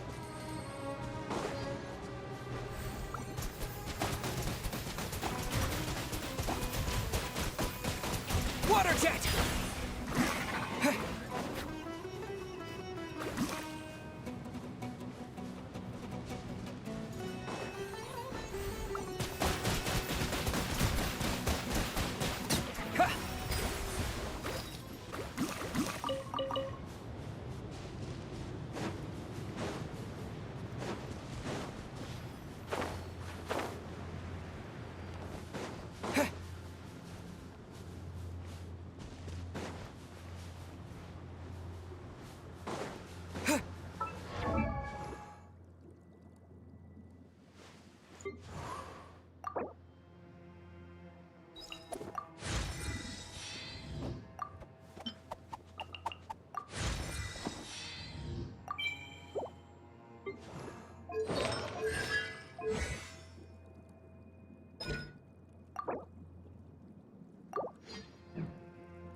Behold!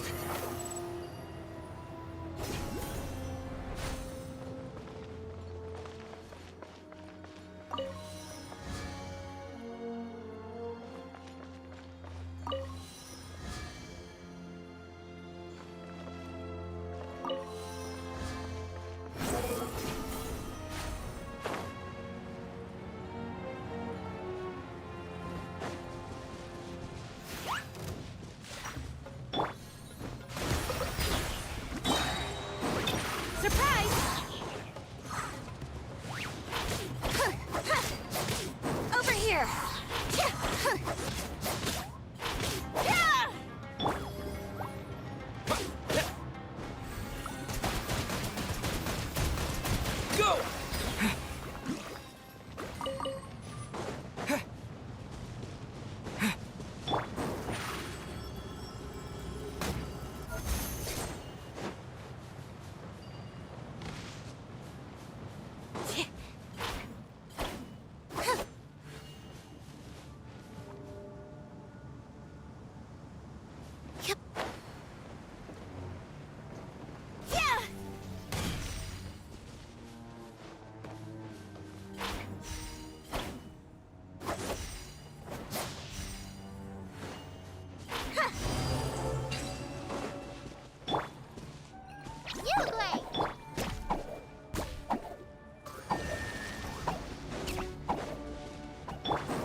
expected.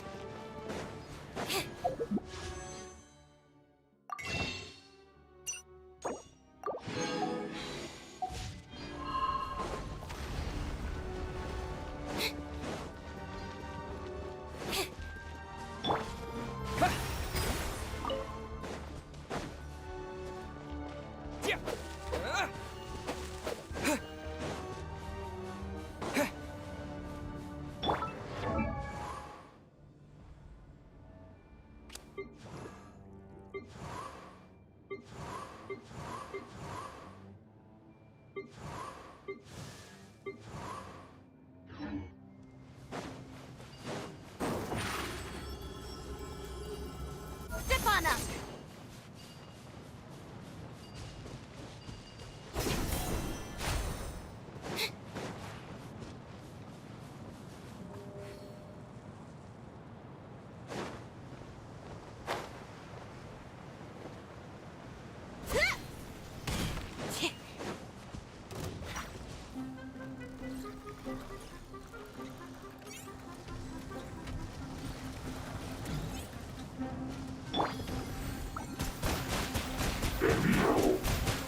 Water jet!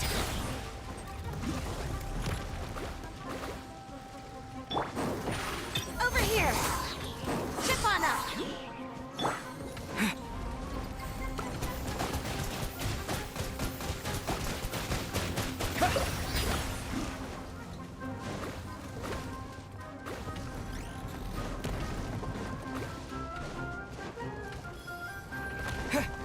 Bombs away! Go! Surprise! Cue the spotlight! Go! Upon the gale.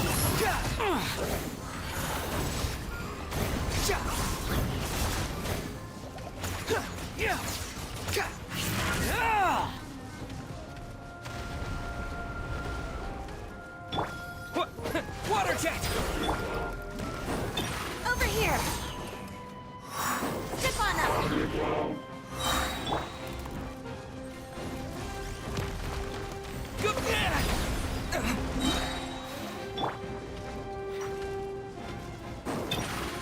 Surprise!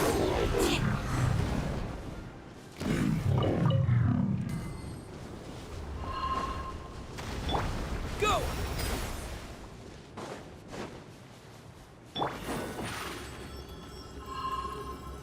Over here! Squall and Fury.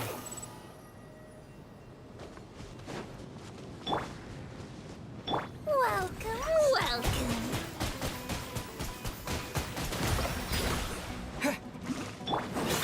Step on up! Here! Be amazed! Yeah! Behold!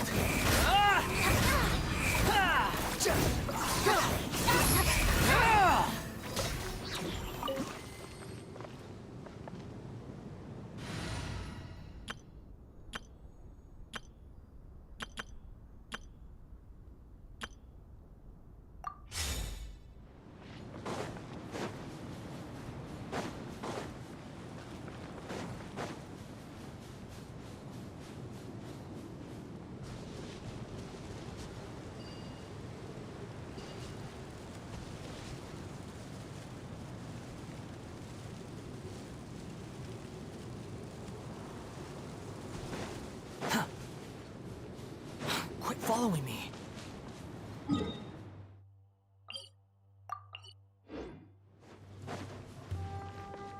The wind rises.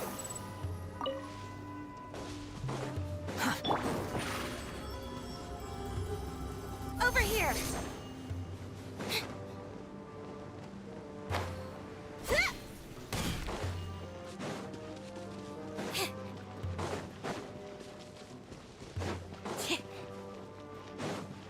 Let's dance! Surprise!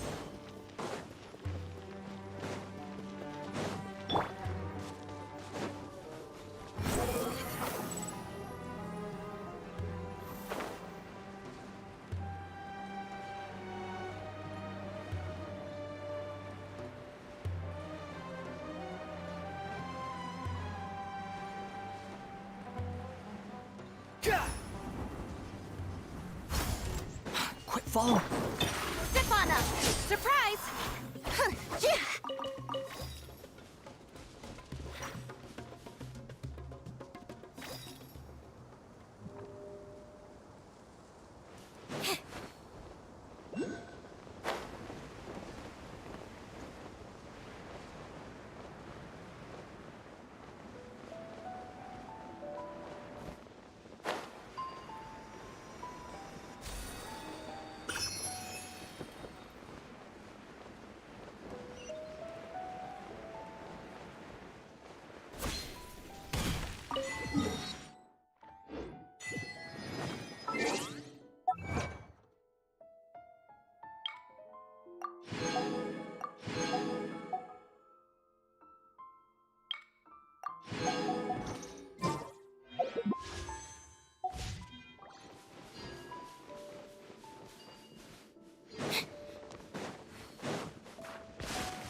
Zip on up!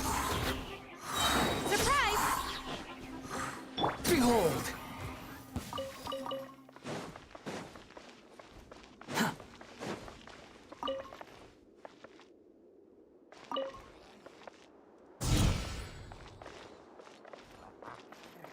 Yeah!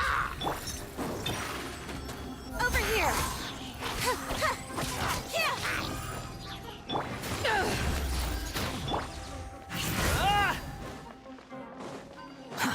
Too Zip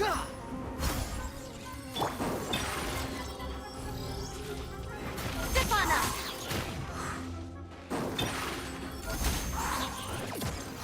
Cue the spotlight! The wind rises.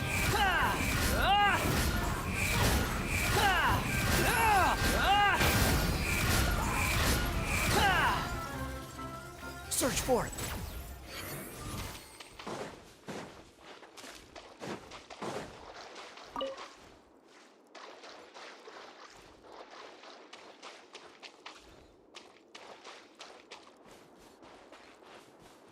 Quit following me.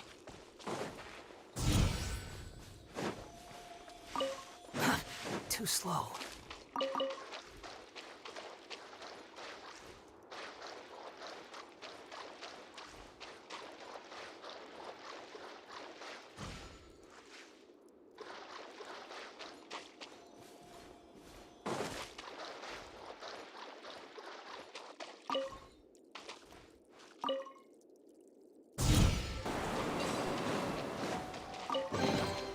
Take it and have fun. Too slow.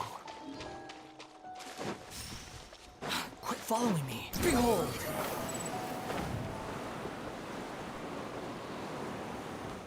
Yeah. Too slow.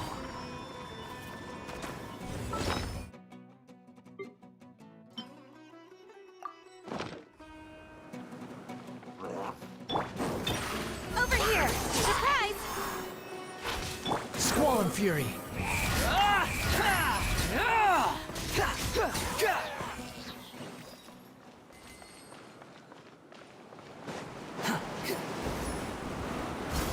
Quit following me.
sun rises.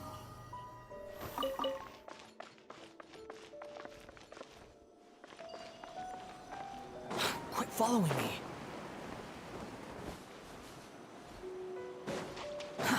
Too slow.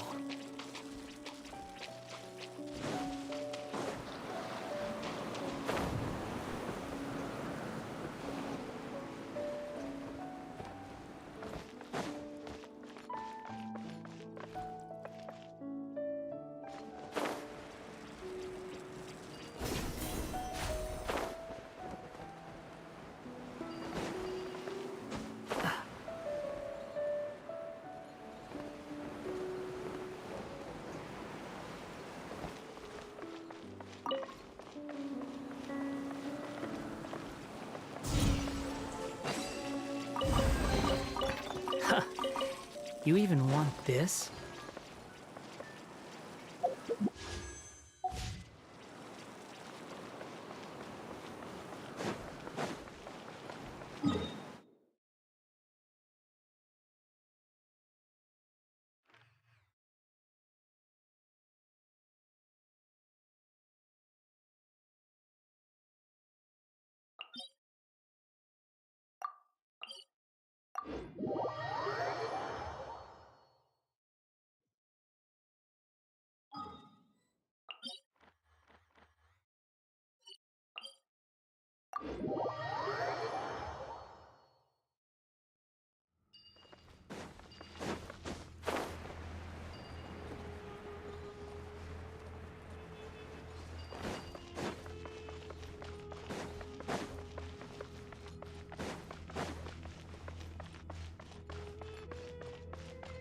Quit following me.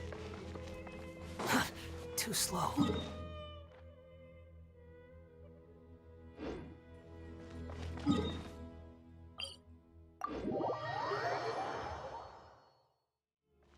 Quit following me.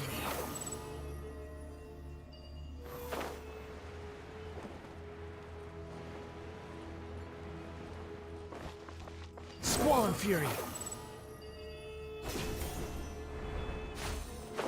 Yeah.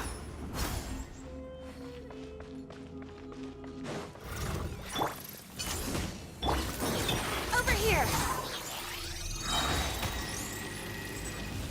Surprise! Be amazed!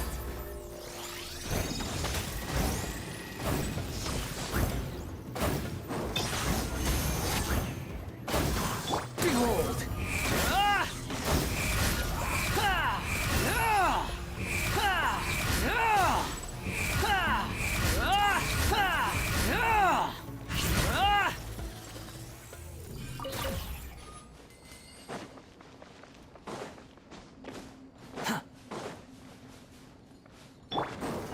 Over here!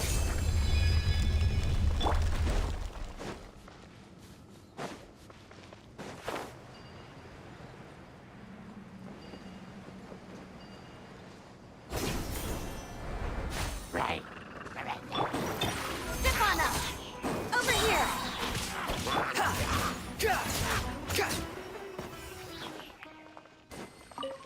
Quit following me.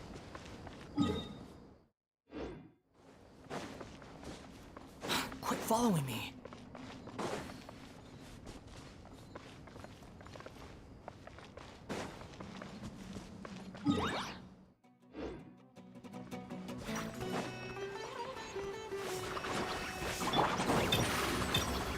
Surprise!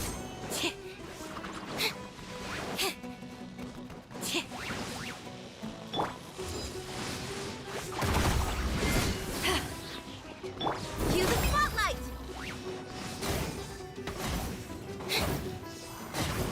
Over here!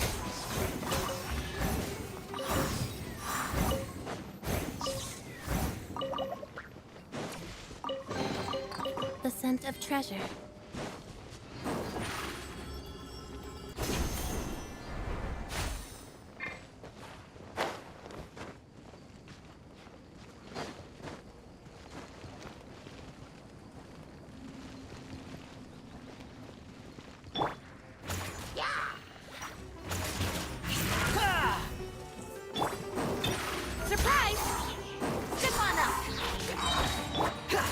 wind rises.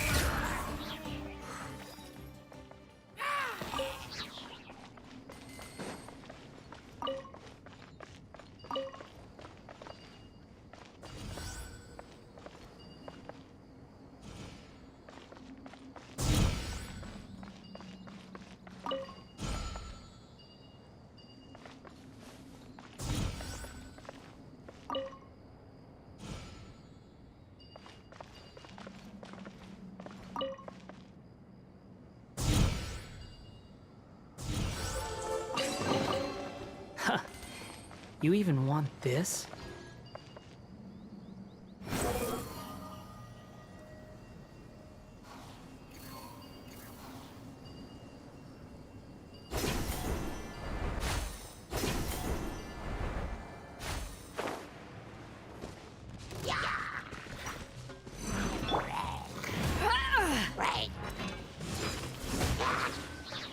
Be amazed!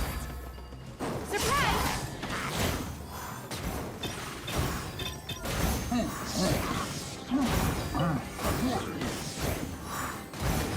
Swollen Fury!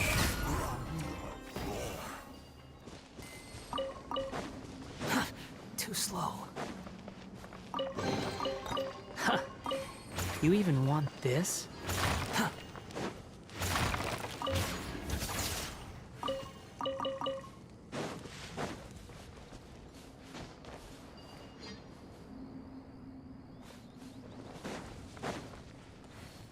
The wind rises.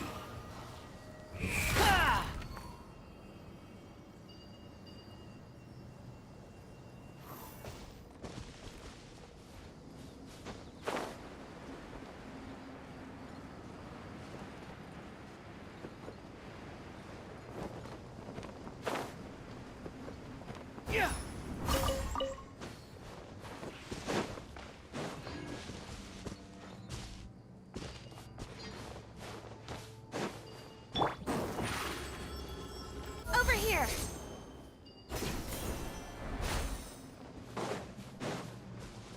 Swollen Fury! Yeah!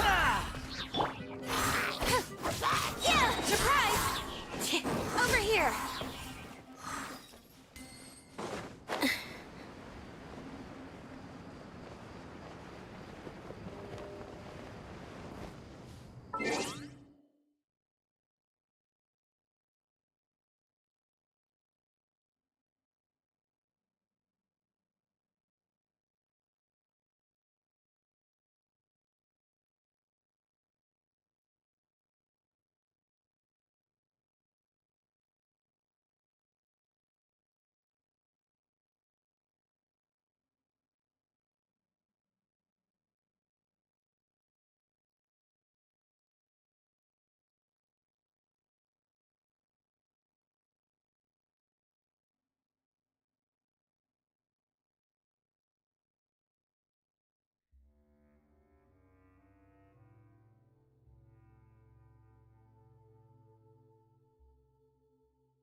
Seems Lenny is saying some strange things again. It's really worrying.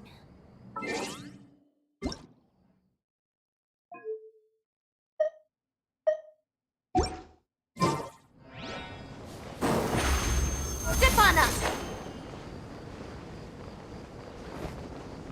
Yeah!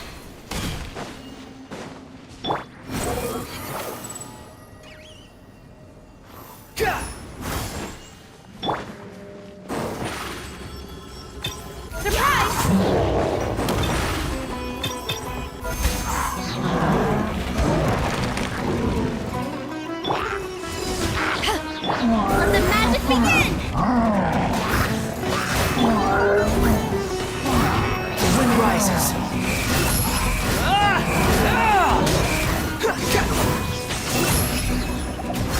Unsightly insects. Too slow. Over here! Zip on up!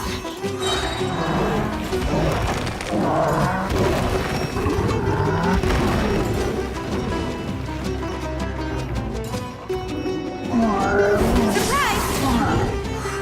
Cue the spotlight! Behold!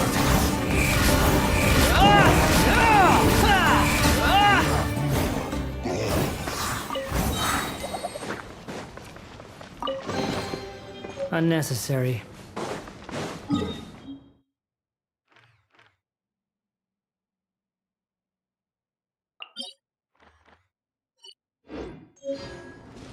Quit following me.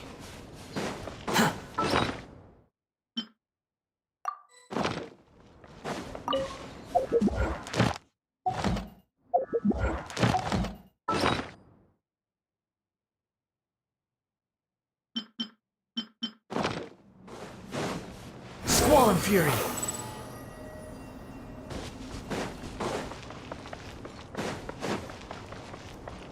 Quit following me.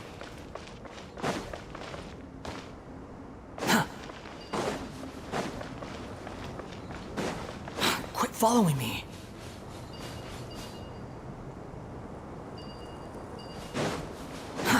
Too slow.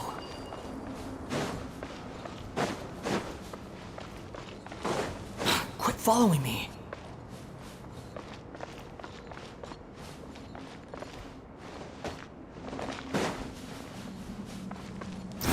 Search for it.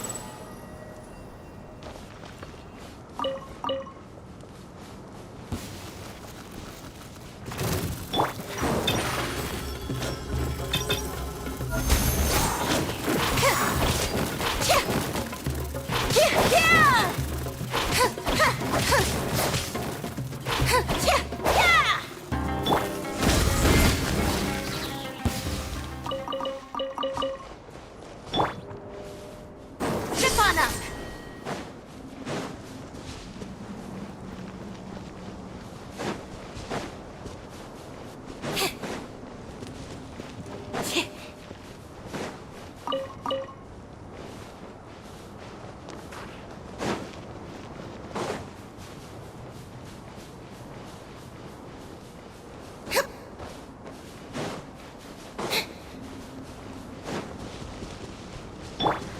The wind rises.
There's no need to exchange pleasantries.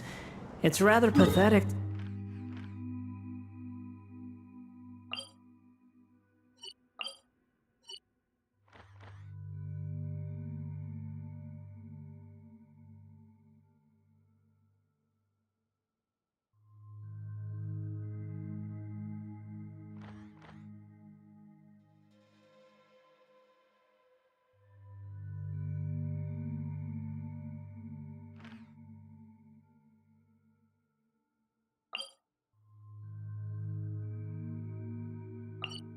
To force a conversation just to occupy silence.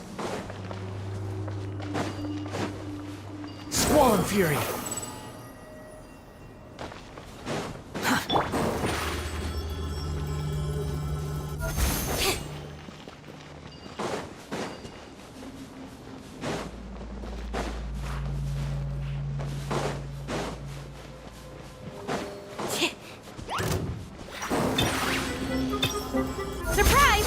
Here comes trouble. Behold!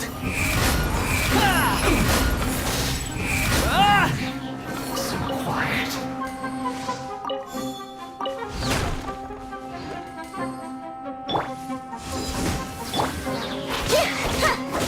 Step on up! Over here!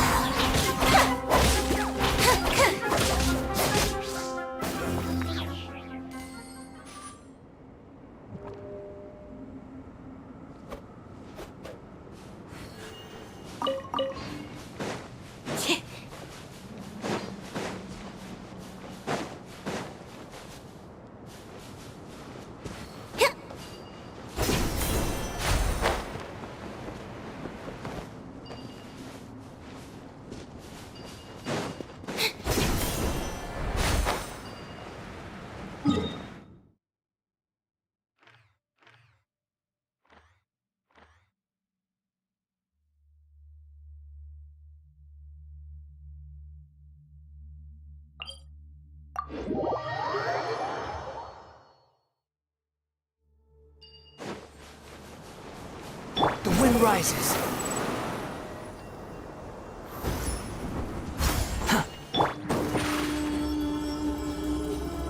Surprise!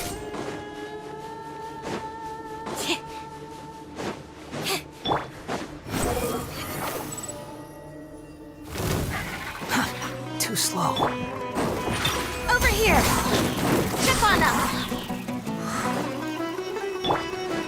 Squall Fury!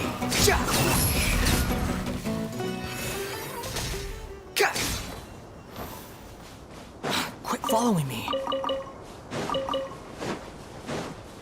Behold!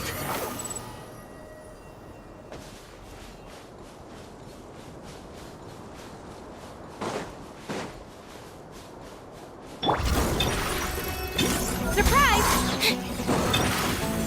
Step on up!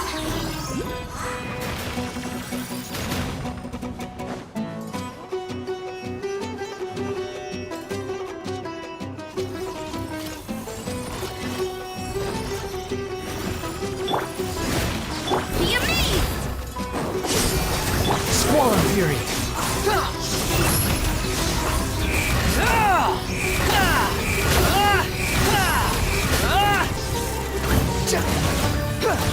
Wretched vermin!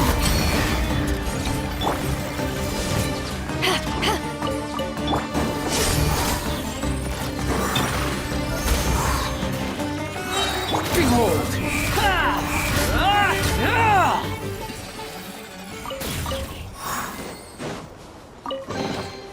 Unnecessary.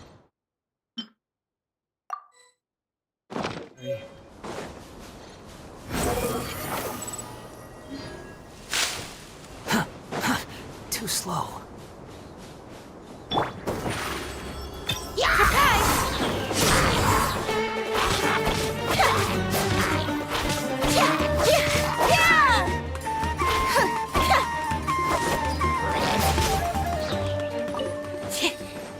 Squall Fury!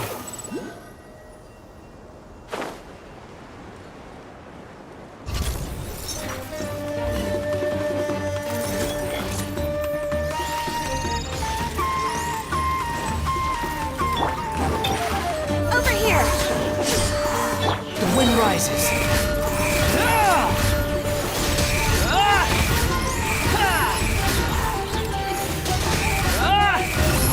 Search for it.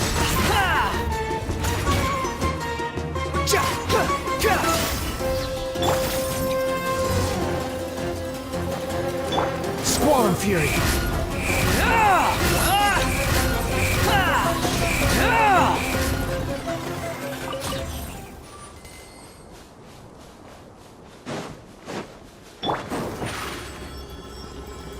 Zip on up!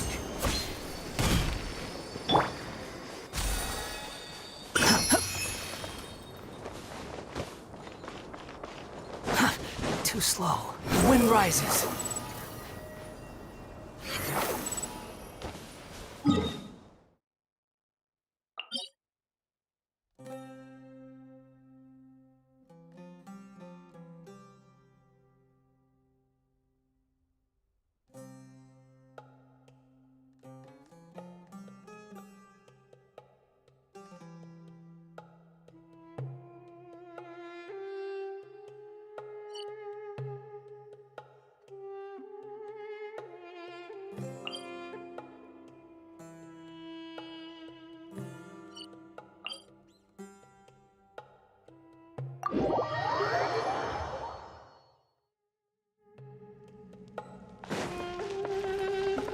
Quit following me. Behold! Too slow.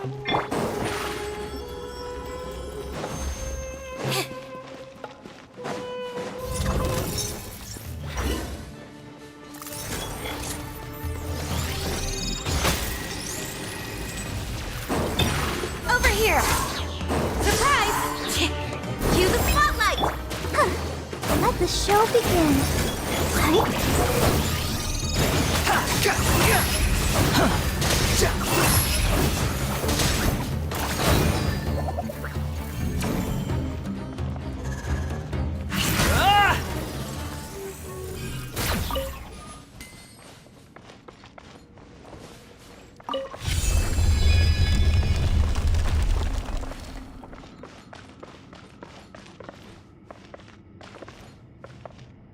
Squall and Fury.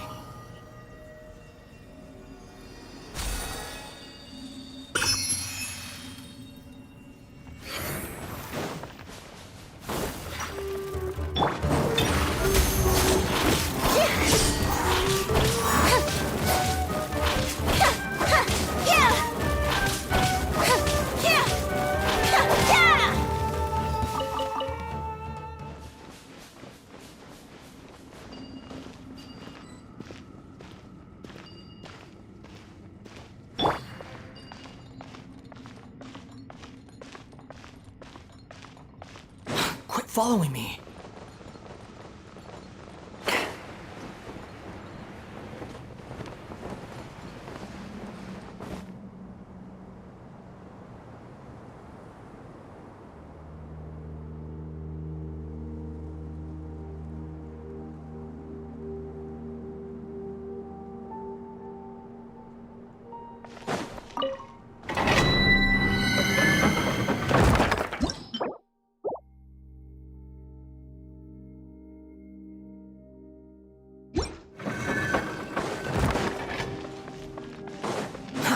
Too slow.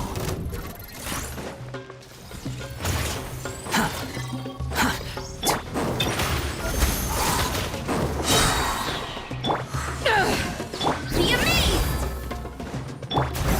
Behold!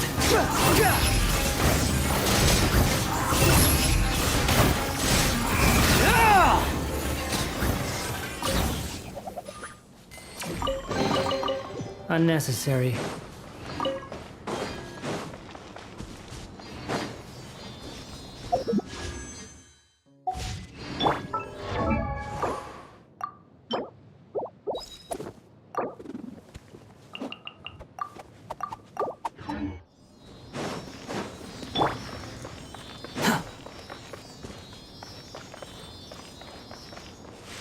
Quit following me. Over here! Surprise!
Squall Fury!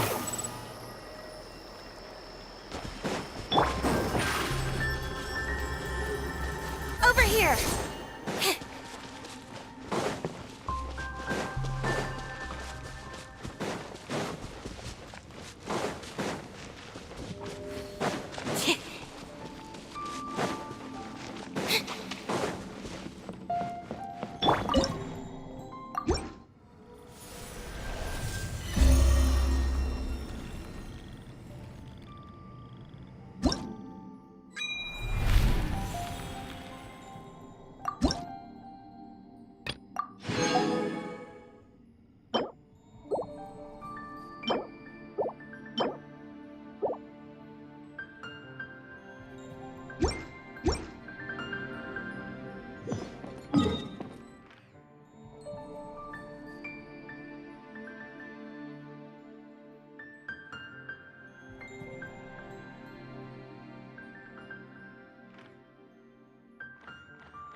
Too slow.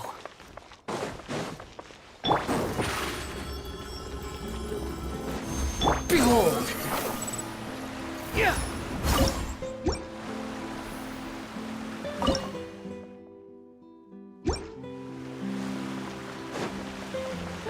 Quit following me.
Step on up!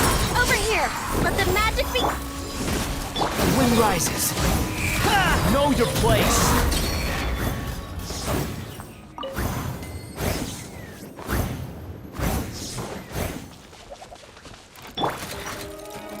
Step on up! Behold!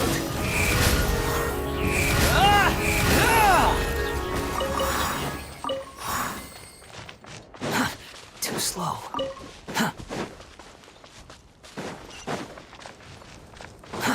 Too slow.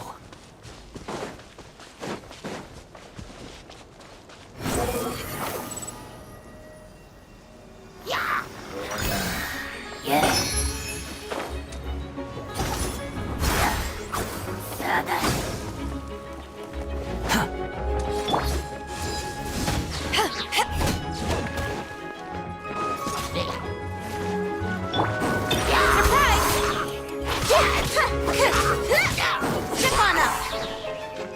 Squall and Fury!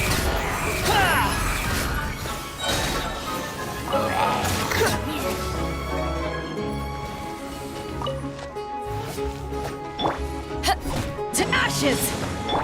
Over here! Behold!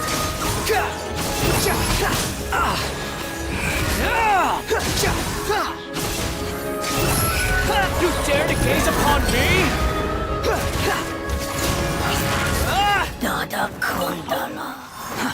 Too slow. Take it and have fun.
sun rises.